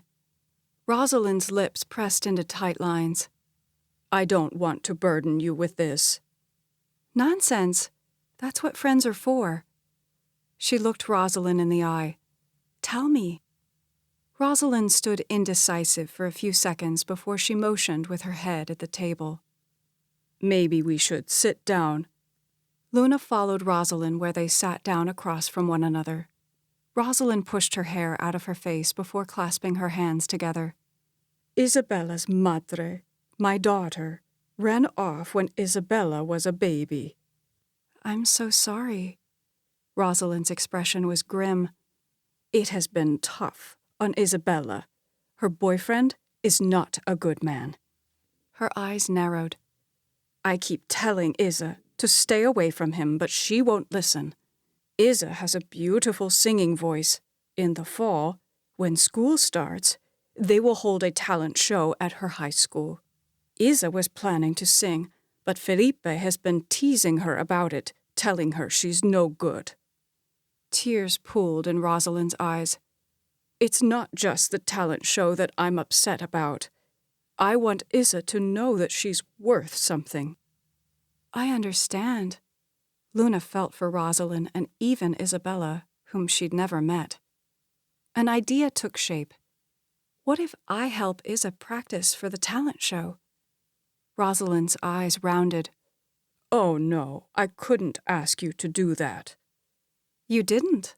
I volunteered." "Can you sing?" Luna laughed. "Not nearly as good as Ava," she said quietly. "But I can sing. My adopted mother taught music." She grinned. "I picked up a few things from her." It was more than a few things, but she didn't want to brag. "Maybe if I work with Isa, she'll develop the confidence she needs to sing." She shrugged. "It would be a step in the right direction. Hopefully she can eventually break away from Felipe." Rosalind's eyes shimmered with gratitude as her hands went to her mouth. "That would be fantastic. Thank you." "I'm glad to help." First Todd and now Rosalind. Luna was on a roll. It felt good to be able to help others because it caused her to forget about her own troubles for a while. "Where do you want to teach, Isa?" Rosalind asked. "I could go to your house." "Bueno. When do you want to start?" Rosalind asked eagerly. Luna's mind ran through the upcoming events. Tomorrow evening was the harvest party. The actual harvest started on Tuesday evening and would go through Wednesday. Luna didn't have to do anything for it, but she wanted to make sure she was available in case Todd or Beverly needed her. How about next Thursday afternoon? Todd's birthday party would take place 2 days after, on a Saturday evening. That's when Hudson and Luna were supposed to announce their engagement. Time was ticking away. Luna would need to tell Hudson the truth before the birthday party. She couldn't let him get engaged to her without knowing who she really was. She wished she had another few weeks to simply spend time with Hudson before dropping the bomb. Rosalind frowned. "Lo siento.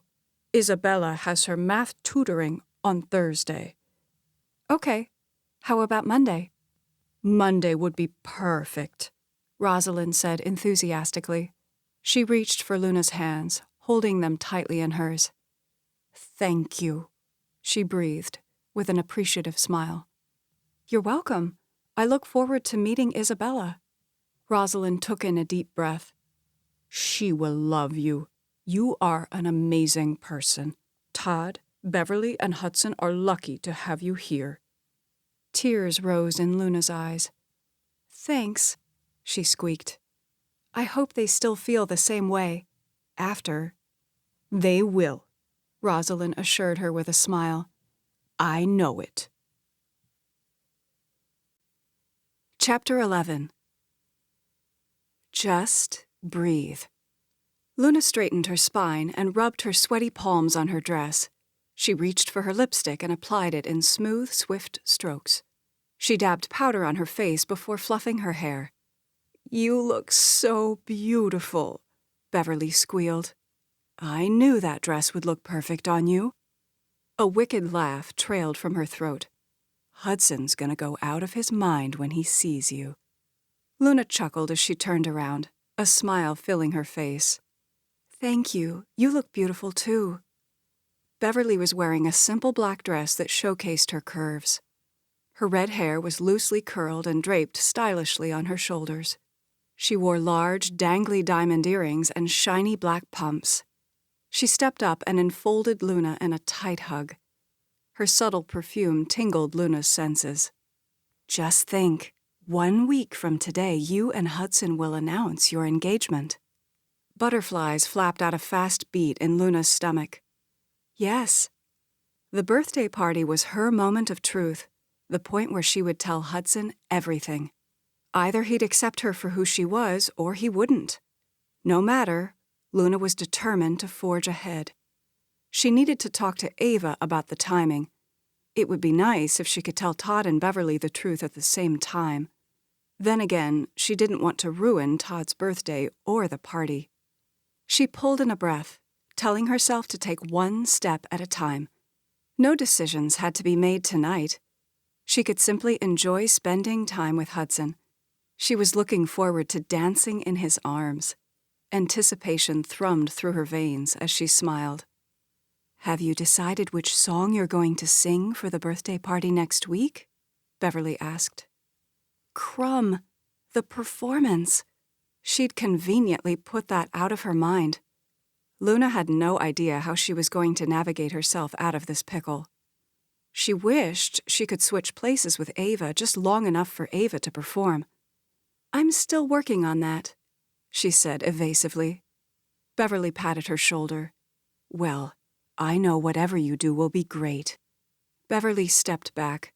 A nervous energy was radiating off of her as she clasped and unclasped her hands. Is everything okay? It's great. Beverly smiled brightly. I just hope everything goes well tonight with the catering, the music. She twirled a hand. All of it. We need to show a good face to the community, quell the rumors of our financial duress. Her perky mask slipped a fraction, and Luna could tell that Beverly was carrying a heavy load of worry. She placed a hand on Beverly's arm. I'm sure everything will run like clockwork. Since early this morning, the mansion had been buzzing with a full staff of workers getting everything ready for the party. A large white tent had been set up on the grassy section of the yard, just beyond the pool. There was a dance floor and a bar with a bartender. Beverly was in her element as she directed every aspect of the ensemble. Had she not been the wife of a vineyard owner, Beverly would have made one heck of a party planner, Luna decided. There was no telling how much the harvest party cost, but evidently Todd and Beverly felt like the end justified the means. Luna was learning that keeping up appearances meant a great deal in wine country. Perception equated to reality. If Todd and Beverly's peers saw them as successful, then half the battle was won. A smile tipped Beverly's lips as she looked deep into Luna's eyes. Your dad told me about your conversation yesterday in his study. He did? Luna squeaked. Yes. Tears shimmered in Beverly's eyes. What you said to your dad, well, It was what he needed to hear. Her voice hitched. He needed to know that you care about the vineyard, that what we're building means something to you. Her face took on an inner glow. Also, it's nice to know that you love Hudson. Laughter bubbled in Luna's throat. That does make marriage a much nicer prospect. Beverly looked her up and down. My little girl, all grown up. She paused. I'm so proud of you. Thanks, Luna squeaked, emotion rising in her throat. Okay, enough of the waterworks, Beverly said practically. We've got a party to attend. Shall we? She said as she hooked her arm through Luna's and led her out of the room.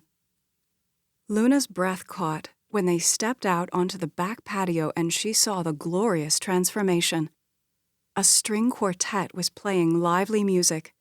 The fragrant scent of gardenias, Beverly's favorite flower, floated gently on the evening breeze. A pang went through Luna. Her adopted mother had loved gardenias. Luna wondered what her mother would think if she could see her now. She'd probably think Luna was out of her mind for wanting a high-profile life with so much fanfare. She snapped back to the present. The male servers wore black tuxedos with crisp white shirts and bow ties. The female servers had on stylish black dresses with white collars. 50 or more guests had already arrived and were mingled in groups, sipping wine from long, sleek glasses.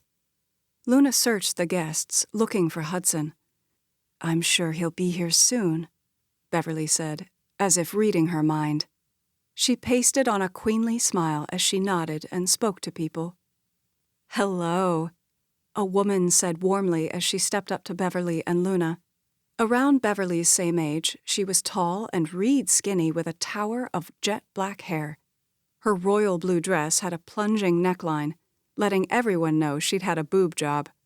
She was holding a glass of white wine. Maggie, it's so wonderful to see you, Beverly said as the two air-kissed. Hello, Ava, Maggie said, her austere gaze moving over Luna from top to bottom. You're looking well. Thanks, Luna mumbled, even though the statement clearly wasn't a compliment. Why was the woman acting so hostile? Maggie made a point of glancing around the area. This is absolutely gorgeous. Thank you, Beverly said graciously. Maggie leaned in and lowered her voice. It must have cost a fortune to put this on. Are you sure you can afford it? Color rose in Beverly's face. I'm not sure what you mean, she responded as she pressed on a tight smile. The hair on the back of Luna's neck rose. She didn't appreciate this woman trying to humiliate Beverly.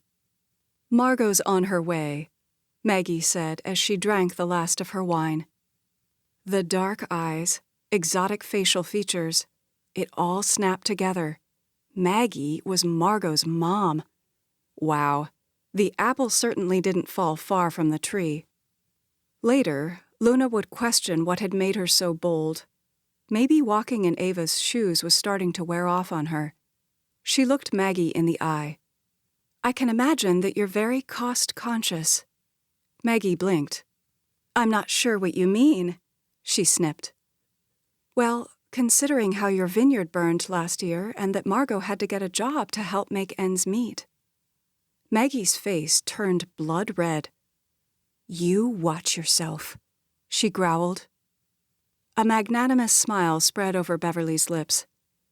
Maggie, will you excuse us? We need to greet the other guests.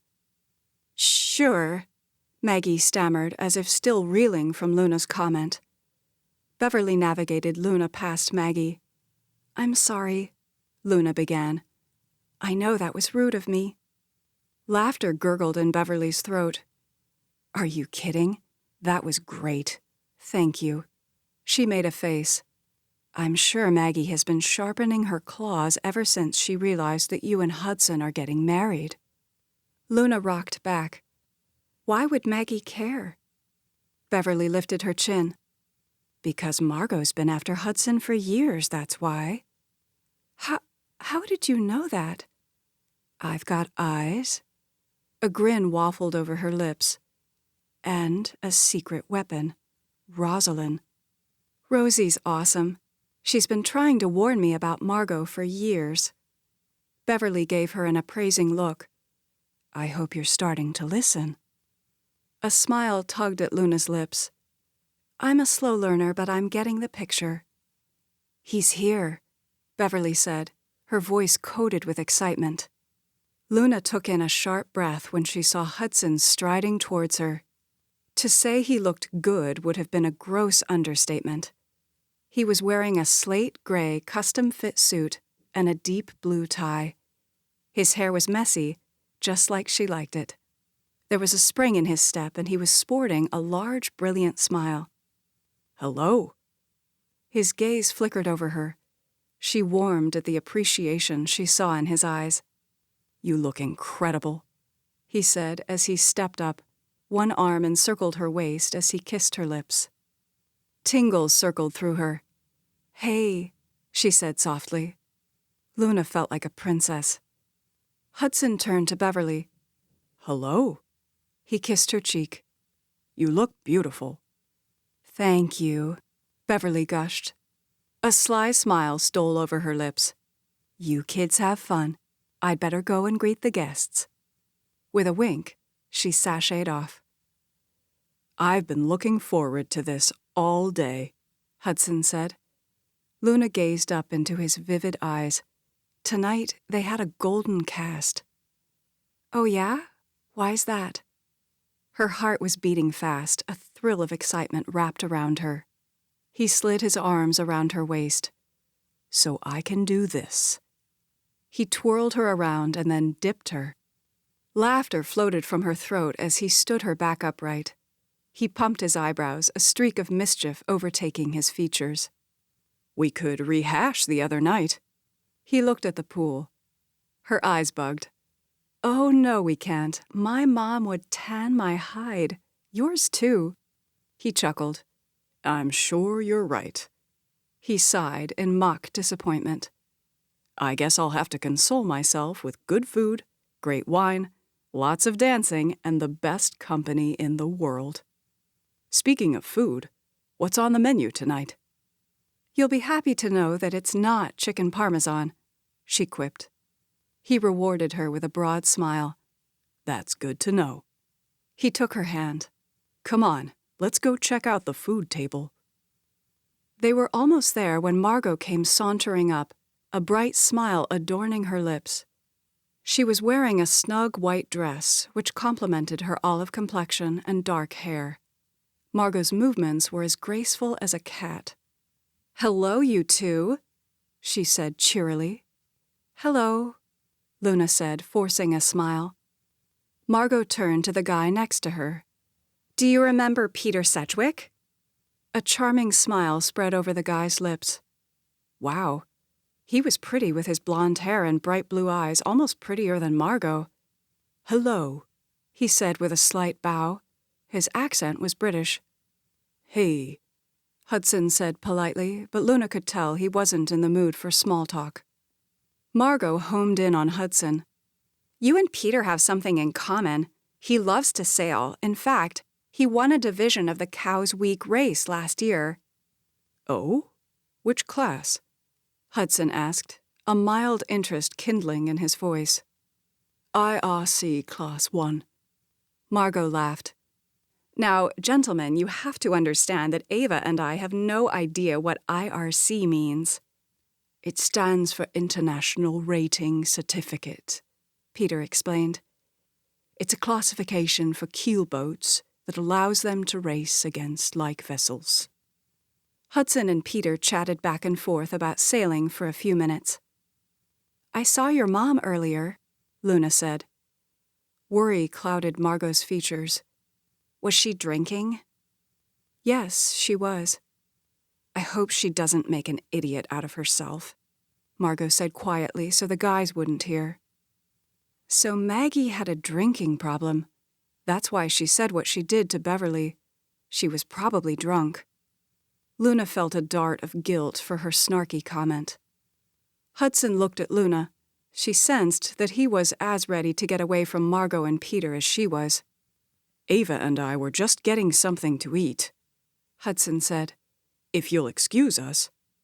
"We'll go with you," Margot blurted. "We will?" Peter asked, wide-eyed.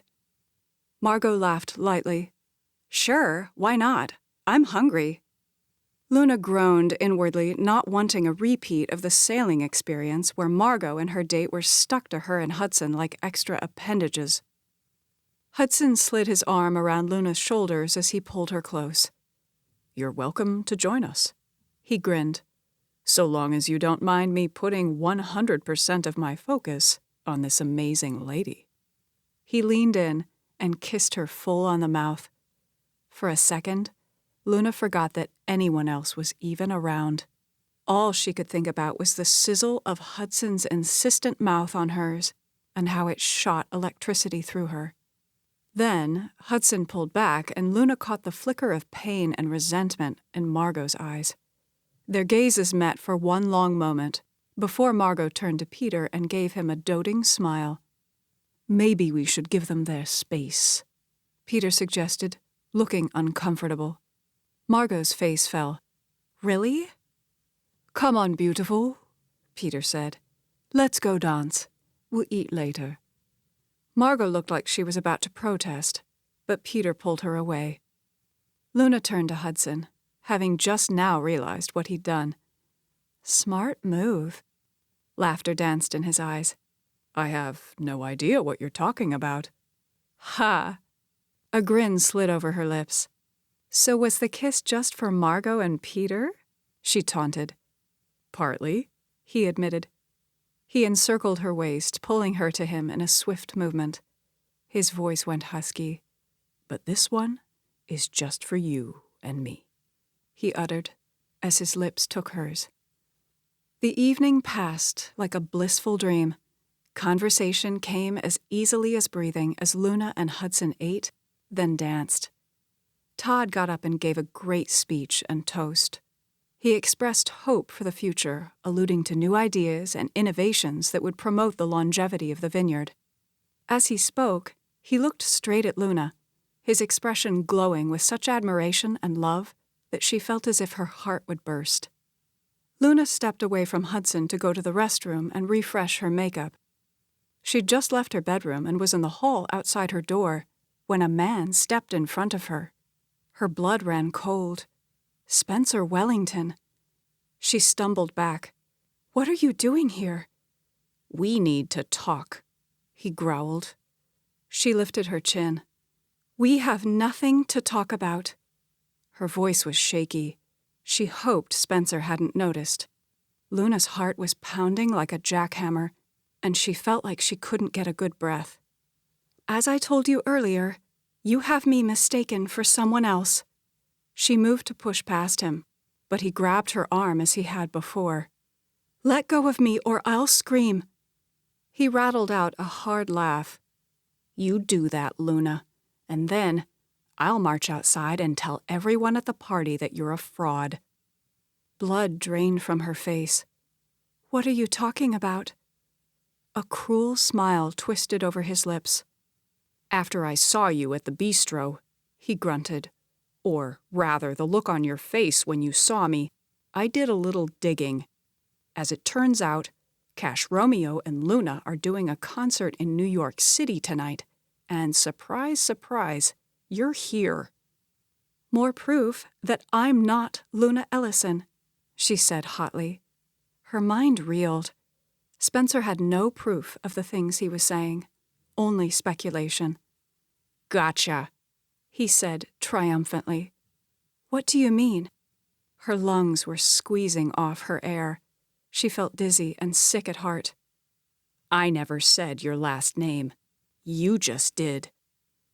Tears sprang to her eyes. She was such an idiot. Of course. He'd been baiting her. Spencer probably wasn't sure about his theory until now. "What do you want?" she asked, hoarsely. He got up in her face. Contempt carved an ugly mask over his features. "I want you to hurt like I hurt." Her insides shriveled. "I never meant to hurt you or your family." Her voice trembled as the words spilled out. I didn't know that Douglas was married. I realized he was the night you saw us at the restaurant. I ended the relationship." To her knowledge, no one except Spencer ever knew that she had a relationship with Douglas Wellington, not even Grandma Peach. Luna had been so ashamed when she realized that Douglas was married. Then, when Ruth Wellington overdosed on sleeping pills, the situation was compounded. Luna had been living with the guilt of her death for a long time. It was part of the reason why she'd left Huntsville and moved to Nashville. Rage burned in his eyes.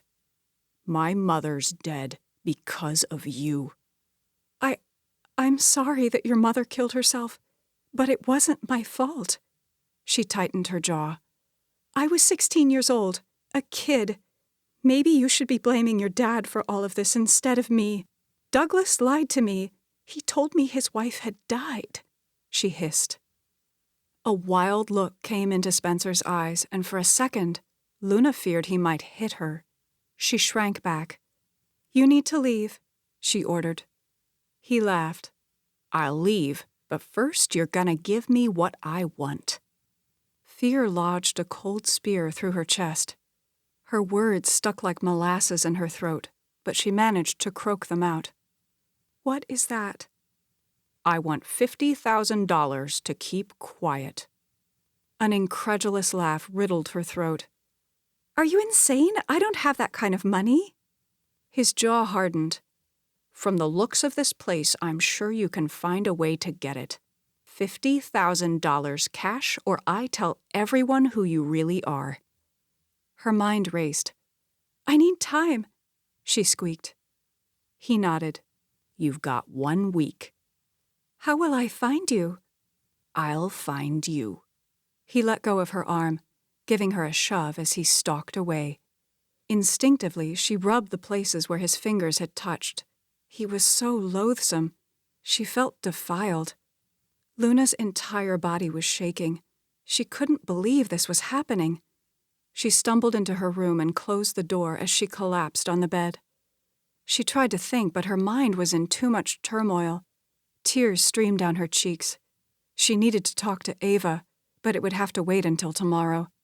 Humiliation burned a scorching trail through her insides. Talking to Ava would mean telling her sister what she'd done. Why couldn't the wretched past stay hidden?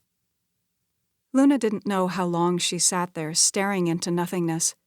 She nearly jumped out of her skin when she heard knocking at the door. "Ava," Hudson called. "Are you in there?" Her eyes widened as she jumped off the bed and sprang into action. Not knowing what else to do, she ran into the restroom and closed the door. Quickly, she splashed cold water over her face and fluffed her hair. She stared at her reflection. Would Hudson be able to tell that she'd been crying? A couple seconds later, Hudson knocked on the bathroom door. "Ava, are you in there?" "Hey," she said, trying to sound cheerful. "Is everything okay?" "Yeah, I'm good." She hesitated. "Sorry, my stomach's a little queasy. It must have been something I ate." "Can I come in?" She went to the door and placed her palm against the cool wood. Everything was such a mess. She'd never meant to hurt Ruth Wellington. Sure, deep down, Luna had known it wasn't wise to get involved with an older man, but Douglas had been so charismatic, so caring.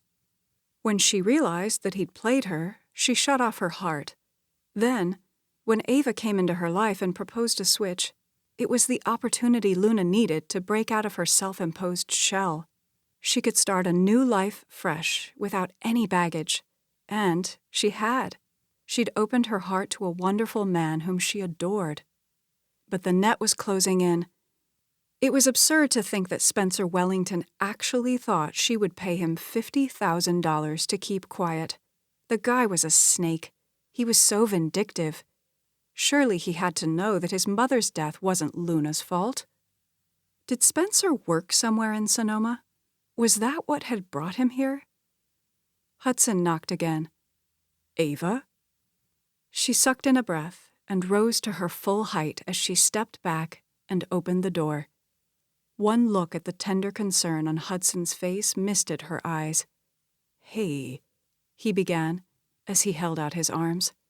"It's okay." She went to him and buried her head against his chest. An avalanche of emotion welled in her throat. It took a superhuman effort to push it back down. She couldn't fall apart, no matter how much she wanted to. She had exactly 1 week before everything came crashing down around her. She needed to talk to Ava so the two of them could work out a plan. But right now, it felt good just to be in Hudson's comforting arms. A prayer wrenched through her mind. "Dear Lord, I'm so sorry for my deception in pretending to be Ava. I needed a new life and a new chance to start over. One tiny lie seemed so insignificant at the time, but now I see the havoc it has wrought. Please, help me work my way out of this mess. Please help me to know what to do about Spencer Wellington, and please help me find the words to tell Hudson the truth. I love him with all my heart, and I can't lose him, not when I've only just found him. Please, show me the way." Chapter 12. After a fitful night of sleep, where her demons rose up with a vengeance to torment her, Luna dragged herself out of bed and went to church with Beverly and Todd. She was grateful to be able to go and worship. She needed all the help she could get. When the preacher began quoting the Bible verse that Grandma Peach had been driving home now for weeks, "And they shall know the truth, and the truth shall set them free," Luna felt like the message was hitting her square between the eyes. She felt like Dimmesdale in The Scarlet Letter. All she had to do was confess her sins to Hudson, Beverly, and Todd. Then Spencer Wellington would have no further hold on her. The thought of telling everyone the truth pickled her insides, yet she knew it had to be done. She needed to talk to Ava. She'd tried calling Ava before church but couldn't get her. Now that church was over, she couldn't wait to get home to try her again. "Answer," Luna said to the computer screen as she dialed Ava's number. She breathed a sigh of relief when Ava's picture came up on the screen. "Hey," Ava said with a large smile. "How was the harvest party last night?" Luna clutched her hands. "Not too good," she said weakly. Ava's face fell. "What happened? Is everything okay with you and Hudson?" "Hudson and I are great," Luna said quickly. "Are Mom and Dad okay?" Ava asked, concern flicking over her features. "They're good." Ava's hand went to her chest. "Oh, good. You scared me." She paused, studying Luna. "What's wrong?" Tears rose in Luna's eyes. "Everything." "What's going on?" Luna sucked in a breath. "You know how you're always going on about how perfect I am?" "Yeah," Ava answered warily. "Well, it's not true." Ava frowned. "Okay, spit it out, sis. Did you have a fight with Mom? Are you tired of wearing all the clothes she picks out?" she chided.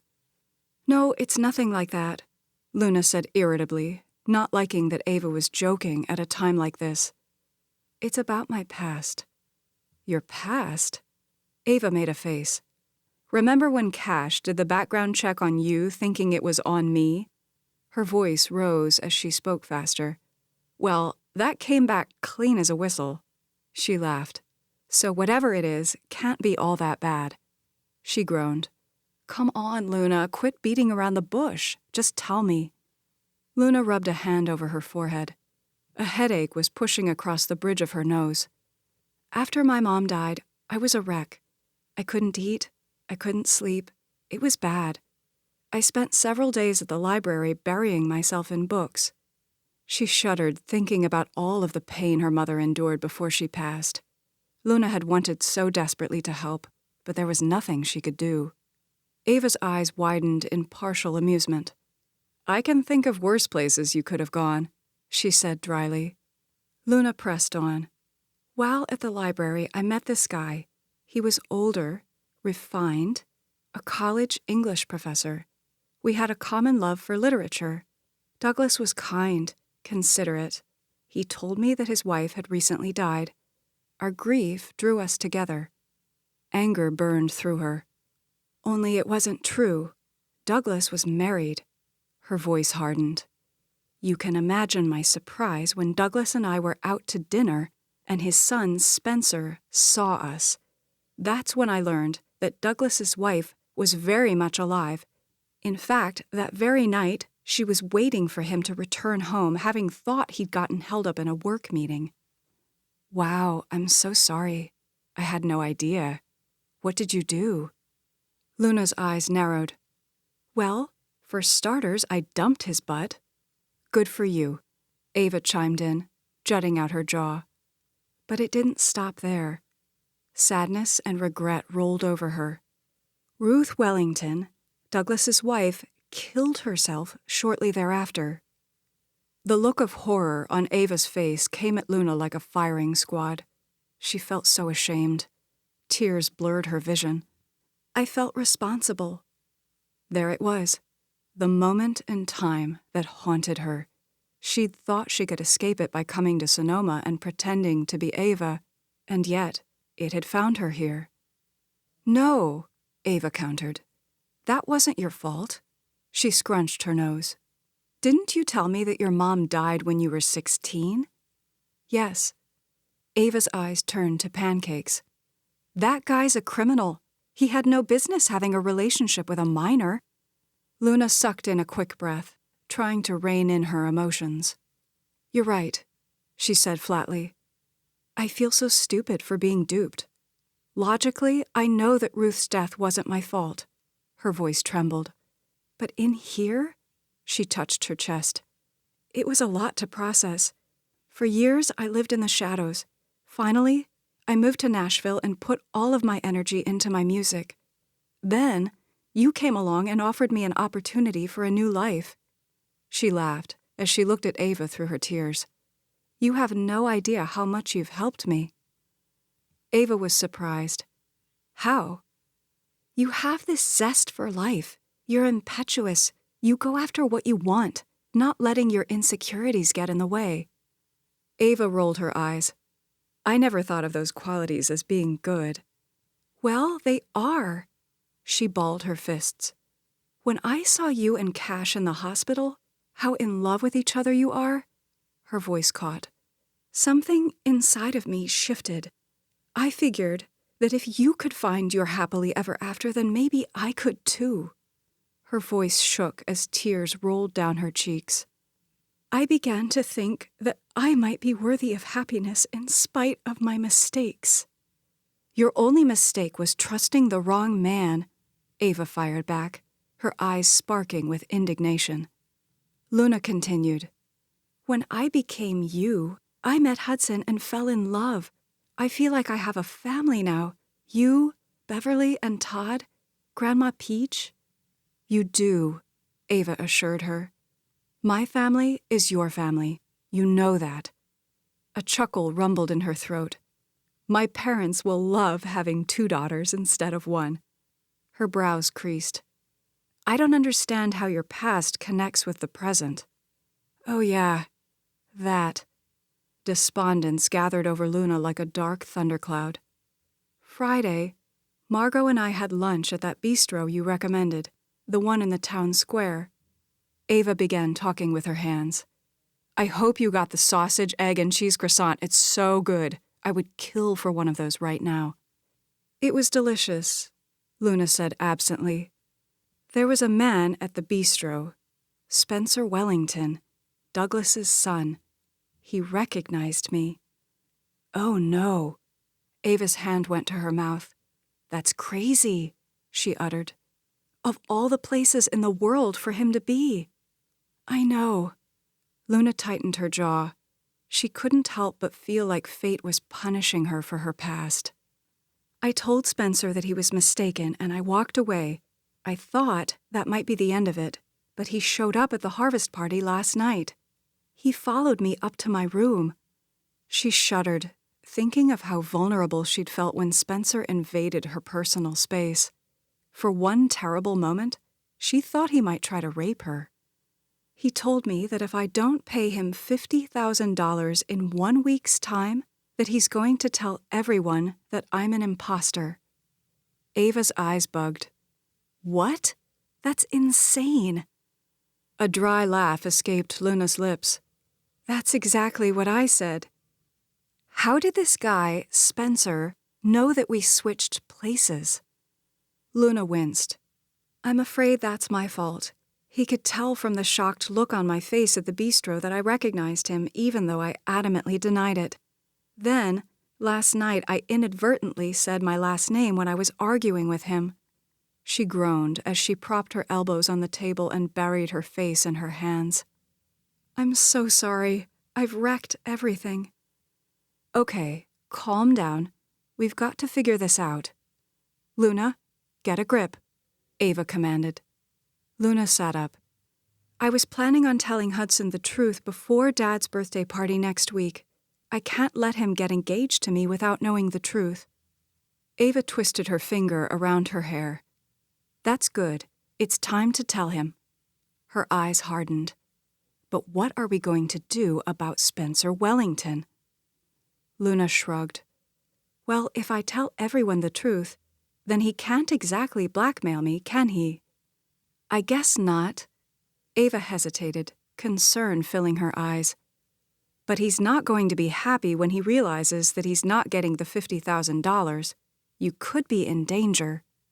A jolt of alarm raced through Luna. Do you think he would do something to me? Her heart began to pound.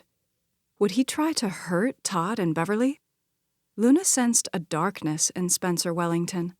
He was filled with such animosity that there was no telling what he might do. You know the answer to that better than me, Ava said grimly. A shiver ran down Luna's spine. She thought of the hatred burning in Spencer's eyes. She spoke in halting sentences, her breath coming in short bursts. He blames me for his mother's death. He told me that he'll never forget it. He said he wanted to hurt me like I hurt him. Shakes rattled through her hands. This is bad, she uttered. Do I need to go to the police? Ava bit her lower lip. Her eyes were deep lavender pools of thought. No, I have a better idea. Luna blinked. What? I think I need to have a chat with Cash's brother Ramsey. I don't understand. Ramsey works for a private security firm. He can put a stop to this right away. Conviction rang in Ava's voice. Hope rose in Luna's breast. Do you think he would be willing to help? There's only one way to find out. Okay, what do I do in the meantime? When are you planning on telling Hudson the truth? Luna's stomach tightened. I need to do it sooner rather than later. But you're for sure going to do it before the party on Saturday, right? Yes. That sounds good. But I don't think you should drop the bomb on Mom and Dad until after the party. Luna's jaw fell. What if Hudson doesn't take the news well? There might not be an engagement. Then Mom and Dad will know something is up. Ava scrunched her nose. True, she conceded. She looked thoughtful. I still think you should wait until afterwards. If everything blows up with Hudson, you'll have to come clean to everyone, but on the chance it doesn't, you should do it after the party. Okay, fine. I'll wait. Luna didn't really care when the conversation took place, so long as everything got resolved. Cash and I will talk to Ramsey. Ava tipped her head as she pursed her lips. Tell me everything you know about Spencer Wellington, his description, anything that could help Ramsey locate him faster. Did he say why he's in Sonoma? No, I assume it's for work, but I don't know. She frowned. Spencer has been keeping close tabs on your career, thinking it was me. Ava's expression tightened. More reason to nip this in the bud. What do I do for now? The same thing you've been doing. Ava smiled brightly. Just keep being me. Luna chuckled dryly. Easier said than done. You seem to be doing it much better than I ever did, Ava said seriously. Luna appreciated the compliment. Who would have guessed that I'm better at being you than me, she said humorlessly. You could take the next few days to get even closer to Hudson, Ava suggested with a playful grin. Make him fall so madly in love with you that he won't care what your name is." Luna rolled her eyes, but a smile tugged at her lips. "You know what? That's one task I don't mind tackling." They were about to end the chat when Ava grew serious. "One more thing." "Yeah?" Ava gave Luna a penetrating look. "I don't want to hear any more crap about you not being worthy of happiness. You are the kindest, best person I know. You deserve all the happiness this world has to offer, but you have to rise up and fight for it." She squared her jaw. "Do you hear me? You don't let anything or anyone come between you and Hudson." "If only I had an ounce of your strength." An astute smile tipped Ava's lips. "Oh, you do. It's in there. You just need the right catalyst to bring it out." "You mean the perfect storm?" Luna grunted sarcastically. Ava shrugged. "If that's what it takes, then so be it." Chapter 13. Hudson finished the last of the letter as he sat back in his chair. A grin stole over his lips. Ava would be so surprised. He'd been writing letters to her for years. He'd never actually planned to give them to Ava because he feared that she would think they were ridiculous. They were more of a cathartic process for him to work through his feelings. Now that he realized Ava loved literature and poetry as much as he did, it changed things. Things were so great with Ava that Hudson almost had to pinch himself to make sure this wasn't all a dream. In the past, Ava had accused him of being in love with the idea of her rather than the actual person. Hudson had always scoffed at that, mostly because he knew it was Ava's way of keeping him in the friend zone. Now, however, he realized that there was merit to what Ava had said. Their relationship was different now, so meaningful. Hudson liked how Ava kept insisting that he get to know the person she was now, rather than who she'd been before. He loved that they were creating new memories. He was glad Ava was feeling better. Yesterday they'd spent the evening together and she seemed perfectly fine. Saturday night at the harvest party, when Hudson opened the bathroom door and saw the distraught expression on Ava's face, it had frozen his heart. For one fleeting instant, he feared that she might have changed her mind about marrying him. He was relieved that she was just under the weather. She'd run into his arms and buried her head in his chest.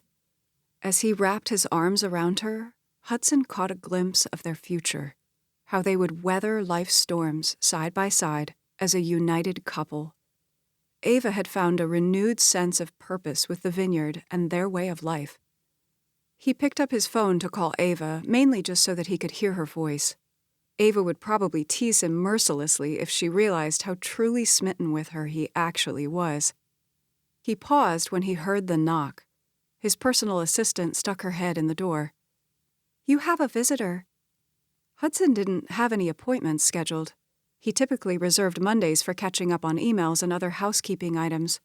His brows knitted. "Who is it?" "Margot Chase." He quirked a face. "Really? What did Margot want?" Hudson knew she was Ava's best friend, but the woman was getting intrusive. It was obvious at the harvest party that she intended to stick close to Hudson and Ava, and she would have, had Peter Sedgwick not intervened. "Should I tell her you're unavailable?" "Please." She nodded, turning to leave. "Wait a minute," Hudson called. His assistant turned back around. "Send her on in," he sighed. Margot was Ava's friend. Hudson needed to be more understanding. He was sure it was hard for Margot to see Ava getting engaged, to know that she would have to share her best friend with someone else. A few minutes later, Margot came flouncing in with a large, buoyant smile. She closed the door as Hudson stood to greet her. "Hey, you," she said as she went around the desk and gave him a tight hug. She pressed her body up against his in the process. Quickly, he extricated himself from her grip and stepped back. "Hey, Margot, what can I do for you?" He motioned across the desk. "Have a seat." He wanted to put as much space between himself and Margot as he could. She went over and sat down, crossing her legs. As always, Margot was dressed to the nines in white pants and a frilly floral blouse. She was a beautiful woman, but there was something feline about her that was off-putting to Hudson. He'd once been enamored with Margot and her charms, but learned quick that she was fickle. Margot's smile fell. "I came here to talk to you about Ava." He tensed. "What's going on?" "Ava's been acting so odd lately. Surely you've noticed how much she has changed." Margot scrunched her sculpted brows. "It's like she's not even the same person." A swift tide of relief swept over Hudson as he laughed. "Yeah, I've noticed." Margot leaned forward. "Don't you think it's odd?" "Yeah, I suppose I did, at first. But I like the change. A lot. Ava and I have talked about her change. She's trying to become a different, better person than she was before. I applaud her for that." Margot's face turned red. "I'm all about someone wanting to become better, but there's something strange about this whole thing. Before Ava up and disappeared for those weeks, she was adamantly against marrying you." The breath left Hudson's lungs. "Sorry," Margot amended with an apologetic smile. "I don't mean to offend you." He just sat there looking at her. How else was he supposed to take that comment? It was an insult. What made it worse was that Margot was right. Ava had been against marrying him initially. "I'm just trying to understand what's going on." Hudson gave her a steely look. "Why are you so worried about this? Ava has obviously changed for the better. She's getting along great with her parents. She loves her life on the vineyard." "You?" Margot spat. "Yes, she even loves me. How is this a bad thing?" He lifted an eyebrow, waiting for her answer. "I guess it's good." She threw up her hands. "I just think that something strange is going on. There was the guy at the bistro." His jaw tightened. "What guy?" "Ava and I were having lunch at that bistro downtown. I went to the restroom, and when I came back out, Ava was talking to some guy. She looked really upset. The guy claimed to know her, but she told him he was mistaken. Ava started walking away in a hurry. I followed after her. The guy then said, 'See ya around, Luna.'" "Maybe the guy was mistaken. Things like that happen all the time." She shrugged. "Yeah, maybe, but then I saw that same guy at the harvest party the other night." "Did you talk to him?" "Yeah, I asked him about the incident at the bistro." "What did he say?" She pushed out a loud sigh. "That he'd mistaken Ava for someone else." Hudson sat back in his seat and crossed his ankle over his thigh. "Okay, there you have it, easily solved. The guy made a mistake." "Look, I know my best friend, and she has changed. Something is wrong." Hudson pushed out a breath. "Margot, why are you really here?" She jerked. "What do you mean?" There was a tremor in her voice. "You come here with these allegations that have no substance. You're supposed to be Ava's best friend, and yet I can't help but think that you're throwing her under the bus." He pinned her with a look. "Why?" Tears glittered in her eyes. "She's no good for you." "I beg your pardon?" Irritation trickled down his spine. "Ava is the best thing that has ever happened to me." "She'll break your heart. Her feelings for you changed so suddenly. Aren't you worried that the switch will flip back the other direction?" Hudson felt like an invisible fist had socked him in the gut. "Why are you doing this?" He had been worried initially, but Ava had helped him put those fears to rest. Now Margot was resurrecting them. Apprehension clouded over him. Did he need to be concerned? His future had looked so bright before Margot came in here with her wrecking ball to demolish everything. Tears rolled down Margot's face. "You need to be with someone who truly loves you, someone who has loved you for years." He flinched at the implication of her words. "Are you talking about you?" This conversation was getting stranger by the minute. She gave him a pleading look. Surely you know how I feel about you. I would never turn my back on you the way Ava has for years." A humorless laugh rose in his throat as he rubbed a hand over his forehead. Now he knew what this was really about. Margot had come here today to make a play for him.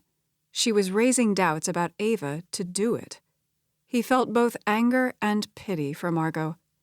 "You and I had something for one brief moment, but that all changed the minute I found you and your pool boy cozied up together." "It was one tiny mistake. I told you I was sorry." "Yes, you did. And I told you that I could never trust you again." "But I love you." Her lower lip quivered. "I love you more than you could ever imagine." "Margot, the only thing I could ever feel for you is friendship. I'm in love with Ava." She cried softly, her shoulders shaking, tears running rivulets down her cheeks. She looked up at him. "I just thought I owed it to you to raise a concern." "I would think, as Ava's supposed best friend, that you would owe it to her not to make a play for her soon-to-be fiancé." She gave him a stricken look as she stood, wiping at her eyes. "You're making a terrible mistake by not listening to me." Hudson clenched his jaw. "I don't think so." "Please don't tell Ava I came here today." He shook his head, unwilling to make her any promises. It would be a huge blow to Ava to learn that Margot had made a play for him. Maybe it would be better to keep this to himself. Hudson didn't want to do anything to taint his relationship with Ava. Margot would like nothing better than to drive a wedge between them, and he wasn't about to let that happen. She sniffled as she went to the door and opened it. She stopped and turned back, her dark eyes shining with determination. "Something is going on with Ava, and I'm going to find out what it is if it's the last thing I do." She snipped as she marched out. Chapter 14. Luna's skin prickled with the feeling of being watched as she hurried up the sidewalk to Rosalind's house. Was Spencer Wellington lurking somewhere near, watching her? The thought made her stomach churn. She glanced around, not seeing anyone. Maybe her imagination was getting the best of her. Luna hadn't been sleeping well. Last night, she dreamt of Douglas Wellington, but then the dream shifted and she was standing over Ruth Wellington, shaking her lifeless body and begging her to wake up. This morning, Luna had gotten a text from Ava saying that Ramsay Romeo had agreed to look into the situation with Spencer Wellington. That was great news. Hopefully, Ramsay could put a stop to the blackmail. With all of the turmoil going on, Luna had nearly forgotten about her appointment this afternoon with Isabella, Rosalind's granddaughter. Thankfully, Rosalind mentioned something about it over breakfast this morning. The row of modest houses with the chain-length fences reminded Luna a bit of Grandma Peach's neighborhood. She rang the doorbell and waited. A dog barked in the distance. She could hear the chatter of a TV. The door opened. "Hello," Luna said with a friendly smile. "Isabella?" The girl nodded. A brief smile touched her lips before she looked down shyly. Petite, with long, straight, dark hair and matching eyes, Isabella was a whisper of a girl, the kind of person who preferred to remain in the shadows. "Thanks for agreeing to help me," she said softly. She had a Spanish accent, but her English was perfect. "You're welcome." Luna felt an instant kinship with Isabella. She reminded Luna a bit of herself at that age. Luna stood patiently waiting to be invited in, not wanting to crowd Isabella. Isabella gave her a hesitant look as she shifted on her feet, twisting her hands. "Would it be all right if we went to my school to practice? It's only a few blocks up the road. They have a piano. The music teacher said I could use the auditorium." "Sure. Would you like to ride with me?" Isabella nodded. Her eyes widened slightly when she saw the red convertible sports car parked alongside the road. It stuck out like a sore thumb in this neighborhood. Luna waited as Isabella gathered her things and locked the door. Rosalind was still at work at the Giles home. From what Luna gathered, Rosalind and her husband had divorced years ago, so it was just Rosalind and Isabella. Isabella hugged her notebook to her chest, her chin downcast as they walked down the sidewalk to the car. Luna felt for Isabella. She was such a beautiful girl, but she was lacking confidence. "Go to the stop sign and take a right," Isabella directed when Luna pulled out from the curb. Luna glanced at Isabella. She was sitting stone still, pressing her notebook to her chest, as if she were trying to contain herself to a tiny space. A few beats of awkward silence passed as Luna tried to think of something to say. "Your grandmother is an amazing lady." Isabella nodded. "Tell me about your music," Luna prompted. "What kinds of songs do you like to sing?" "Pop mostly, some country." Silence. Sheesh, this girl was tough. She was even more shy than Luna was at that age. "Tell me about the talent show." She shrugged her thin shoulders. "It's mostly something that my grandma wants me to do." "Rosalind tells me that you're very talented." She smiled slightly at that, a faint rose color brushing her cheeks. "What song are you singing for the talent show?" "I haven't decided on a particular song yet," Isabella said. "I'm looking at a few." "Okay, do you need me to help you choose?" "Sure," Isabella said in a nonchalant tone. She pointed. "Turn here." Luna pulled in the parking lot. They got out of the car and went in through the main entrance. "The auditorium is on the second floor," Isabella explained. "Do you play the piano?" Luna asked. "A little, but not great." Isabella's expression grew worried. "Do you play?" Luna bit back a smile. "I can get us through." Truthfully, she was quite good at the piano and guitar. Her adopted mother had made sure that Luna was well-versed in many aspects of music. When they stepped into the auditorium, the familiar scent of wood, cleaner, and dust invaded her senses, taking her back to her growing-up years. A pang went through her, making her miss her adopted mother, Gail. Luna had spent lots of time playing around the stage and auditorium while her mother taught voice and piano lessons after school. "Let's see what you've got," Luna said as they gathered around the piano. Isabella's phone buzzed. She pulled it from her back pocket. Her brows creased as she began punching keys on her phone to respond to the text. Color seeped into Isabella's face. "Is everything okay?" Luna asked.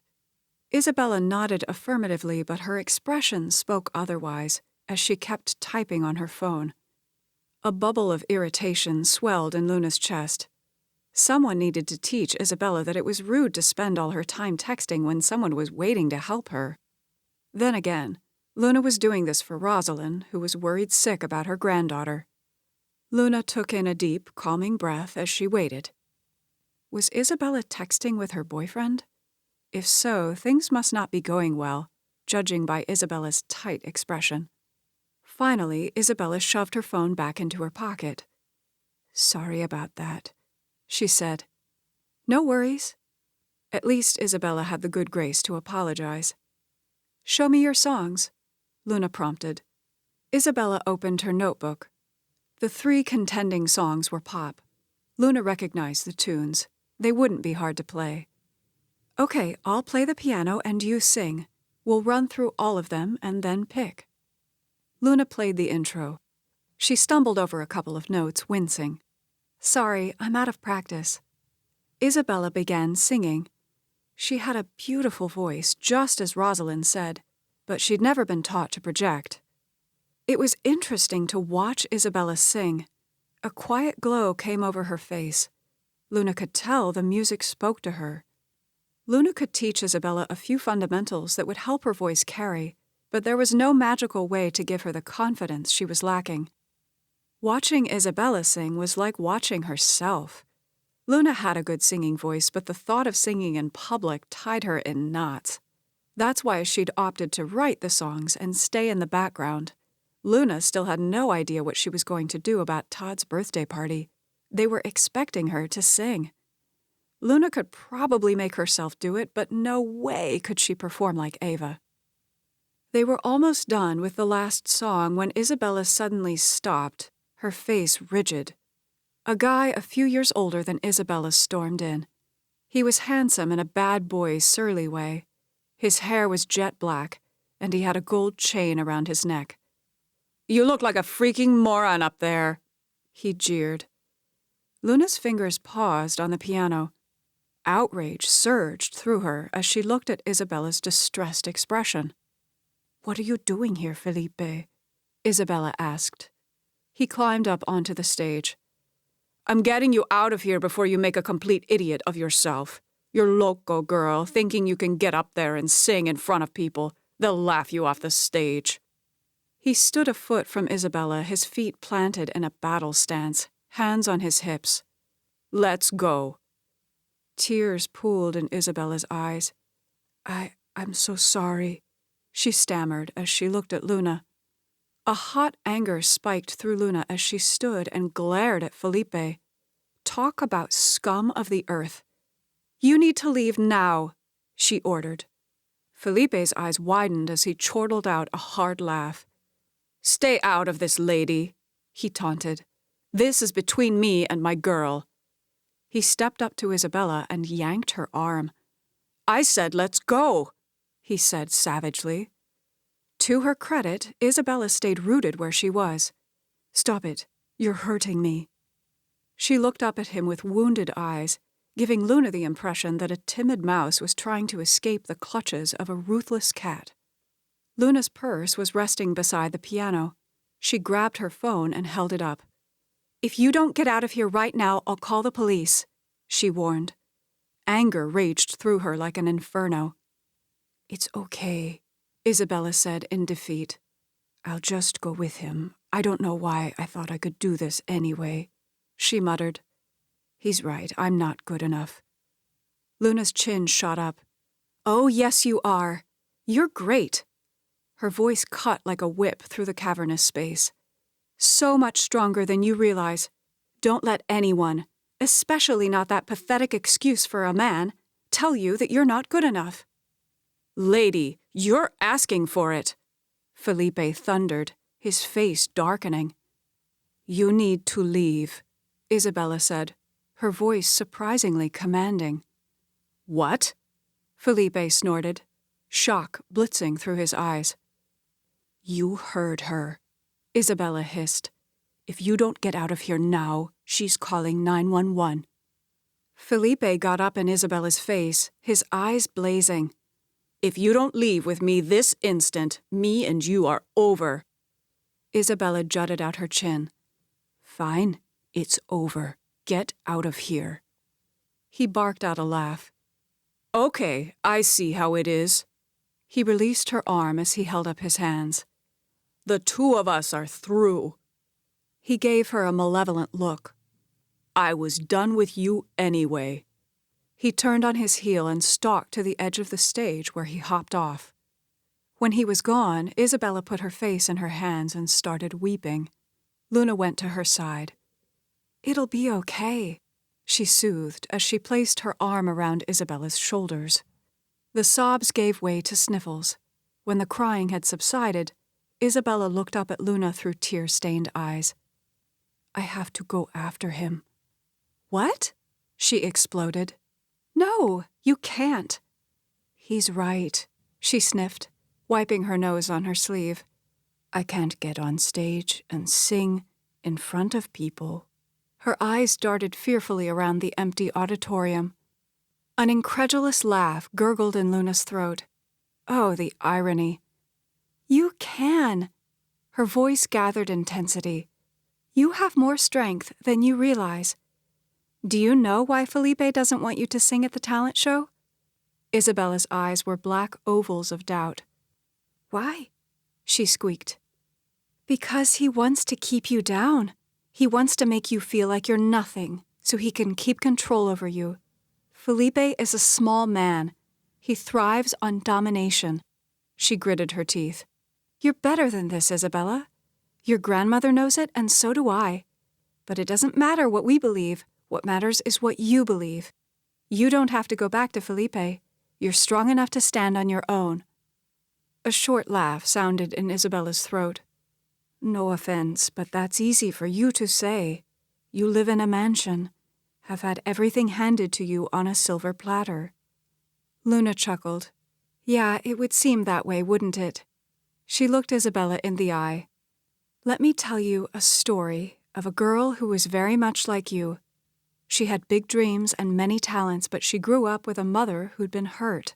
So hurt that she shut herself and her daughter away in this imaginary fortress where they could never let anyone else in. The daughter desperately wanted to break out of her shell, but she was afraid." "Of what?" Isabella asked with wide eyes. Emotion lodged a thick ball in Luna's throat. Her words came out raspy.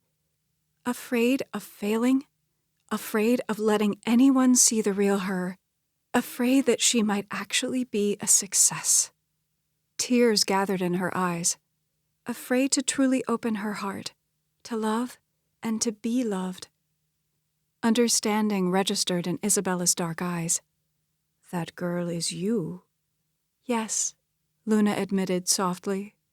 "But how?" Isabella frowned. "I don't understand." Luna placed her hands on Isabella's shoulders. "That doesn't matter," she smiled. "What does matter is what you choose to do from here on out. You can run back to Felipe, beg him to take you back, and for the rest of your life you'll feel like the worthless piece of trash he makes you out to be. Or you can learn to stand on your own. You can face your fears and break out of your shell. Become the girl you were meant to be. The choice is yours." Isabella looked thoughtful. "Okay," she said. "I want to stand on my own." A tentative smile spread over her lips. "Will you still help me learn to sing?" Laughter rose in Luna's throat. "Of course." She embraced Isabella in a tight hug. "Thank you," Isabella said. "No, thank you, for reminding me that some things are worth fighting for." She took a deep breath. "If you're going to have a chance of winning the talent show, then we're going to need a better song than the ones you've picked. I have just the thing," she said as she went to her purse.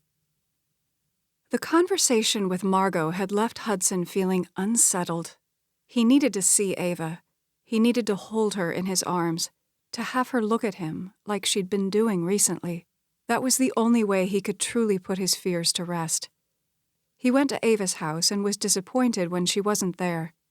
Rosalind informed him that Ava was helping Isabella learn a song for her school talent show. When Hudson heard that, he couldn't help but be impressed. That night by the pool, he and Ava had expressed a desire to somehow help Rosalind, but Ava had stepped up to the plate and was actually doing something. Hudson asked Rosalind where they were practicing. Rosalind said it was at her house. She gave Hudson the address. He'd gone to the house, but Ava's car wasn't there and no one was home. He tried calling Ava, but she didn't answer. He'd just left Rosalind's home and was driving by a high school when he spotted Ava's car. He turned into the parking lot and tried calling Ava again. It went to her voicemail. It couldn't hurt to go inside, see if he could find her. Hudson couldn't remember when public schools started back, but he guessed it wouldn't be until the end of the month or the 1st of September. He stepped into the office, grateful someone was there. The older lady behind the desk looked up at him, her glasses perched on her nose. "May I help you?" she asked briskly. He cleared his throat. "I'm looking for my girlfriend. She's helping one of the students get ready for a talent show." The woman pursed her lips. "Yes, I saw them walk by earlier. They're probably in the band room or the auditorium." "Can you tell me where those are?" "Sure." "Thanks," he said as he left the office. He went to the band room first. It was locked. He went to the auditorium next. He heard the piano and singing before he saw them. Isabella was standing beside the piano while Ava played. Not wanting to interrupt in the middle of the song, he stayed back. When Isabella got to the chorus, Ava sang with her. "Give me a new song, a new dream to dream, clean air to breathe, a new voice to be heard. For so long I was caught up in my own shell. Then you came along and caught me when I fell. The mountain seems too high to climb, but oh baby, with you by my side, I know I'll be just fine. Give me new wings to fly, a new life to try. As the song ended, Hudson stepped forward, clapping. Bravo! Isabella ducked her head, her face turning cherry red. Thanks, she said in a quiet tone. When Ava saw him, a large, surprised smile moved over her lips. Hey! He hopped up on stage, striding over to her with springy steps. Sorry to interrupt. He went to her side, leaned over, and gave her a kiss on the mouth. I missed you. Out of the corner of his eye, he caught Isabella's bashful expression as she looked down and smiled. Ava laughed with delight. This is a nice surprise. She looked at Isabella. She's learning a new song and she's picking it up fast. There was a note of pride in her voice. Isabella tucked a strand of hair behind her ear, beaming. I heard. That was a beautiful song. I've never heard it before. Ava wrote it, Isabella said. Hudson's eyes widened. You wrote that? Color rose in Ava's cheeks. I did. I didn't realize you wrote songs. Did you write the lyrics and the music? I did, Ava answered in an offhand way, as if she were trying to downplay her ability. Wow, he uttered. I learn something new about you every day. Do you mind if I hang out and watch? He held up a hand. I promise I won't get in the way. He grinned at Isabella. I'll go and sit on the front row and we'll silently cheer you on. How does that sound? A look of uncertainty crossed Isabella's features as she looked at Ava. It'll be good, Ava assured her. It will get you used to performing in front of an audience. Okay, Isabella said. Hudson winked at Ava. I'll be right down here. Ava smiled. Sounds good. A look passed between them, and Hudson felt her adoration encircling him like a warm blanket. Margot was right. Ava had changed, but it was a wonderful change. She loved Hudson as he loved her. The two of them were announcing their engagement in a few short days. Let's start from the beginning, Ava said to Isabella as Hudson sat down in a seat. This time, I want you to pretend that you're singing to the people in the last row of chairs, way in the back. Straighten your shoulders, Ava directed. Use good posture.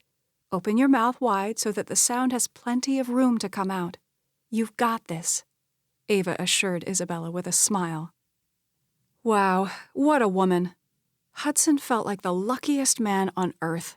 He still couldn't believe that he was going to marry his best friend, the woman he'd loved since childhood. Isabella began singing, but Hudson wasn't focused on her. His attention was drawn to Ava. She was so alive, so mesmerizing. The combination of the music and the lyrics to the song touched Hudson. The song was incredible, the kind of song that had the power to move people. Ava truly had a gift. Had she always written songs? If so, why had she never said anything before? Chapter 15. Luna's nerves were jumping like a bucket full of crickets. Todd's birthday party was in a few short hours. Beverly was holding it at the country club. It would be a smaller, more intimate gathering than the harvest party had been. She'd been trying to call Ava all day but hadn't been able to reach her. Yesterday, when Luna and Ava spoke, Luna had been freaking out about Spencer Wellington. She'd not heard a word from the man since the harvest party, but she felt sure he'd rear his ugly head before the night was over. Ava told Luna not to worry about Spencer Wellington, that Ramsay would take care of the situation. When Luna asked how, Ava said it was better not to ask. Luna had no idea what that meant. She asked Ava to explain, but Ava had just laughed, promising that all would become clear soon. Sometimes her sister could be so infuriating. Ava was acting like this was all a game, but Luna's head was on the chopping block.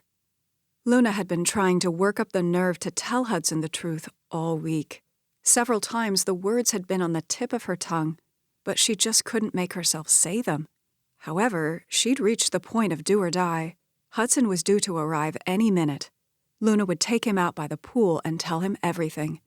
What he chose to do with that information was up to him. The doorbell rang. Beverly went to get it. A second later, she called up to Luna, who was standing by the stairs, positioned where she couldn't be seen from below. "Ava, Hudson's here." "I'll be right down." She took in a deep breath and offered a silent prayer for help. Pasting a smile on her face, she went down the stairs. "Hello, beautiful," Hudson said as she stepped up to him. He leaned in and kissed her mouth, sending tingles rushing through her. "I'll leave you two kiddos alone," Beverly said with a twinkle in her eye as she left the foyer. Luna's heart was pounding so fiercely that she was afraid Hudson would hear it. She realized he was holding a bundle. "What's that?" He grinned broadly. "For you." A loving smile curved his lips as he placed the bundle in her hands. "I have been writing you letters for years." She went cold all over. "You have?" she stammered. He'd been writing Ava for years. She felt sick at heart. He kept his hands over hers. "I love you, Ava Giles." Her eyes grew moist. "I love you too," she croaked. "That's the first time you've ever told me that. You have made me the happiest man on earth," he said jubilantly. "Tonight we'll announce to the world that we're engaged. This is just the beginning." He winked. "From now on, it's just me and you." She tightened her hold on the letters. There's something I need to talk to you about." Blood was thrashing like a washing machine against her ears. His phone rang. "Sorry, I should probably get this. I promised my dad I'd keep my phone handy in case he needed to reach me." He pulled it out of his pocket and answered. "Hey, Dad. Right now?" He looked at Ava. "Are you sure it can't wait?" "Okay, I'll be right there." He ended the call with a heavy sigh. "I'm sorry, I have to go." Her eyes rounded. "I thought we were spending the next several hours together." She needed to do this now before she lost her nerve. "One of our distributors is in town. Dad called an impromptu meeting about the new label. I'm so sorry." His eyes glowed turquoise. "Tonight, I'm all yours." He gave her a quick peck on the lips, and then he was gone. She stood, staring at the closed door, tears welling in her eyes. She looked down at the letters. He'd been writing them to Ava for years. A tear dripped onto the top envelope as she wiped it away. With a heavy sigh, she turned to go back to her room. After closing the door, she locked it. Then she went to the bed and sat down. She untied the twine and picked up the first envelope. Feeling like she was opening Pandora's box, she slid her finger beneath the edge of the seal to open it. It was dated 8 years ago. Her breath caught as she began reading. "Dear Ava, tonight was the greatest night of my life. You would be furious if you knew that my dad was the one who gave your dad the idea for us to work alongside the Harvest crew. I enjoyed having you all to myself for the night, away from Richard Kimball and all of those other sharks who were trying to get you to go out with them. Those jokes you told had me in stitches, and when you talked me into sneaking back to the house, and then your dad caught us, that was the icing on the cake. I wish I could tell you in person how wonderful you are, but I know you would only laugh, so I'll tell you here. Ava, you're amazing. I know how cheesy this sounds, but when I saw your skin glowing silver in the moonlight and the vivacious slice of life in your eyes, it did something to my heart. Ugh, I'm glad you won't ever read this. I sound like one of those literature geeks in Mr. Waters' class. Yours always, Hudson." Luna reached for the next one. It was dated 6 months later than the first. Hudson was telling Ava about his new car and how he was glad she'd been the first girl to ride in it. She could hear the voice of the young boy Hudson had been in the letters. She skimmed through the rest, her heart getting heavier as she read. As the letters went on, Hudson grew more mature. His feelings for Ava went from a schoolboy crush to something deeper. She opened the one Hudson had written when Ava went away to college. My dearest Ava, I can't believe you're actually gone. I stopped by your parents' house the other day and it felt so empty.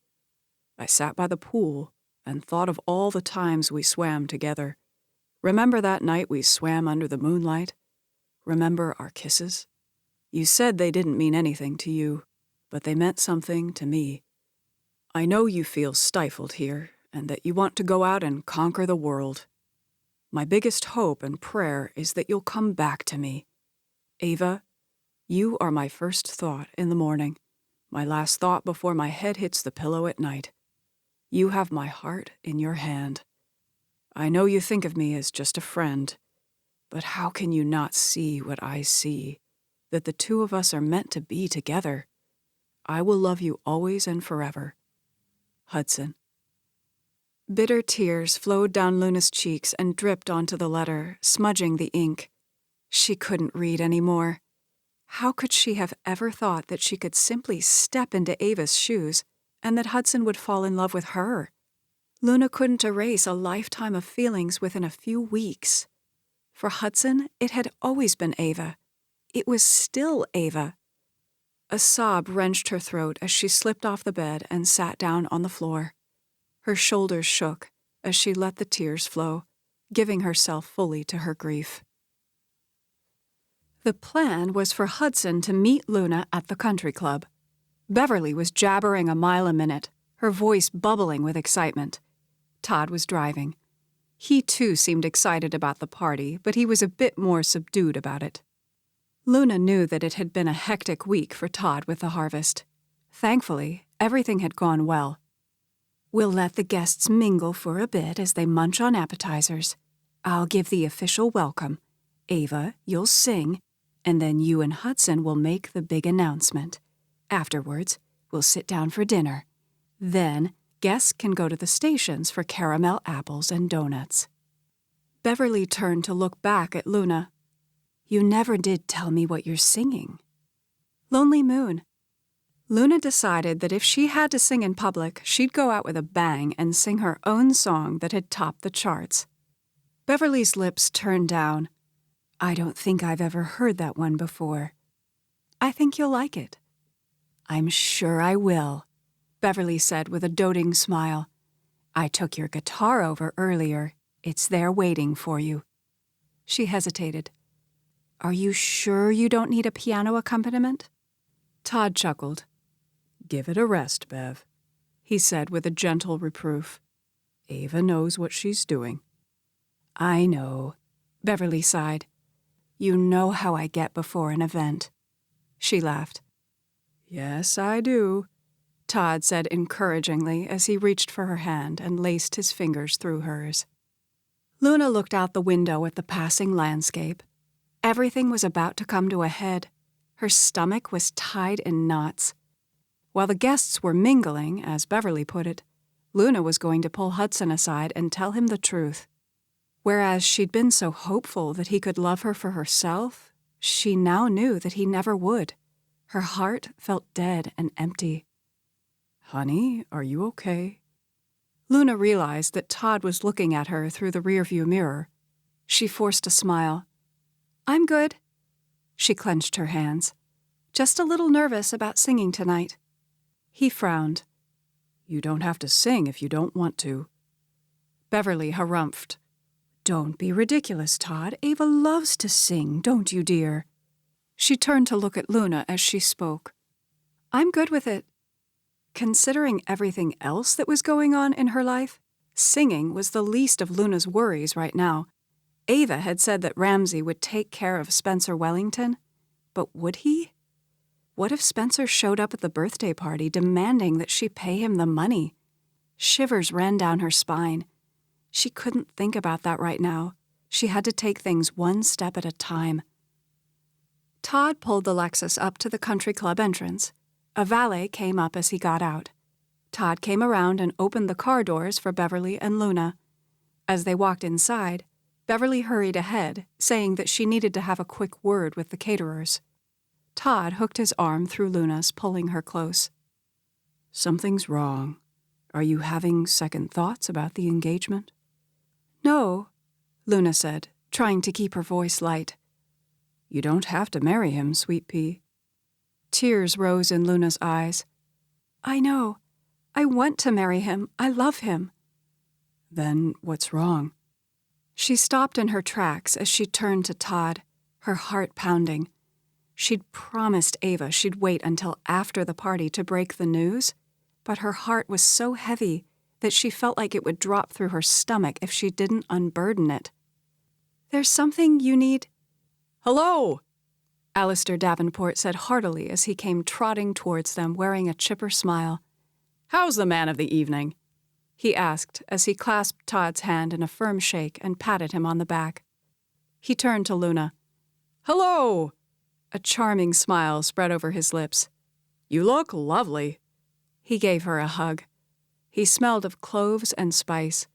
"Congratulations on your engagement. Juliet and I are thrilled beyond words."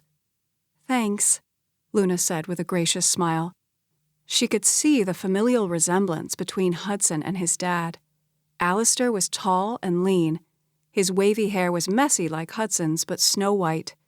His skin was tanned and weathered from being outdoors. She could easily picture Alistair working beside Hudson to restore the windswept. This genteel man, who exuded confidence with his every mannerism, would have been her father-in-law. He would have bounced his grandchildren on his knee. He would have been an intimate part of Luna's life. He would have come to love her as he loved Hudson. She could already tell that about Alistair, that he was a solid, good guy. Moisture rose in her eyes as she blinked it back. No sense in dwelling on what might have been. Alistair jutted his thumb behind him, a boyish grin overtaking his features. He looked so much like Hudson in that moment that it pierced her heart. "There's a guy in there who's chomping at the bit to see you." Luna smiled. "I'll go and find him." She looked briefly at Todd and could tell that he was concerned about her.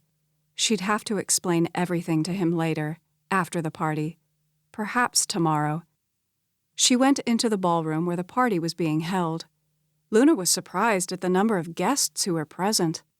She'd thought it would be a smaller, more intimate gathering. Then again, it was Beverly they were talking about. She spotted Hudson off to the side laughing and talking to some guys that she didn't recognize. When Hudson saw her, a dazzling smile lit his face. He crossed the room in quick strides.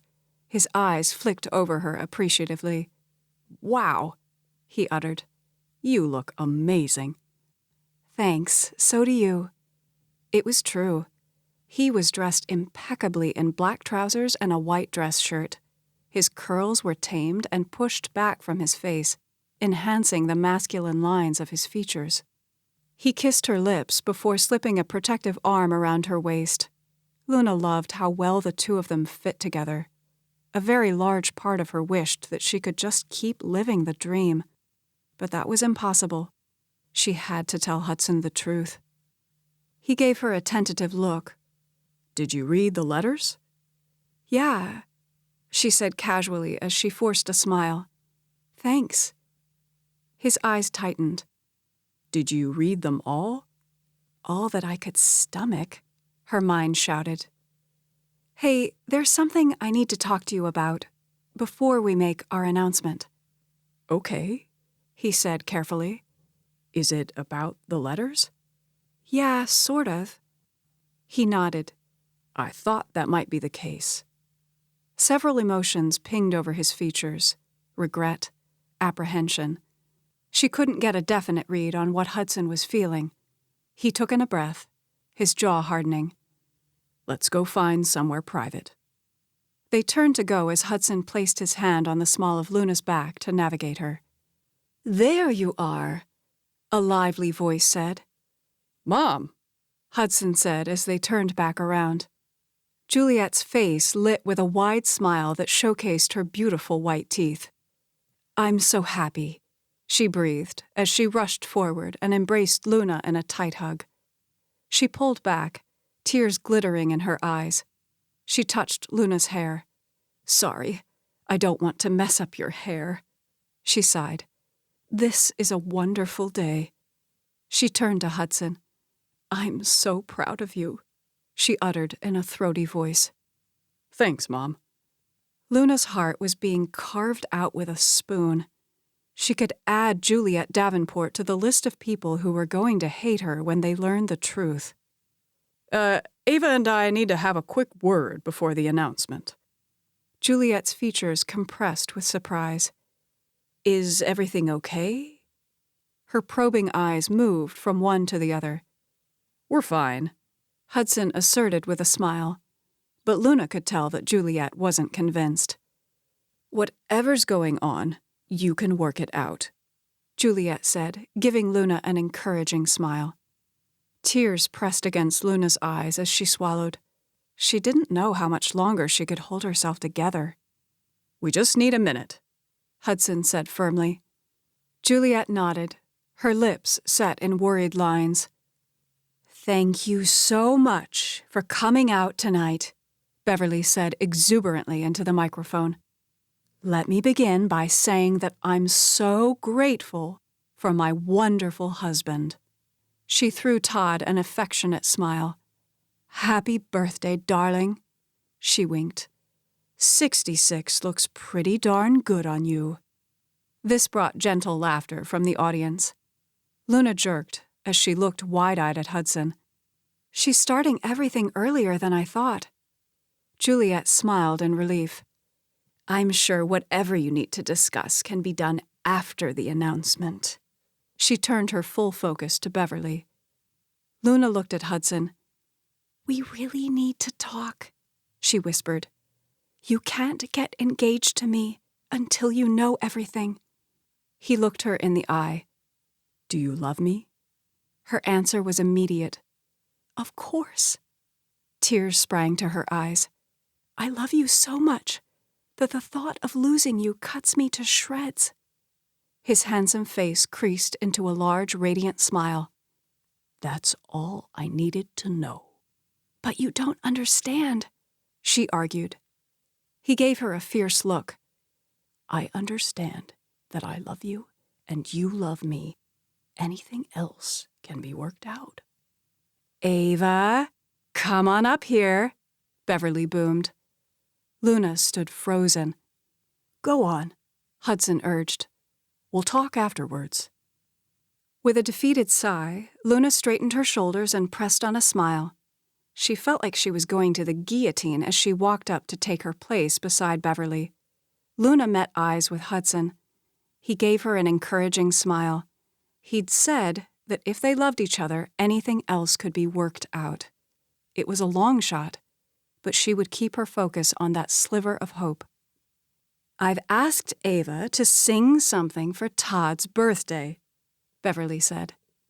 As if on cue, one of the male servers came forward and handed Luna the guitar. Another placed a stool in front of the microphone stand. "Thanks," Luna said automatically as she slid the strap over her shoulder. A wave of dizziness assaulted her as her knees buckled slightly. Luna was grateful for the support of the stool as she sat down. She'd thought she could do this, but now her throat felt impossibly small as she swallowed. She looked at the expectant faces in the audience. Luna's eyes rounded as her gaze caught on Rosalind and Isabella. She'd been so determined to get to Hudson and tell him the truth that she'd not even realized that Rosalind and Isabella were here. Isabella gave her an encouraging smile. It was amazing how much courage that one small gesture infused into Luna. She'd given Isabella such a great pep talk. She just needed to remember everything that she'd said. She offered a silent prayer for help. For some reason, she heard a whisper of her mother's words, instructions Luna had heard her mother give countless times to students. Sit up straight. Open your mouth to project your voice. Feel the music and the words. In a way she couldn't explain, she could almost feel her mother's arms cradling her. This was Luna's song. It had come out of her experiences and her heart. No one could sing it more genuinely than her. Her fingers felt a little stiff as she began strumming on the guitar. She played the intro and began singing. As the song progressed, her courage increased. Luna was not a performer by any stretch of the imagination. She had no doubt that Ava could do 1,000 times better. All Luna could do was to sing straight from the heart. Tattered dreams and intermittent screams fill the chamber of my searching heart. You say you want a fresh start, but trusting you, well, that's just not smart. I see your lying smile, and hope you'll stay for a while. My heart knows what my head will refuse. It's no use, because there's always another excuse. Don't mind me, because I'm free to go back to my lonely moon. Lonely moon, forever in my room, always there, always plays fair. My lonely moon, I won't leave you so soon. As Luna sang, her mind went back to the modest house of her youth. She'd sat in her room at night and gazed out the window at the large, luminous moon, wishing for a better life. She realized now that any love she thought she felt for Douglas Wellington was the illusion of a broken-hearted little girl who was desperate to be loved. Luna had found love with a wonderful man. Her eyes locked with Hudson's as she sang the last notes of the song. There were tears in his eyes. He looked so proud. Applause broke out as Luna rose to her feet. She looked at Beverly and Todd. Tears were streaming down Beverly's cheeks, and Todd's eyes were glistening. Isabella was grinning from ear to ear, and so was Rosalind.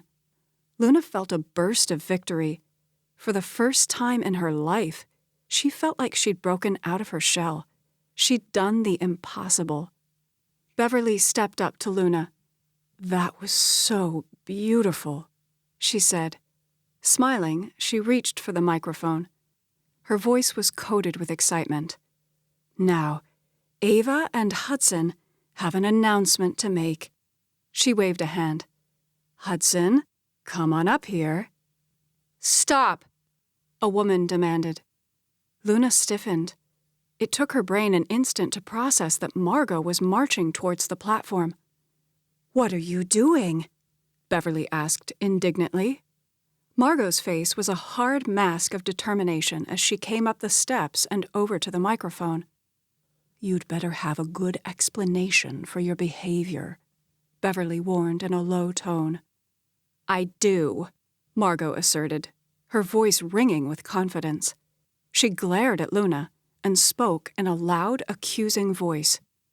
"This woman is not Ava Giles. She's an imposter." Murmurs rippled through the audience. Luna felt the blood drain from her face. Clutching the guitar, she looked at Hudson. He looked completely baffled. Beverly's face turned bright red as she zoomed in on Margot. "This is outrageous. You need to leave," she demanded. Margot jutted out her chin, her dark eyes shooting daggers. "It's true. Her real name is Luna Ellison," she grunted. "I knew there was something fishy about you from the get-go." She kept her eyes trained on Luna. "Then, I happened upon a YouTube video of Cash Romeo and Ava singing together." She smiled smugly. "When Ava started twisting her hair around her finger, I knew the truth." "Margot, I have no idea what you're babbling about, but you are way out of line," Beverly seethed. Everything came at Luna in a blur. She looked at Beverly's disbelieving expression. It was commendable how adamant she was in her stance, but she would soon realize that she'd been duped. Hudson's expression was confused. Juliet and Alistair Davenport were looking at Margot in disdain. Luna had no idea how she was going to make it out of this in one piece. She wished Ava were here to help her through it. Margot riddled out a hard laugh. "I'm sorry, Mrs. G. I don't mean to ruin the party, but I wanted you and everyone else to know the truth." She raised her voice. "The real Ava is right here." Gasps sounded as Ava threaded through the crowd and up to the platform. Her arm was in a sling. Her blonde hair was flying out behind her like wings, her chin set with fortitude. "What are you doing here?" Luna croaked. Ava flashed an apologetic smile. "It was meant to be a surprise for you and Mom and Dad." She shot Margot a death glare, until some idiot ruined everything. Margot's face registered triumph. "Welcome home, Ava," she said sarcastically. Ava's eyes narrowed. "You've had your little moment in the spotlight. Now I suggest you slink back to your hole." Margot laughed. "Is that any way to talk to your best friend?" "You're no friend of mine," Ava fired back. "Not anymore," she thundered. Beverly's face was ashen. I don't understand what's going on here." She looked back and forth between Ava and Luna. "I'm sorry, Mom," Ava said meekly. "This is all my fault. Luna is my identical twin. My birth mother contacted me. That's the real reason I disappeared for a few weeks." She smiled faintly at Luna. "While in Atlanta, I learned that I have a twin sister. I talked Luna into switching places with me." Her voice gathered enthusiasm. "Mom, you have 2 daughters now." Panic filled Beverly's eyes. She turned to Luna. You're not Ava?" Her voice was childlike, plaintive. "No," Luna uttered. "I'm sorry." She looked at Hudson, tears blurring her vision. I'm so sorry." Her voice broke. "That's what I was trying to tell you." He pushed a hand through his hair. She could feel his confusion, his disappointment, his anger. "I can't believe this," Beverly sputtered. Her legs wobbled. She would have fallen had Ava not stepped forward and caught her. "It's okay," Ava soothed. She steered Beverly to the stool and helped her get seated. Beverly's eyes widened incredulously. "There are 2 of you," she stammered, as if trying to make herself believe it. She looked at Ava. "I can't believe you have a twin. I never knew." "Neither did I," Ava chuckled. "It's great having a sister, actually." "What happened to your arm?" Beverly asked. "It's my shoulder, actually. I'll explain later." Irritation bubbled in Luna's chest as she looked at Ava. "You certainly know how to make an entrance." "I'm sorry." Her eyes were pleading. "I didn't know what else to do. I was trying to help." Luna's mind raced to put the pieces together. "What are you doing here?" "It was supposed to be a surprise. Cash and I had the night off, which was a miracle in and of itself. It was just how the concert schedule worked out.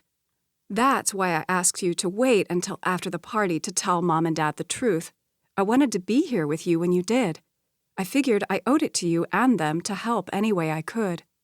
Also, I wanted to be here for Dad's party. I was standing in the back when you sang. I had intended to sneak out the back before anyone saw me and meet up with you guys at the house." Admiration flickered in her eyes. "You were great, sis. Hearing you sing Lonely Moon, well, it helps me understand what you've been through." "Somebody had better do some explaining," Alistair roared. Luna heard Todd make a noise. She thought he might be trying to answer Alistair, but then she heard gurgling and saw the panic on Todd's face as his eyes bulged. His face turned dark purple as he clutched his chest and collapsed.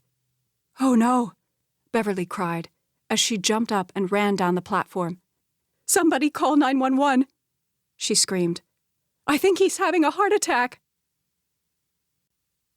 Chapter 16. The next few hours were a blur as the paramedics rushed in and carried Todd off on a gurney. Beverly was beside herself, perpetual lines of tears streaking down her face. Ava stayed by her side, trying to comfort her, but Luna could tell she was also fighting her own emotions. Luna saw Cash Romeo and another man whom she guessed might have been Ramsay, standing off to the side, keeping a respectable distance. The guests all dispersed, offering their mumbled condolences. I need to get to the hospital, Beverly said. Ava looked at Cash. We'll take you, she said. Beverly nodded. Luna wasn't sure where she fit into this picture. She felt completely numb from head to toe. She saw Hudson over in a corner talking to his parents. Alistair and Juliet were livid. They kept casting dark looks at Luna and Ava. It looked like Hudson was trying to calm them down. I guess I'll go back to the house, Luna said. She wanted to go to the hospital, but she didn't know if she would be welcome. She was surprised when Beverly caught her arm in a strong grip. No, Beverly asserted, squaring her jaw. You're coming with us. Tears rose in Luna's eyes. Do you still want me? She squeaked. Of course I want you, Beverly harumphed. Like Ava said, I have 2 daughters now, and you're much more agreeable than the other one. She gave Ava a sharp look. Hey, Ava protested, but relaxed when she saw the blip of a twinkle in Beverly's eyes. It was quickly overshadowed, however, by worry. I hope Todd's okay. Beverly bit her lower lip. If anything happens to him. Her voice dribbled off to silence. Tears filled Ava's eyes. This is all my fault. Cash touched her shoulder. It'll be all right. I left my purse in the trunk of the car, Beverly said in distress. Ava blew out an impatient huff. Why are you worried about your purse at a time like this? I need my phone, my things, Beverly countered. Luna held out a hand. It's okay. I'll go get the car. I can drive it to the hospital and meet y'all there. She recognized that Beverly's plea for her purse was her way of trying to hold on to what shred of normalcy she could. It was how Beverly dealt with crisis situations. That's why she was so keen on her parties and gatherings. Those were aspects of her life she could control. Thank you, Beverly said with an appreciative smile. See you at the hospital, Ava said. Sounds good. Luna looked at the corner where Hudson and his parents had been. With a sinking heart, she realized that they were gone. Hudson had not even said goodbye. Her heart squeezed. She swallowed, pushing aside the despondency. Right now, she had to focus on getting the car and going to the hospital. She hoped Todd was okay. Please let him be okay, she prayed. Luna pulled into the parking deck at the hospital, driving around the concrete maze until she found an empty spot. She'd just gotten out and was standing by the trunk about to get Beverly's purse out when she heard movement. She spun around and gasped as Spencer Wellington grabbed her arm. Did you really think you could get away without paying me the $50,000? His face was an ugly red, his eyes raging with fury. It's over, she hissed. A smoldering anger kindled inside her as she met his eyes full on. What happened to your mother was a terrible thing, but it wasn't my fault. Your dad is a predator. I was 16 years old when he pursued me. He's a criminal, she spat, disgust rolling over her. You had no right to try and blackmail me. She ground her teeth. If you ever come near me again, I'll go straight to the police. She grabbed the keys with both hands. A cynical laugh rasped in his throat. It's not over until I say it's over. There's more than one way for me to extract payment. A cold, sinking despair turned Luna's heart to glass when she saw the lust in his eyes. It occurred to her that they were alone in the parking deck. She pressed the alarm button on the keypad. The car horn started blaring loudly. Let go of me, she screamed as she tried to pull her arm away from his grasp. She was determined to put up the fight of her life. A sharp pain streaked through her when he slapped her face. He wrenched the remote out of her hand and clicked off the alarm. Nice try, he laughed. Adrenaline surged through her as she kneed him in the groin. He grunted in surprise as he doubled over, dropping the keys. She made a break for it, sprinting, but she didn't get far in her heels before he caught her ankle. She went sprawling, catching herself with the palms of her hands. Her purse had been on her shoulder. It went flying. Spencer let out a string of vile words as he got on top of her, pinning her hands down. Nausea overtook her when she saw the look of cold pleasure in his eyes over what he was about to do. Then, just like that, Spencer was pulled off her. She felt the liberating weightlessness.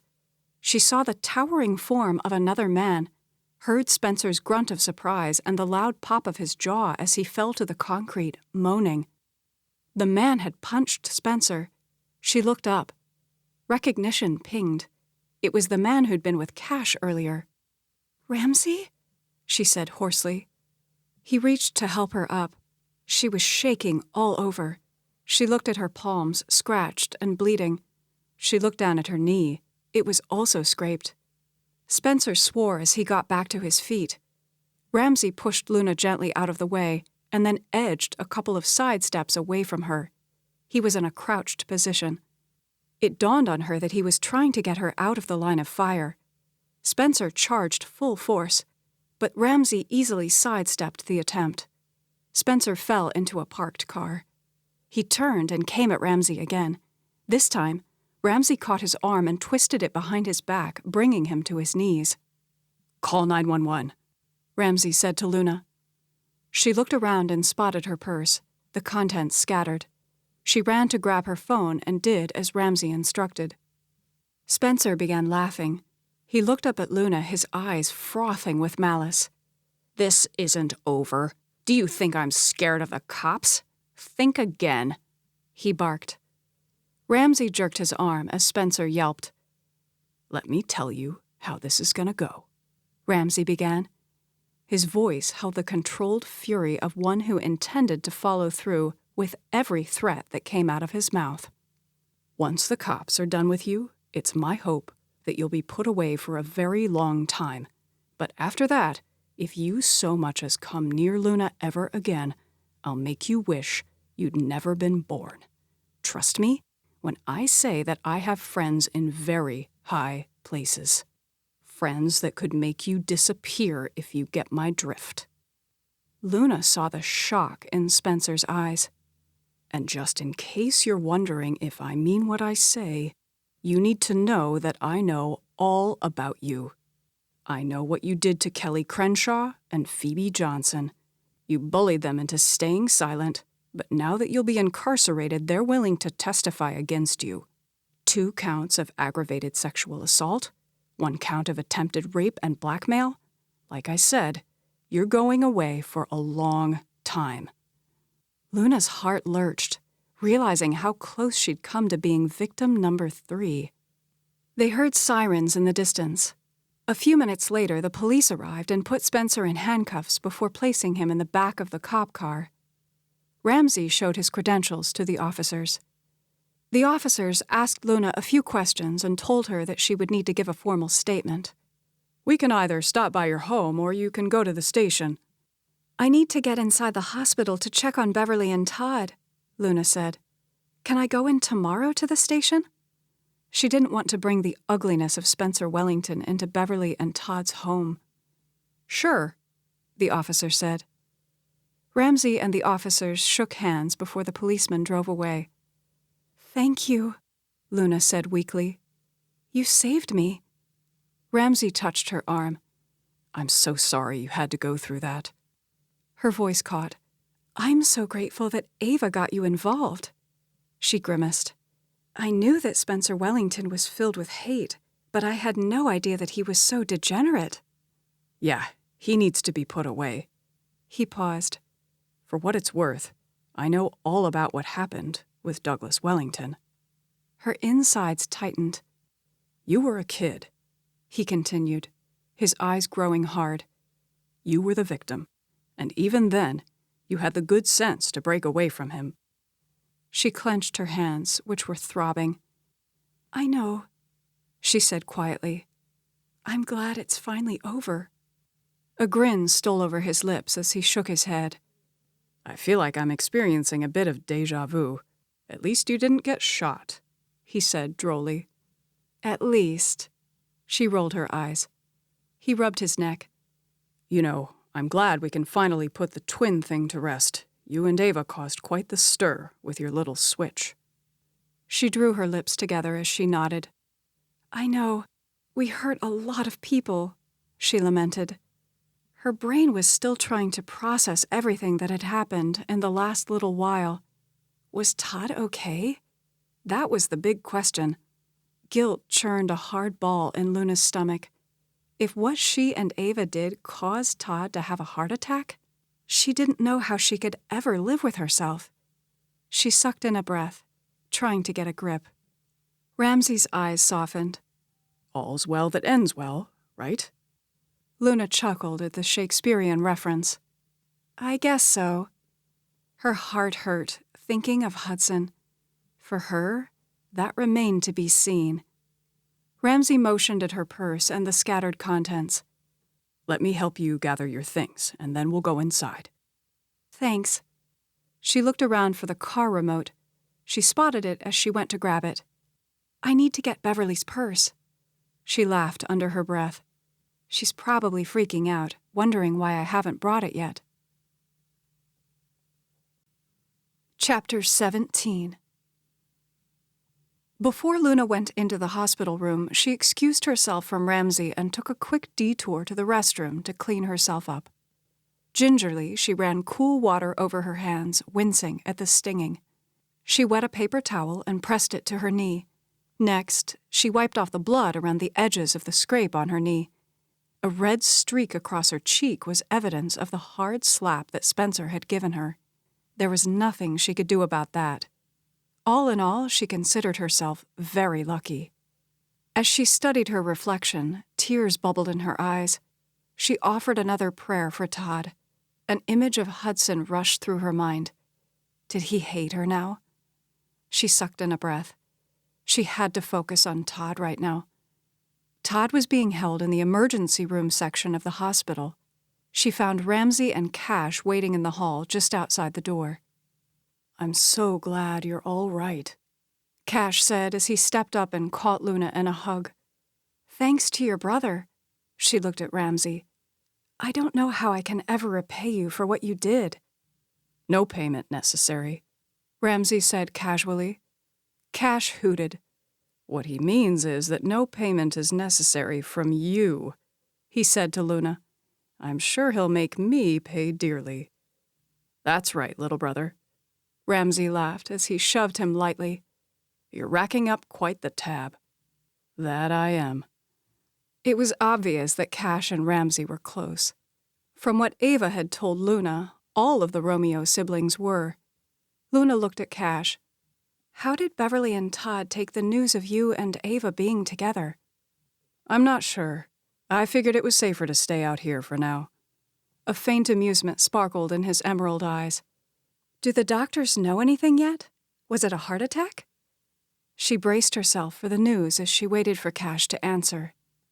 "They did some sort of high-sensitivity enzyme test that will supposedly let them know in under 3 hours if it was a heart attack." Luna took in a deep breath as she nodded. "Well, wish me luck." "Good luck," the brothers said simultaneously. Luna cautiously stepped in. When Todd saw her, a large smile spread over his lips. "Hey." The sight of Todd in the hospital bed, wearing a gown, hooked up to monitors, brought tears to Luna's eyes. "Hey," Todd said gently. "None of that." She smiled as she nodded. She approached the bed as she looked at Beverly and Ava, who were seated beside it. "I'm so sorry," she began as she reached for Todd's hand. He gave it a firm squeeze. "It's okay. Ava told us everything." She looked at Ava and Beverly for affirmation. Ava nodded and smiled. Beverly patted the empty seat beside her.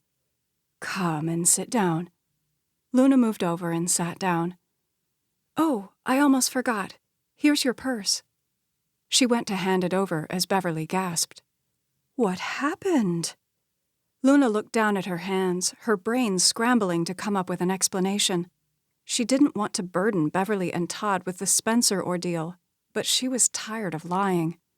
"Your knee is scraped," Beverly said in dismay. Before Luna could answer, Ava spoke. "Luna fell while she was in the parking deck. Some thug tried to mug her." Her eyes flashed with anger. "Oh, no," Beverly said. "Cash's brother Ramsey intervened," Ava continued. "The police have the man in custody. He won't be hurting Luna or anyone else ever again." Her voice rang with conviction as she looked at Luna. "I'm glad you're okay," Todd said, worry etching over his features. No, not just worry, but a fatherly concern. For Luna. The knowledge brought fresh tears to Luna's eyes. She took a quick assessment of Todd. He looked surprisingly good, considering. Beverly put a hand on Luna's knee. "Okay, we need to talk turkey." Luna blinked. "Turkey?" A large smile waffled over Ava's lips. "Yeah, turkey." Beverly rushed on. "Ava told me about the earnings from your music and how you're both putting it into the vineyard." Her eyes misted. "I couldn't be prouder." "That goes for me, too," Todd piped in. Beverly glanced at Ava before turning to Luna. "I know all about how you fell in love with Hudson." Color rushed to Luna's cheeks. "It's true." "I couldn't for the life of me understand why you'd suddenly changed your position on the marriage," Todd said with a chuckle.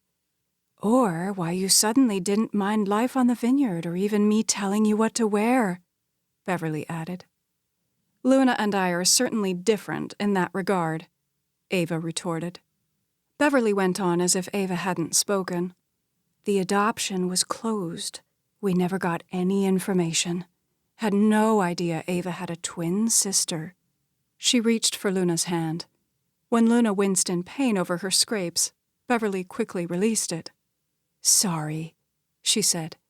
She touched Luna's arm instead. "Here's the point I'm trying to make."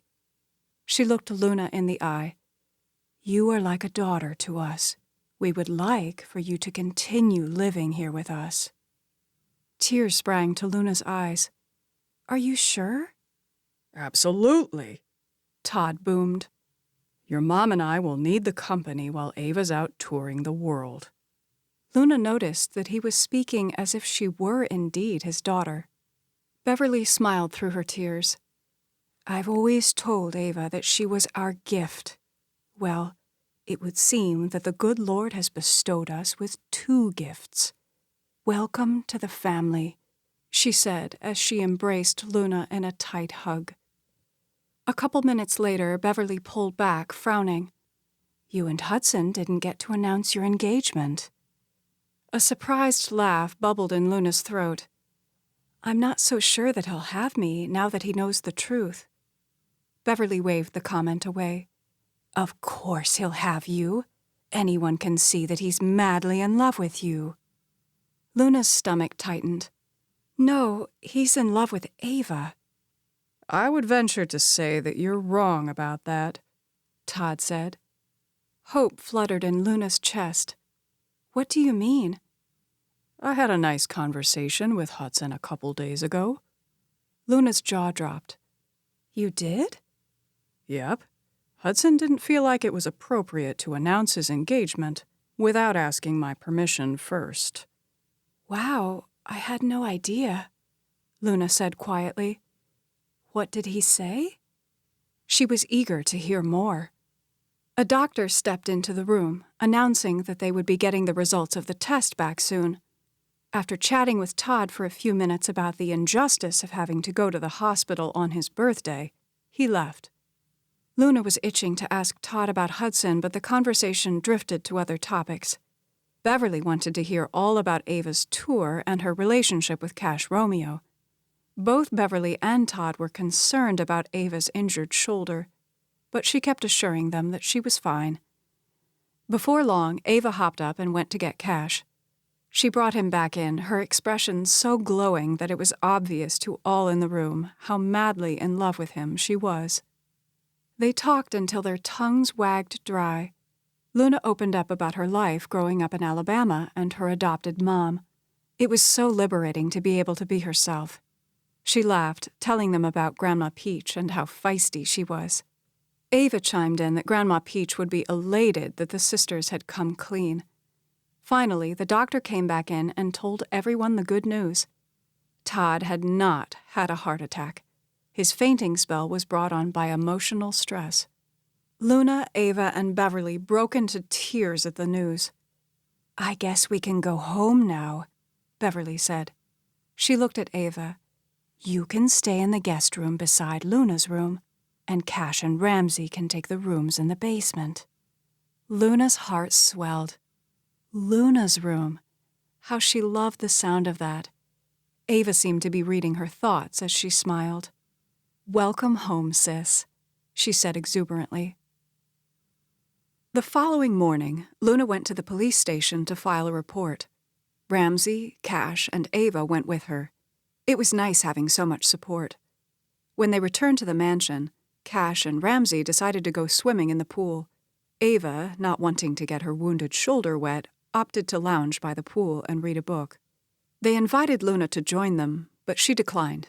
She was exhausted, emotionally and physically, from everything that had happened. Luna hadn't heard a peep from Hudson. She was tempted to call him, but figured he needed space to sort things out. She lay down in bed and was getting ready to take a nap when someone knocked on her door. "Come in." Rosalind stuck her head in the door. "Hola," she said brightly. "Hey, Rosie," Luna said with a warm smile as she stretched out her legs against the cool sheets. "I think I'll take a nap." Rosalind's dark eyes twinkled. "Better hold off on that. You have a visitor." Luna's heart began to race as she sat up in the bed. "Hudson?" Rosalind nodded. Luna threw back the covers, trying to think. She rubbed a hand over her hair, thinking she should at least do a little something with it, and put on some lipstick. "Okay, I'll go down and meet him." She felt shaky all over from anticipation. "I think it's better if I send him up here. That way you can have some privacy." Okay. How does he seem?" Rosalind frowned. "What do you mean?"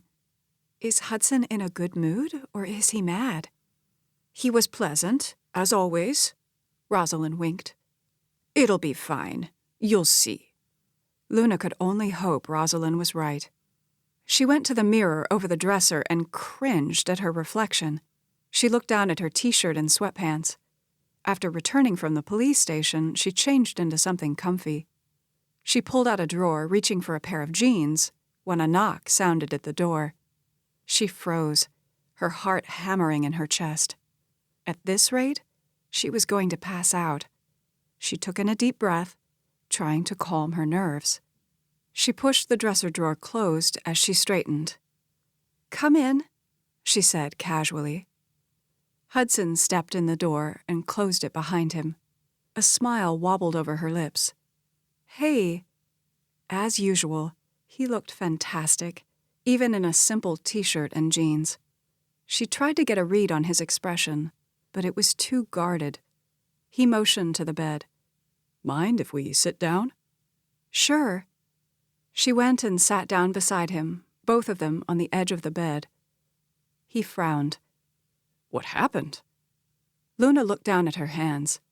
"Oh, I fell last night in the parking deck at the hospital. A guy attacked me." Horror streaked through his blue-green eyes. "Are you okay?" "Yes, I'll be fine." He gave her a long look. "You want to talk about it?" She shook her head. "Not right now. I'd rather talk about us." He took in a deep breath. "You really threw me for a loop last night." "I know." She bit her lower lip. "I can't tell you enough how sorry I am," she said hoarsely. A humorless smile tugged at one corner of his lips. "Well, at least I now know why you changed so much, and why you wanted us to act as though we were just now getting to know each other." He shrugged. "And I feel a little better about you not remembering how sick I got from the Parmesan chicken." "I never meant to hurt you," she said, her voice sounding small and hollow in her ears. He nodded. "I know." She looked him in the eye. "I meant it when I said that I love you." Her voice caught. "I fell in love with you from the first moment I saw you." She let out a shaky laugh. "I had hoped, that you could love me for me. Then, when you gave me those letters and I read all about how you felt for Ava all those years..." She sucked in a breath, clasping her hands. "Well, I realized then that it was Ava that you love, not me." A tear slipped down her cheek. He lifted an eyebrow. "Did you read the last letter?" She frowned. "No, I couldn't stomach it." A slow grin stole over his lips. "What?" she asked, irritated that he found her pain so amusing. She looked down at her hands. "You should have." Her head snapped up. "Why is that?" "Then you would have realized that it's you I love, not Ava." Tears pooled in her eyes. For a second, she wondered if she'd heard him correctly, or if her desperate heart was somehow translating the words to her ears that she so wanted to hear. He continued, "Let me clear the air by saying that in the letter, I also told you that I was the one who orchestrated the plan for Ava and me to get engaged." Her eyes rounded. "Oh." "I'm not proud of what I did." Regret washed over his face. "The right thing to do would have been to help Beverly and Todd with the vineyard, expecting nothing in return. In fact, I told Todd that when I met with him." He cocked his head. "You know, Todd has some great marketing ideas. He said you were instrumental in helping him develop them." He gave her an appraising look. "See, you have a knack for business. You were born for this way of life." "Can you say that again?" He chuckled. "Which part?" "The part where you said that it's me you love, not Ava." His eyes sparkled. "Ah, that part." He sighed. "Before I met you, I only thought I knew what love was. What I felt for Ava was infatuation. Now, however, I know for sure that it is you, Luna, that I love." Her eyes grew moist as she searched his face. "Are you sure?" "I've never been more certain of anything in my life." He caressed her cheek. "I want to go sailing with you, ride bikes, take more spontaneous swims in the pool. I want to talk books and marketing with you." His eyes burned with an intensity that spoke to Luna's soul. "I know you, Luna. Your kindness, your compassion, your depth. You are the yin to my yang, the answer to my soul." A smile touched his lips. "I want to have beautiful daughters that look exactly like you." He leaned close, his voice growing husky. "I want to kiss you long and hard any time I want. Luna Ellison, will you marry me for real?" "I will," she uttered. A warm desire swirled through her stomach. With that desire came an all-consuming bubble of happiness that spread throughout her entire body. "I guess there really is such a thing as happily ever after," she said softly, as her lips connected with his. Always and forever. As she had the night before, Luna again felt the quiet whisper of her mother's embrace, and she knew that she was smiling down from above, basking in Luna's joy. Luna had finally found home. Epilogue. Ramsey, along with Jackson and Mason, had flown to San Francisco for Cash and Ava's concert. It was a monumental event, as it was the first time Ava was performing under her own name. News of Ava and Luna's switch had been all over the media. According to Cash and Ava, the record label was taking the news surprisingly well. The execs didn't seem to care who wrote the songs, so long as the songs kept coming. It seemed that everything Luna wrote was turning to gold almost as fast as they could produce the songs. Ramsey was grateful to be able to attend tonight's performance as a spectator. The last time he'd been at one of Cash's concerts, he was in charge of the security detail, trying to catch a murderer. Ramsey was used to dealing with gnarly situations with his work, but the stakes were incredibly higher when family was involved. He was glad that Cash and Ava were now in a good spot. Ramsey stepped up to Luna and Hudson. They'd come to the concert also. It was great to see them doing so well. Hudson had his arm around Luna, and she was glowing with happiness. The two of them looked great together. "Hello," Luna said with a warm greeting. "Hey there," Ramsay responded. He would always feel a kinship with Luna as he did with all his past clients that he'd helped. Hudson reached for Ramsay's hand and gave it a firm shake. "I wanted to tell you how much I appreciate what you did for Luna that night in the parking deck." Ramsay looked at Luna in surprise. "You told him?" Due to the embarrassing nature of Luna's past concerning Douglas and Spencer Wellington, Ramsay thought she might want to keep the incident to herself. Then again, Spencer's court date was coming up soon, and Luna would be summoned to testify, so it would all eventually come out anyway. Ramsay hoped that scumbag got exactly what he deserved. "I told Hudson the whole story," Luna said. She gave Hudson a tender smile.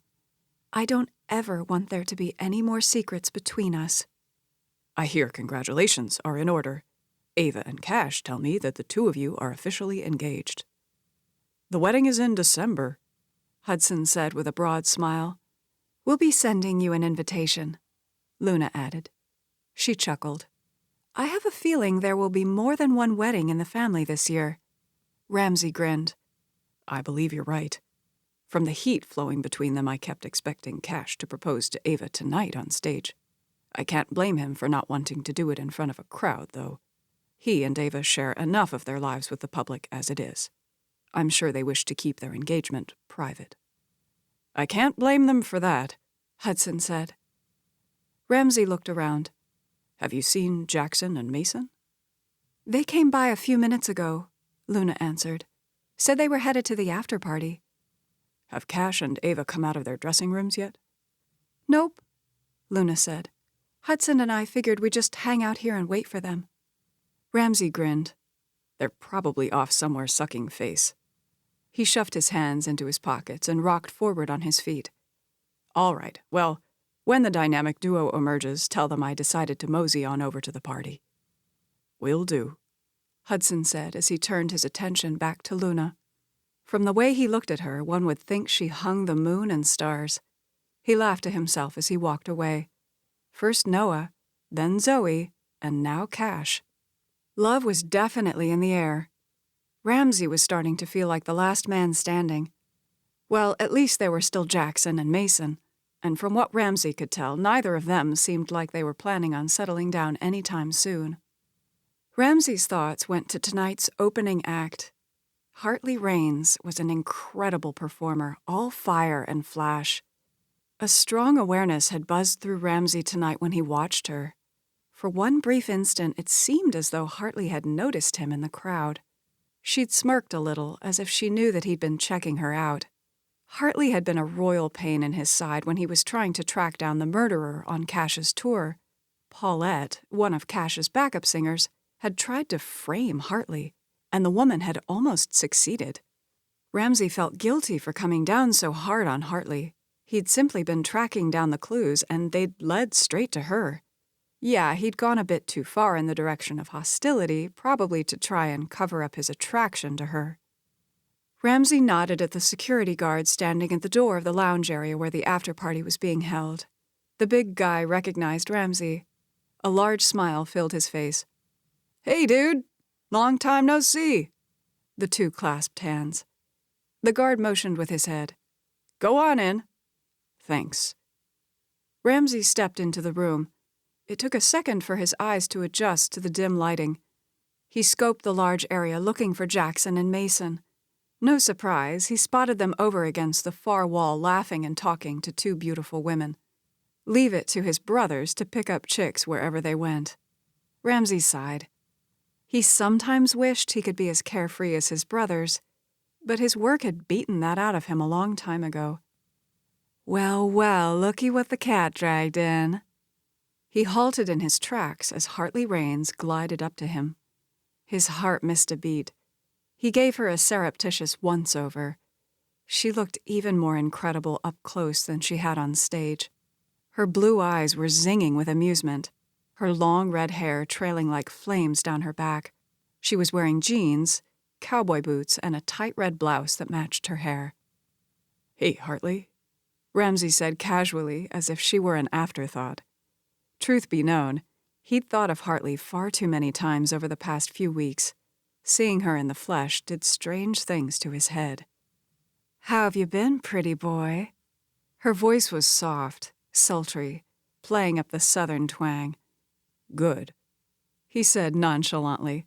He didn't know why Hartley always had to be so sarcastic. She had this way of getting under his skin. He still couldn't believe she'd slapped him. "So, Superman, are you keeping the world safe?" she taunted. "Tracking down unsuspecting criminals?" Light laughter rose in her throat. "Or maybe it's just tall redheads that you're after."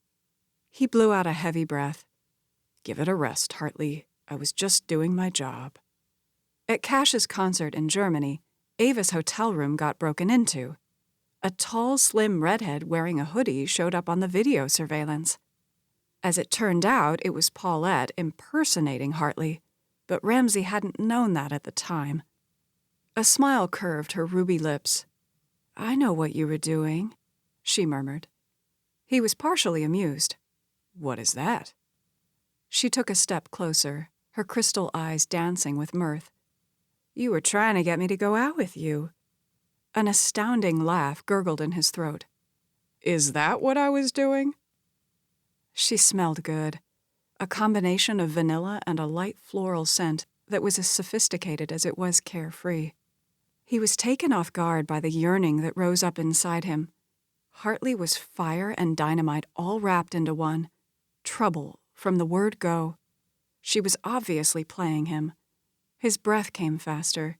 He hated the effect she had on him. Normally, Ramsay was so cool and collected, but something about her sent his cells into a wild spin.